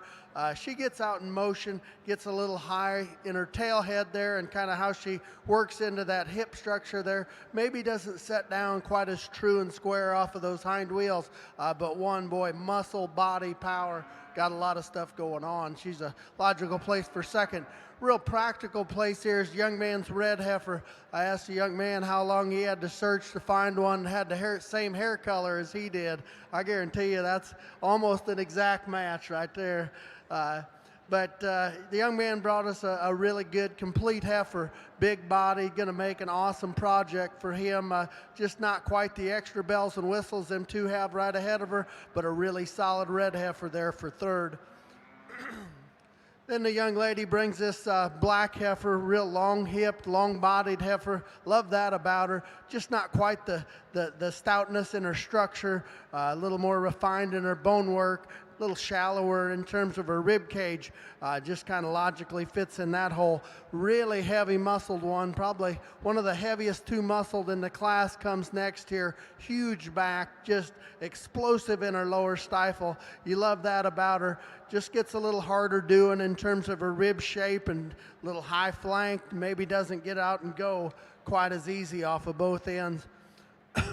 Really tall fronted heifer that comes next, this young lady brings out, but gets a little shallower in the rib cage there. Sure doesn't go as agile as we'd like to see him off of both ends of her skeleton either, but a really super fronted heifer. Young lady does a great job of showing her. Then we round out the class with the tallest frame, longest sided one in the class, no doubt about it, but it works to her disadvantage because she flattens out in terms of her lower stifle, flattens in her rib shape and explosiveness in her top, and just need to deepen her up and stouten her up from end to end.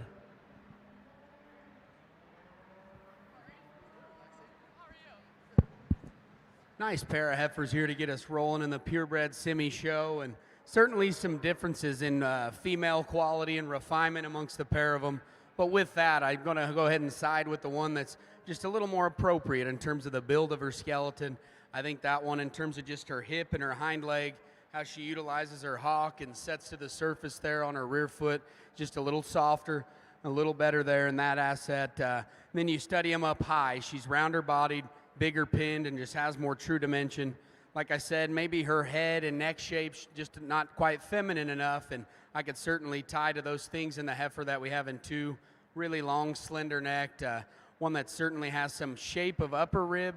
She could probably benefit from a little more sweep there back into her flank. Just like to probably tweak some things there in her hock and pastern, have her get around with a little more authority.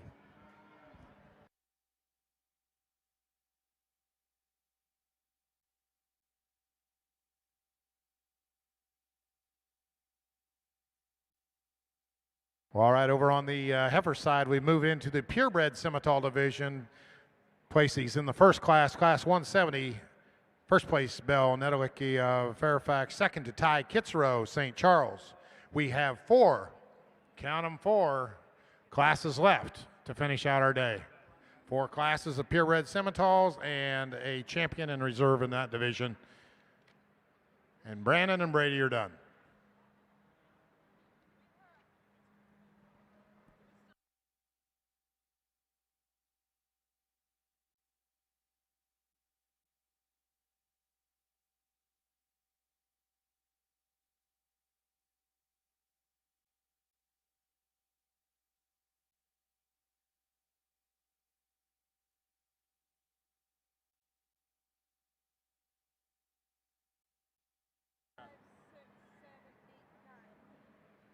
Okay, I might have lied.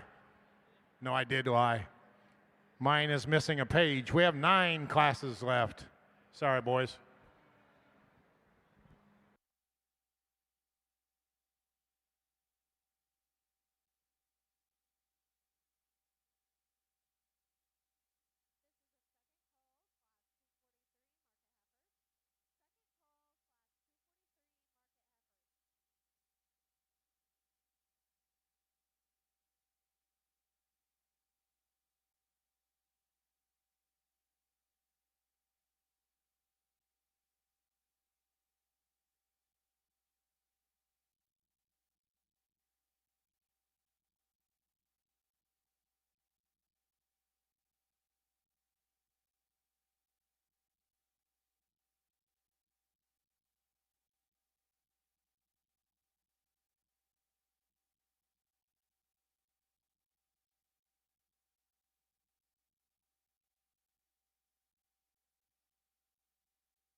All right, first class, Division 3 over on the market side. First place, Jax Pryor of Woodbine. Second to Lane White of Blakesburg. Third, Logan Knowles, Albia. Fourth to Riley Steffes of Nevada. Fifth, Daniel Ilg of Clare. Sixth to Jace Weiner of Rockwell. Seventh to Chase Anderson of Boone. That was placings for the first class, Division 3, Class 240, Market Evers.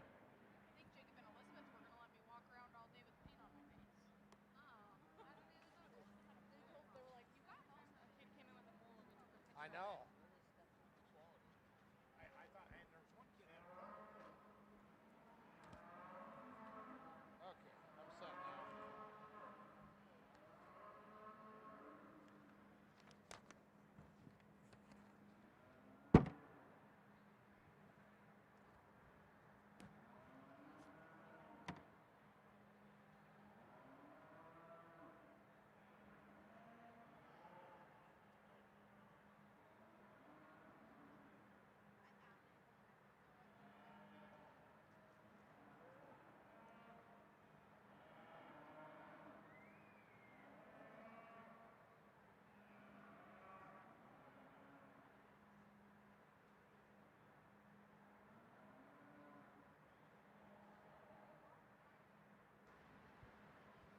A nice set of young heifers here as we work through our purebred Simmental show.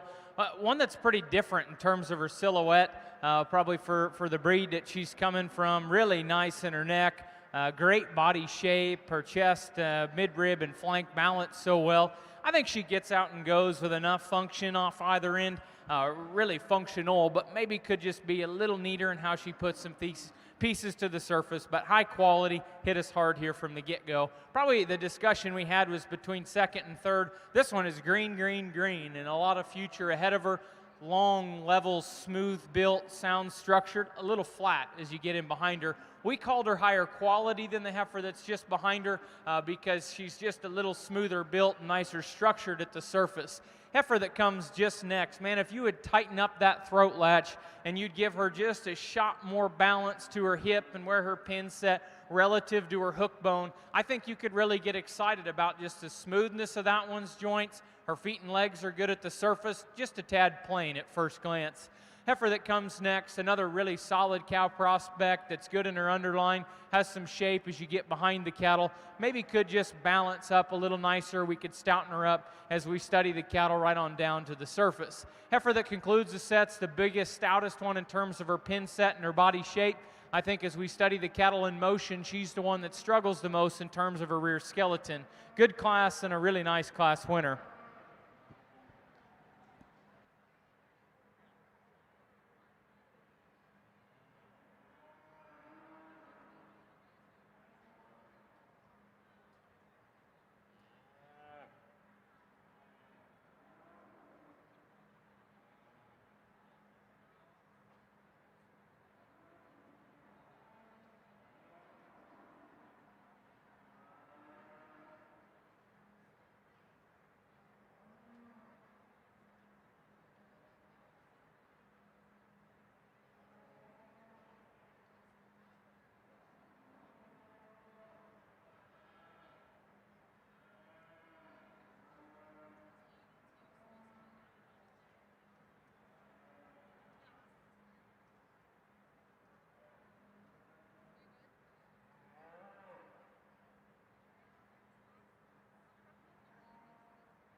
Got a really nice set here in the purebred side. I like this heifer a lot in terms of just her balance and her proportions.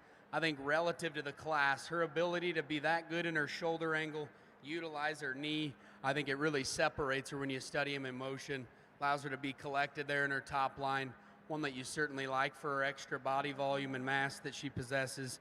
She's probably one that's maybe just a little shorter about her hip and off there in her pin set, yet I still think she utilizes her hind leg good enough when we study her in motion, still maintains a level of balance. Really nice, high quality one to start with. Big, stout, broody one that comes here next in the young man's Baldy. This one is ultra shapely and powerful when you study her from behind. Really, really bold in their rib shape. I think her neck sets high at her shoulder. It's just probably not as refined and thin as the heifer that beats her. We could probably just smoothen her up there at her point of her shoulder and just give her a little extra set there to her hind leg to make a play to beat that one that wins this particular lineup. Really nice, low input kind of cow for the young man here in 3 with his star-headed one. Big ribbed, one that's really highly presented, certainly got some power. I just like to lay her back on her shoulder, give her a little more reach there up front and loosen her up there through her spine. Young lady in the pink shirt that comes out next has a really nice blaze face that's big-bodied, one that has a really stout in terms of her foot and bone size. I just like to give this one a little more shape when we study her from behind, just make her a little more coordinated on how she uses her hind leg. And the heifer that comes next, one that's plenty functional, I think, in terms of her build. It's just from a width and power standpoint where she kind of runs out of gas against these, maybe just not as wide constructed and big pinned and powerful from directly behind. And then kind of on the other end of the scale with the heifer we conclude with, this is a really big, high-performing, stout one. Lots of shape in this one. I just think she needs to be deeper and more maternal through the center portion of her body and just free her up as she gets in motion.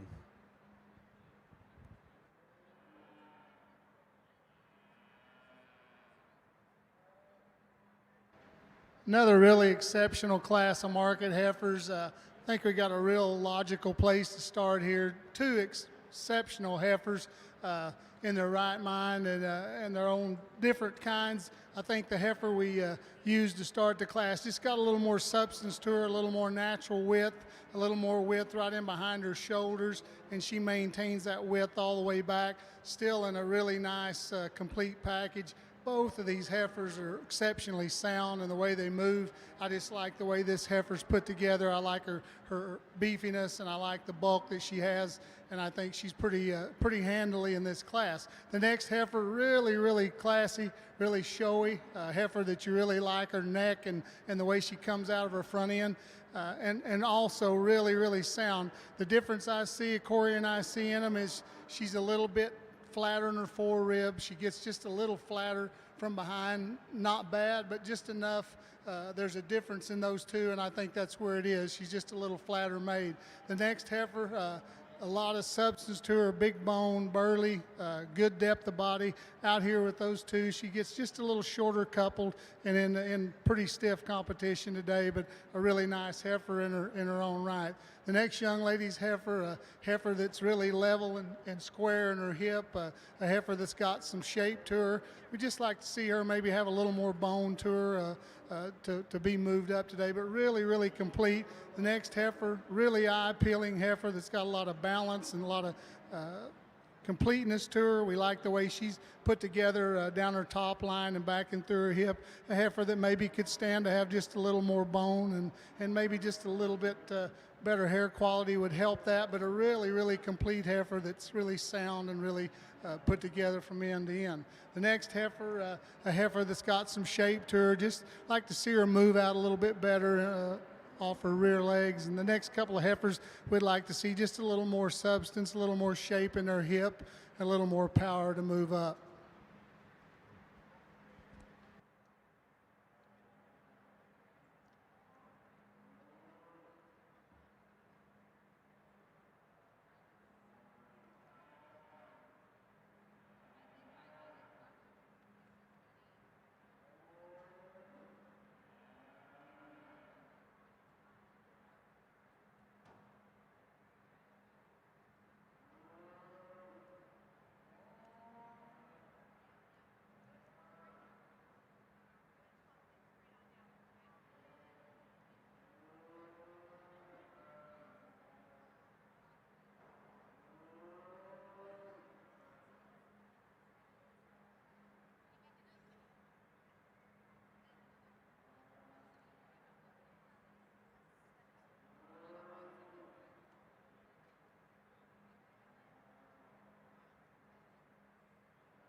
Another excellent class. I think the heifer that surfaces in this group for us does so in terms of just her ladylike features and refinement, beautiful profiling. I love her head and neck and shoulder design about as much as we've probably seen as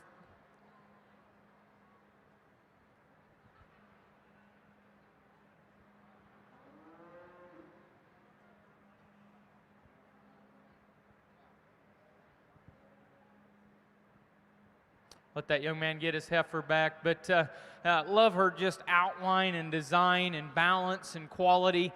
Just so hard to pick a hole in her front skeleton. She's not the stoutest. She's not the most powerful, but that's my kind of heifer in terms of refinement and quality and balance. She's awfully, awfully good to look at. This Blaze Face heifer is bolder and stouter and more powerful. Just no question, she's the heifer that it edges the class winner in terms of substance. For me, she's a little bit straighter shouldered and needs more set from hock to pastern, but just a well-presented, nice heifer the young man brings us as far as substance and power. If you like them big, long, and extended, the heifer in third might suit your needs. She's more refined about her head and neck and probably the tightest throated of the set. Big, square, shapely back and muscle pattern, a little tubular looking as you study her in terms of her heart down into her underline. Heifer that comes next, we switch these next two based upon structure. The Blaze Face needs more substance, but she edges the heifer behind her in terms of just flexibility and refinement and correctness to her spine, and that's why she lands where she does. The heifer that comes next is very three-dimensional and bold, just very, very heavy muscled. Wants to rotate her shoulders out and twist her front too. She's powerful and dimensional, still possesses a neat look. The two heifers that complete the set just need a little more balance as you study them. They're heifers and cattle that have some function and form to their body. You just like to increase them in terms of quality as you step to the profile.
All right, let's catch you up in the high percent semi show over here. Placings for class 171. First place, Brooklyn Curtin, Oxford. Second to Carly Axmere of North English. Third to Natalie McKenna, Sioux City. Fourth, Ty Kitzrose, St. Charles. Fifth, Sherricota of Harper's Ferry.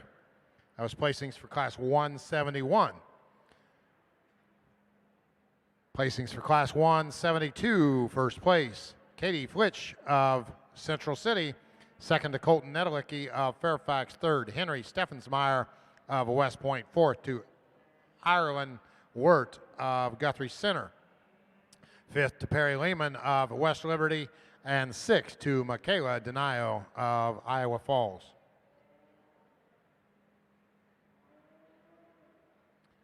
And placings for class 173, purebred Simmental heifers. First place, Cody Klein, State Center. Second place to Derek Klingman of New Virginia. Third, Avery Jacoby of Calamus. Fourth, to Jordan Fink of Center Point. Fifth, to Caden Bailey of Creston. Sixth, to Laney Hari of Gilman. And seventh, to Hudson Ross of Menden.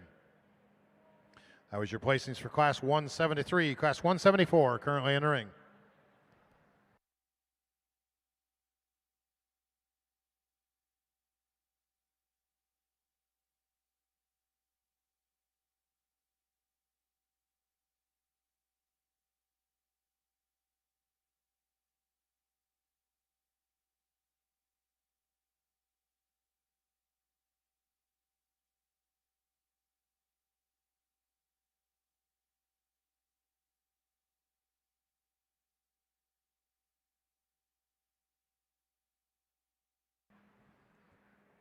placings for Class 241 market heifers.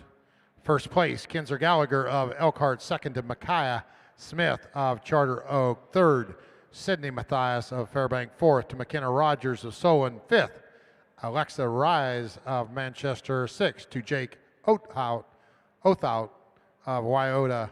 Seventh to Colin Gravy of Carroll. And eighth to Cody Messer of New London. That was your placings for Class 241 market heifers.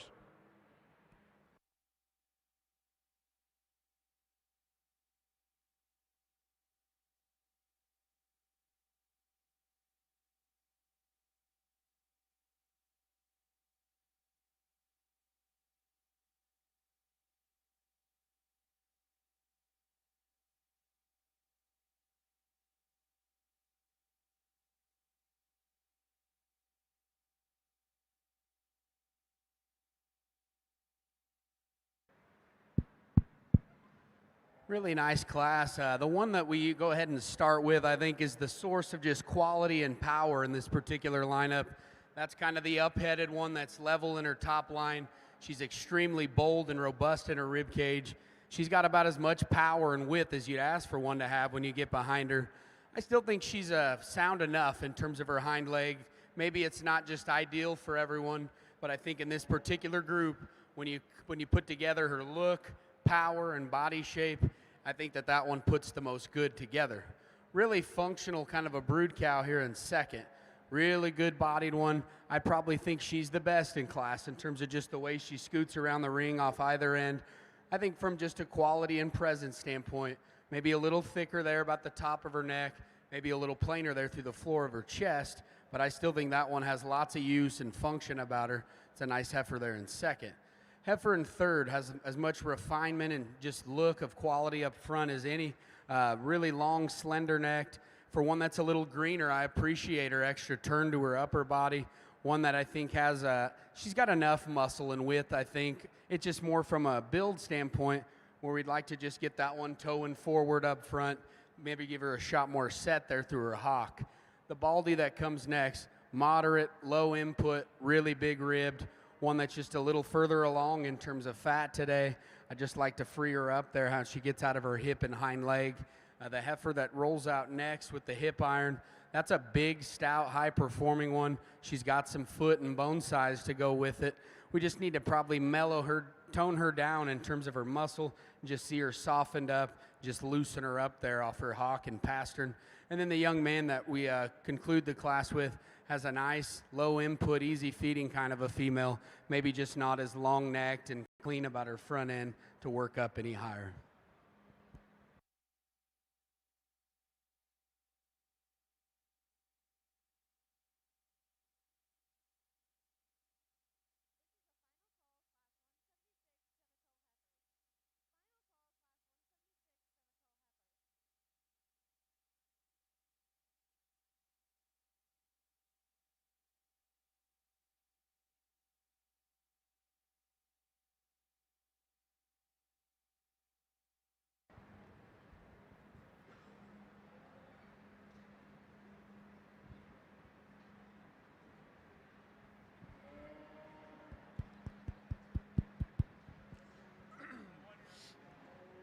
We got a real solid place to start here with this yellow heifer in this class of market heifers.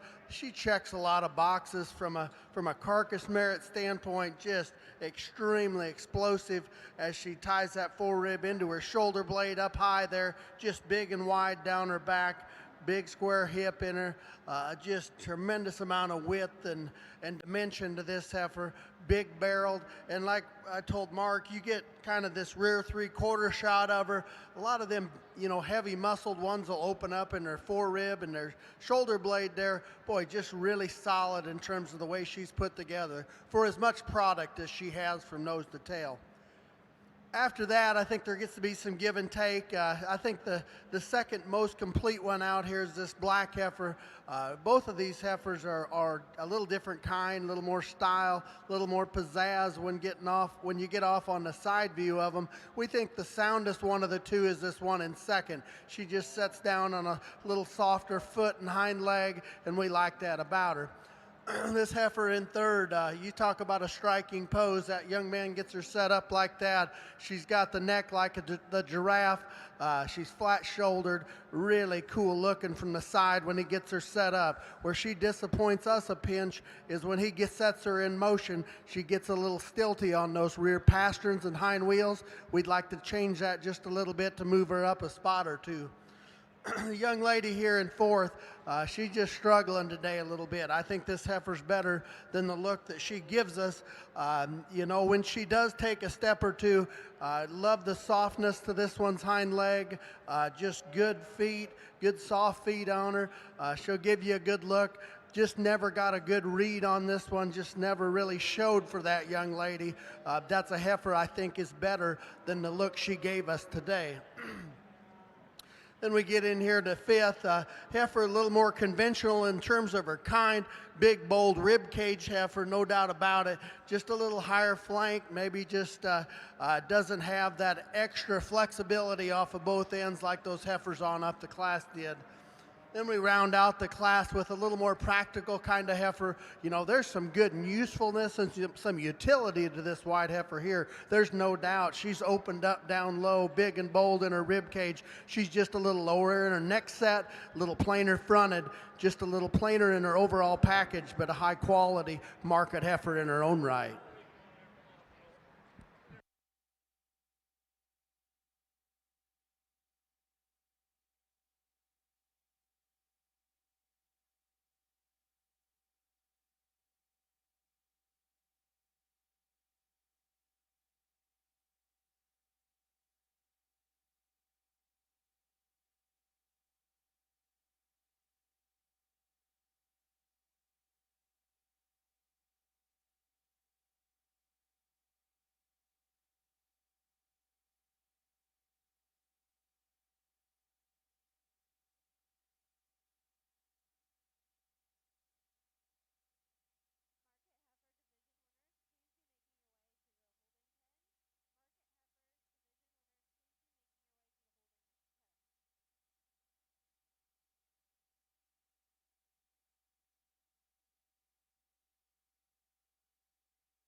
All right, over on the market side, placings for Class 242 market heifers. First place, Ryland Shala of Riverside. Second to Jake Knutson, Esterville. Third, Kane Kilmer, Perry. Fourth to Brayton Striegel of Albia. Fifth, Anna Frisch of Adel. Sixth to Kaylee Pudens of Story City. Once again, that was placings for Class 242 market heifers. In the ring, last and final class of the day on the market side, it's Class 243. We'll then be selecting a Division III champion and reserve market heifer, and then a champion and reserve overall market heifer. Another really nice heifer to start with. Really like the rib shape and the body that she has. Really balanced for as stout as she is. Really level and square. And when you get off and look at her, really like the way she comes out of her neck and really moves good. And I think a real easy, logical place to start. The next heifer, a lot of body to her, a lot of substance. Heifer that's nice in her neck. We just like to change her out her rump and the way she handles her back legs. She wants to get up under herself a little bit, but a heifer that's got a lot of substance to her and a lot of quality. The silver heifer coming next, a heifer that's sure long and level and square. It just needs a little more bone and just a little more up in her forerib to be moved up any higher, but a heifer that's really complete. And we round out the class with a black heifer that's got some body and substance to her, just needs to go a little bit better off her front and rear end. Well, I think this class would be awfully interesting to poll the crowd and see how you would rank them, because the longer you study them, the more there's not a right answer. There's just a lot of differences in the cattle. The heifer that wins, the young ladies, is without question the soundest, and that's why she wins. Her feet are the best. They point the right direction. She's correct in the slope of her shoulder and knee. She actually utilizes her shoulder and knee to move out of her front end. She maintains the best top line. She's undoubtedly the most useful in terms of her hock and her pastern. We can all see she's got a little skin up front. Study cattle. That one's good structured. That's why she wins. The next two get in some problem areas structurally, and that's why we kind of start to figure out how to put this class together. Right behind the cattle, you're concerned about the boys heifer's hock. She wants to bow it and get it outside herself. I think that's a heifer that's bold and stout, got a good look. She's just on the edge structurally for us. We're not sure how that's all going to stay together. She's a little open in her shoulder, a little high in her tail edge. She's maxed out in terms of presentation. She's bold and powerful in her look. Her neck comes out high. We just had to make a call structurally. I told the young lady with this heifer here in third, this is a heifer that is just absolutely not broke. Because she's not broke, she's fighting her. You can see that in her head. She's wanting to pull away at all times, and consequently, she's pulling her back up and twisting her front out. I said, I think when this heifer settles in and gets more comfortable, she's going to change. She's good-bodied. She's insanely wide-built and wide-pinned, heavy structured, and still nice in the set of her hock. This one hits you hard at first. She's a Baldy. She's maxed out in her presentation. She's beautiful in terms of her condition. Her body shape and muscularity is excellent. Her rear feet get her in trouble. She just wants to curl over and then back to, doesn't set down with enough authority off her rear leg. Bold, powerful heifer that just needs to be sounder, completes the set. Interesting class. I don't know if there's a perfect one.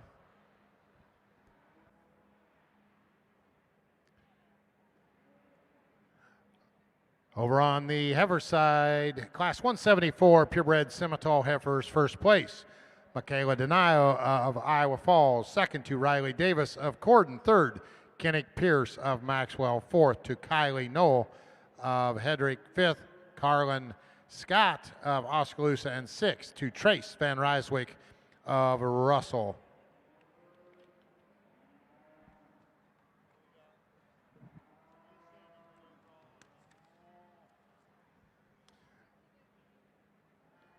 And placings for Class 175 purebred Simmental heifers. First place, Caitlin Sommerfeld of Walker. Second to Jaron Gertis of West Point. Third to Addison Lehman of West Liberty. Fourth, Elizabeth Blackford of Weldon. And fifth to Emma Miller of Goodall. Currently in the ring, class 176. 3 classes after 176.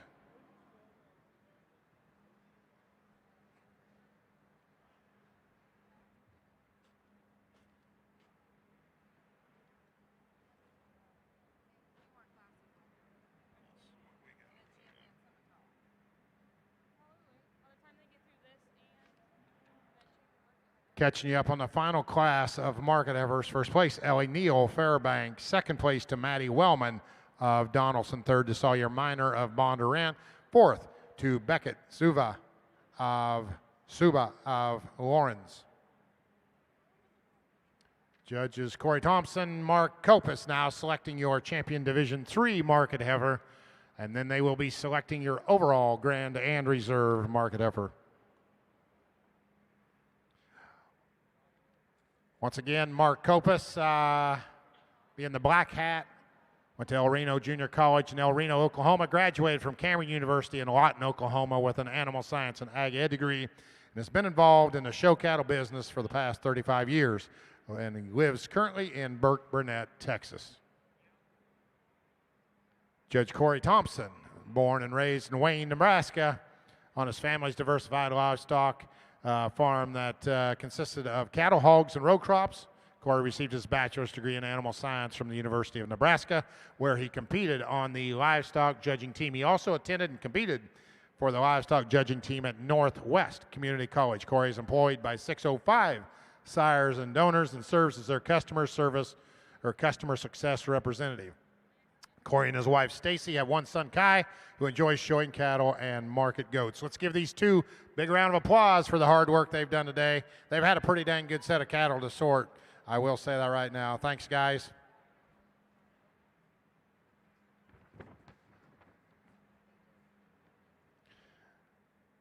Over on the heifer side, the two gentlemen sorting those. The one in the light-colored hat, that's Brady Jensen. He resides in Brookings, near Brookings, South Dakota, with his wife, Allie, and daughter, Kelly.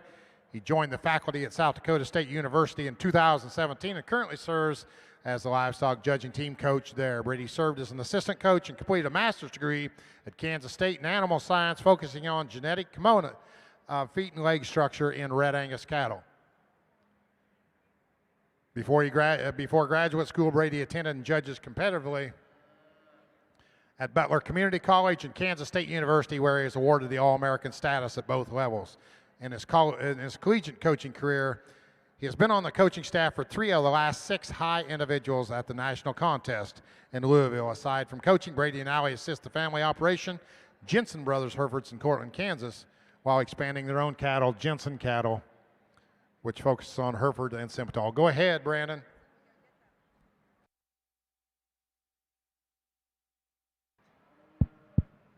We lead off with an extremely nice place face. One that's beautiful, I think, in terms of balance, proportions. She's so maternal in terms of her rib cage. One that's still plenty stout, and to still blend it as smoothly as she does and still be correct in terms of her build. She's got a high quality foot shape, one that we like a real good deal. I think 2 and 3, there's certainly some differences. The one that we land on that's just probably just more genuine in terms of just her muscle shape and her composition. Maybe one that in motion tends to rise up in her top, but at least parked there at the standstill. She's good in terms of neck hookup, level topped, one that's really good in terms of just the set that she has there to her hock. The heifer in 3 probably is a little more bold in terms of just her center body, has a little more sweep there down low. When you get right in on that one that's probably pushing just a little too much fat for me personally at this stage. I'd say the biggest thing is when she wants to stand there, she kind of tends to lock that hock forward, and in motion, you know, it correlates and she's not just quite as long and lengthy in her stride. A heifer that if you're just going off silhouette and refinement and build, you'll really like this Baldy. I think that one is really up-headed. She's got good sweep to her rib, one that's built awesome in terms of her feet and legs. If you study that one up front or from behind, probably just a little too flat and narrow for us personally, but that one's green and certainly has a lot of gas left in the tank. I could see her continuing down the right path. And then we round out with one that's ultra stout and bold, one that's really loaded full of muscle. If we could just tone down that muscle, make that one a little smoother, could certainly work her up in the lineup.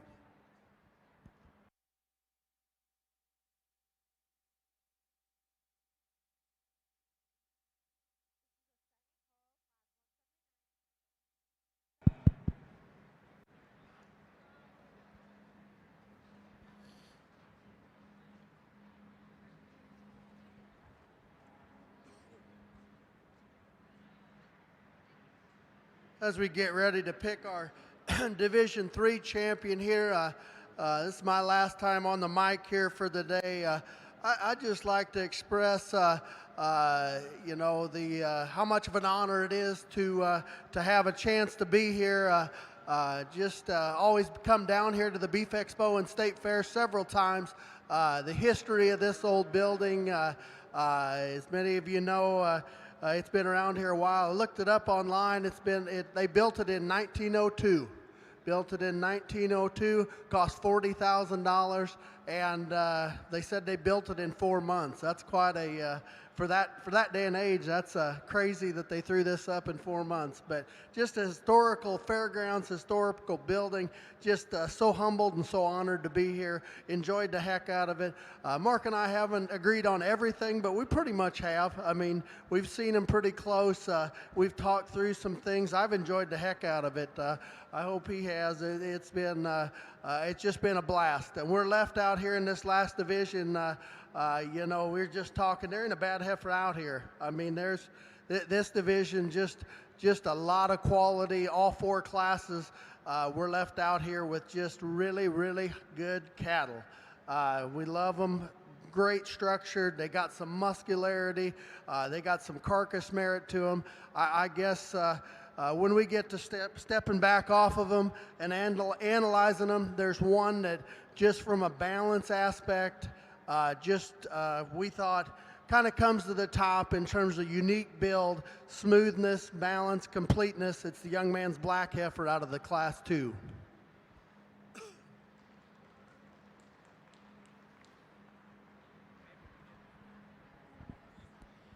Well, good class of 4. We found a heifer that surfaced rather handily in this group. She's my kind in terms of cowiness and structure. A lot easier to sort through, and you can build them from the ground up, and they're right and honest in the way they push and plant.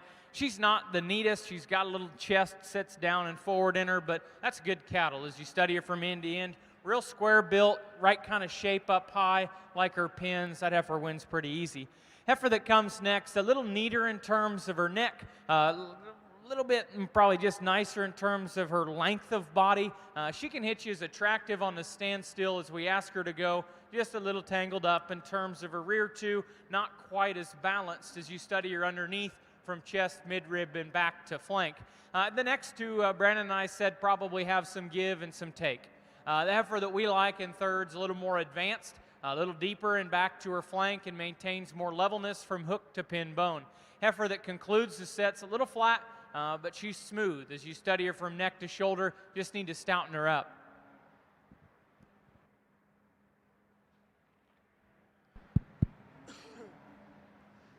This heifer that comes in then the second in that class, boy, we like a lot of things about this heifer.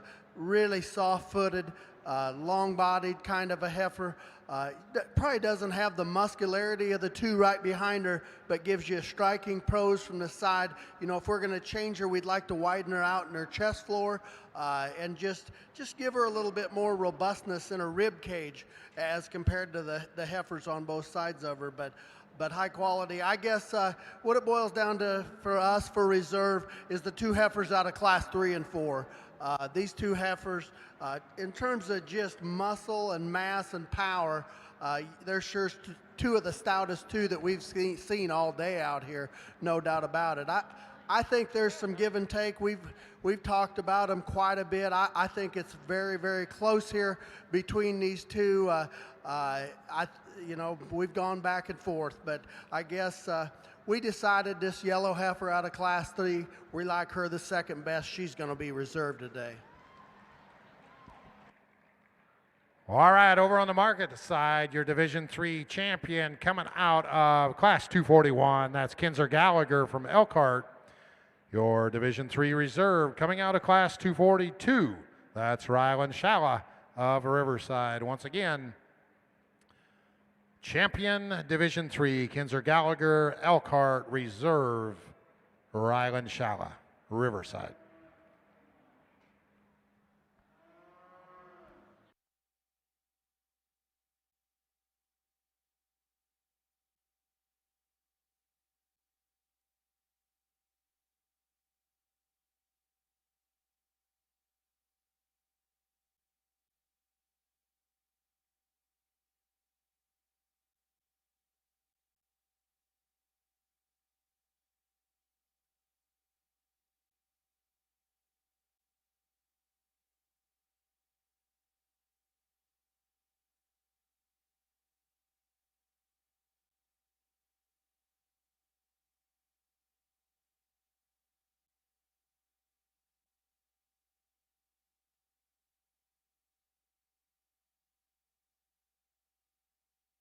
All right, over on the market heifer side, we're going to be bringing in your 3 division champion and reserve females. Your Division 1, 2, and 3 champion and reserve division females for an overall grand and reserve champion market heifer.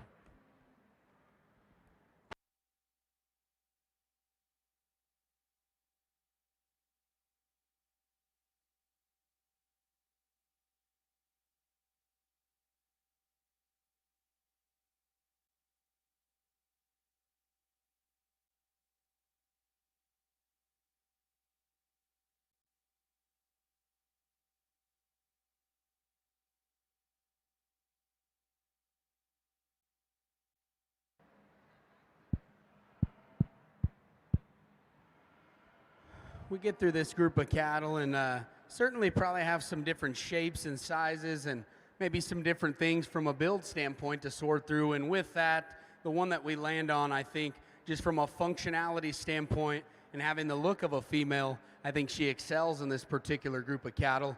I like her in terms of the shape of her head and her neck. One that's ultra bold in her rib cage, certainly has some mass and spread when you study her from behind. We could probably just drop her there in her flank relative to the way she sets in the floor of her chest. I could probably see that one just planting just a little bit softer, but I still think she's the most functional in the way she utilizes her hawk and her pastern, and she wins this class and does so pretty easily for us. After that, there's kind of some different molds to sort through, and I think after our winner, the one that just from a female quality standpoint, maternal body type, is the young man's black and white one. She's probably not going to be just the biggest in her kind ever, but I still think she's moderate, low input, easy feeding kind that's big in her rib cage and plenty functional and mobile in terms of her structure. Young man brings us a really stout, powerful Baldy in 3. That one is really impressive when you get behind her from a power and mass standpoint. I guess it's just from the side where we just like to clean her up there in her shape of her neck, maybe smoothing her through her shoulder, just free up those rear 2 when we study her getting going in motion. Young lady's heifer that's given her a hard time has a really big performance-oriented one that certainly has some real-world value. I think we set her in a show ring setting and maybe just doesn't have the bone and the extension to kind of rival some of them ones ahead of her. And then the young lady's Baldy that we conclude the class with. Big pin, shapely, and stout feature describe her extremely well in terms of just refinement, body, and just the way she gets around. We can maybe tweak a few things. Nice group of cattle.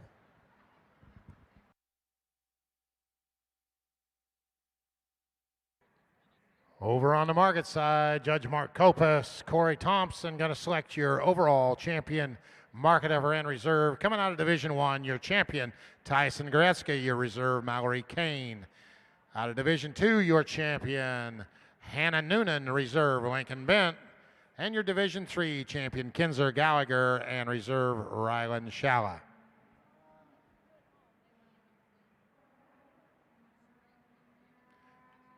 At the Iowa Beef Expo, the champion market heifer does compete in the final drive for Supreme Champion Market Animal.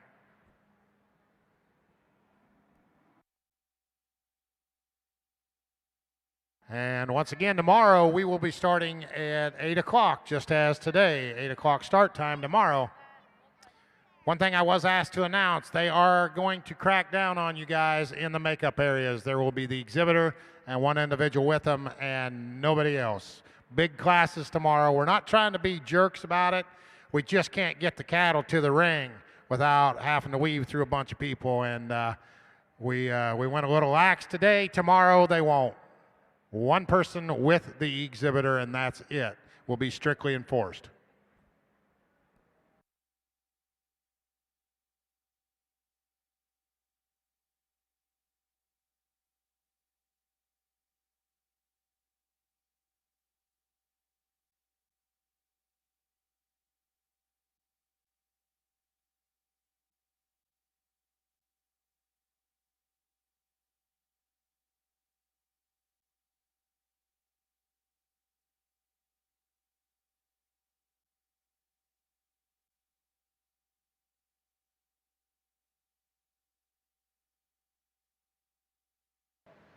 Before we pick our champion market heifer here, as Corey had said, it's been a privilege for me also to look at the cattle today.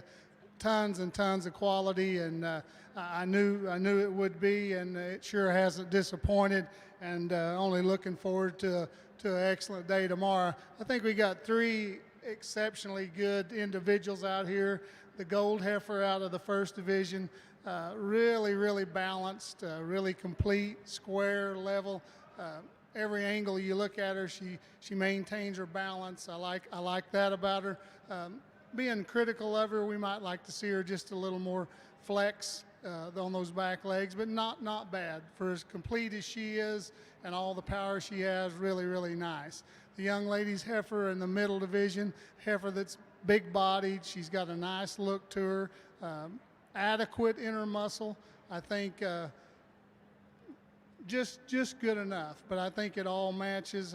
Maybe like Corey had said earlier, when she gets out here and gets on the move, she flexes good and moves good. Maybe gets just a little bit up in her back, but a really nice heifer, really complete. The young man's heifer out of the last division, really balanced. I mean, you just sit back and look at her. She's not hard to look at, and she's not hard to find. And I think in terms of substance and as complete and good looking and as sound as she is, she's got lots and lots of stoutness to her, big wide hip, carries her width down her back, and maintains an unbelievable look. And I think she's extremely good. Let's give these exhibitors a round of applause, and we'll pick your champion.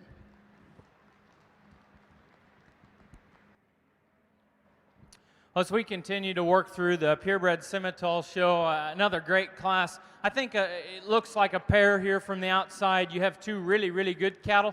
It probably depends on what kind of guy you are and what kind of cattle you like, which one you prefer. Brandon and I like structure, and this heifer is the one that is better at the surface. Awesome feet, great jointed, love her hip and hind leg. Her center rib cage is awesome. Her length of hip is incredible. Brandon commented about her front end. You know, actually, that's really an interesting discussion between the two. The heifer that wins is so much nicer in the top of her neck as it ties into the point of her shoulder blades. Really got that maternal look about her skull. She's got a little more leather through the base of her neck and throat. It doesn't take a rocket scientist to see that, but it's a lot harder to make them built like that square from shoulder, knee to ground, that perfect in terms of their hock and foot and hind leg. It's a very nice heifer to start the class. This Baldy is demanding in terms of her presence. She's very highly presented. She's very stout. There'll be some people that just prefer her simply over that one. It just depends on what kind of cattle you like. This one's tighter throated, bolder, rounder bodied, bigger pinned, and stouter in terms of her muscle. We're kind of feet and leg guys. We need to see that shoulder and knee to ground a little nicer. We could see her operate just a little softer in terms of that hock and pastern. Those are minor details on 2 elite cattle. We just see them that way. The heifer that comes in third is a really long and level and good spined heifer that's good at the surface, wants to open up about her shoulder, just gets a shot plainer as you step off to the side. That's good cattle in terms of body, hip, and tail head. Heifer that comes next, a big framed, long, big scaled kind of female that just needs to get out and go off of her front end. She wants to walk on her tippy toes and needs to be dropped deeper in her flank. A little more moderate heifers, bold and stout, just need to extend her out in terms of her type and kind.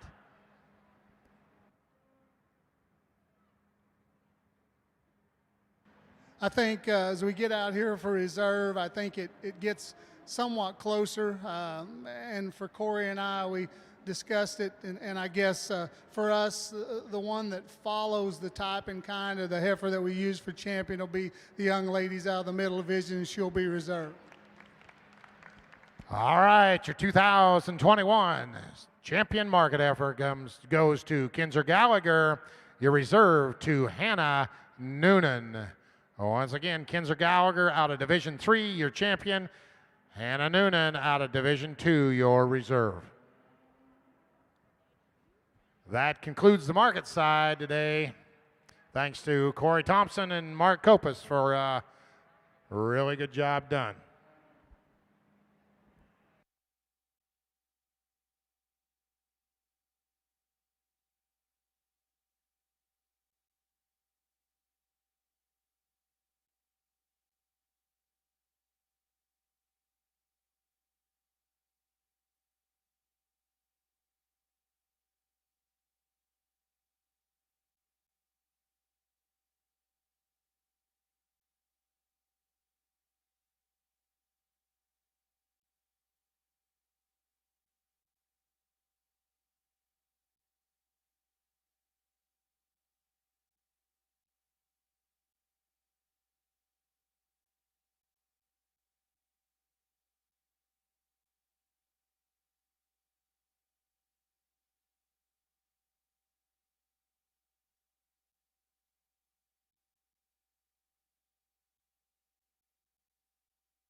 All right, while Brady and Brandon are discussing this final drive of the Simmental Heifers, let me catch up on placings. Class 176, first place, Blake Wilkins Bennett. Second to Cole Miller of Charter Oak. Third to McKenna Jones of Tingley. Fourth, Carly Henderson of Wyota. And fifth to Cole Avery of Swaledale. Placings for Class 177, first place, Alex Verplug Pella. Second to Hallie Wade of Oxford. Third, Alexis Van Ryswick of Russell. And fourth to Shane Stansberry of Ryan. Placings for Class 178, first place, Keegan Bailey of Creston. Second to Eli Miller Winfield. Third to Connor Shivers of Bondurant. Fourth, Addison Moeller of Beeman. And fifth to Natalie Nissen of Cogan.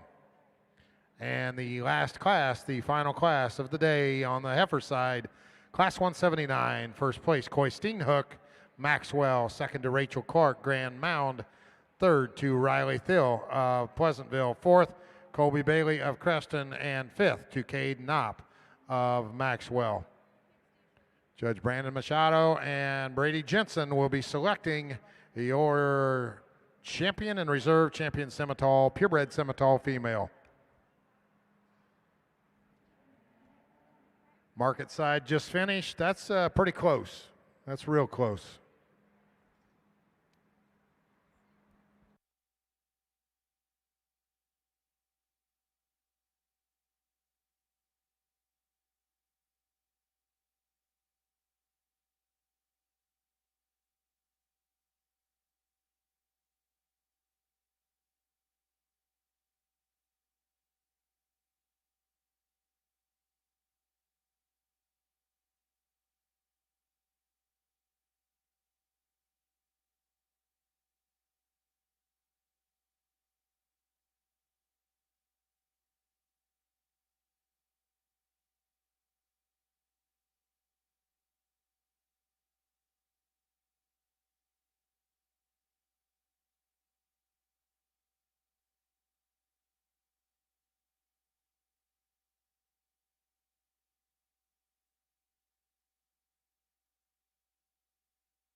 Well, as we come to the last division of the day, Simmental purebreds here, it's been a good show. Brandon and I have really enjoyed it. We've had a lot of fun, working through those breeds. Some of them were really, really high quality and probably just had a few that surfaced. And these last two breeds probably make a guy work as much as a judge wants to work so many differences in terms of types and kinds. We probably were more satisfied in how these purebred cattle come together. They probably hit us a little bit more, our type and kind, in terms of building them right from the ground up and having good cows before we got a good show heifer. You know, I think some really, really good females out here. To me, as we get back through this lineup, we'll talk 4 of them because I think there's 4 of them that are really, really elite in this group. And I might even mention a 5th. I think she's green, but I think she's really good. This second heifer for a purebred Simmental is demanding in her presence.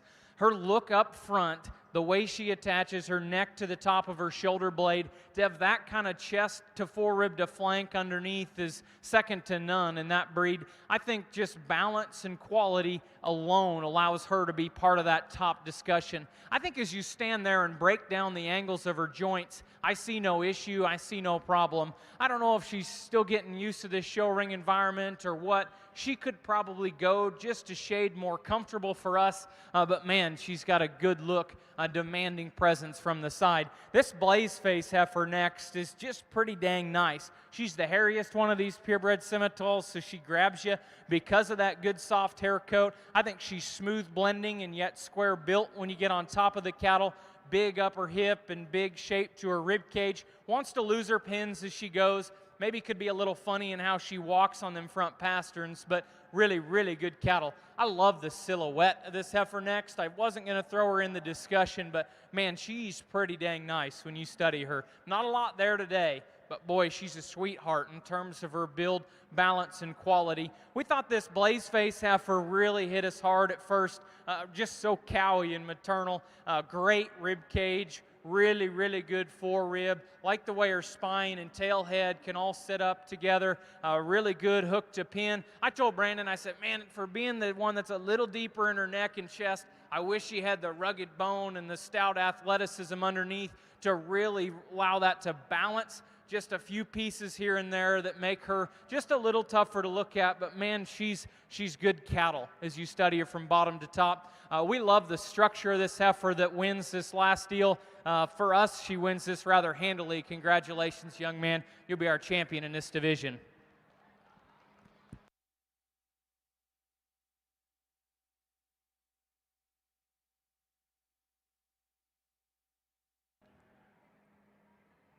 All right, your champion high percent Simmental coming out of the final class of the day. That's Coy Steenhook.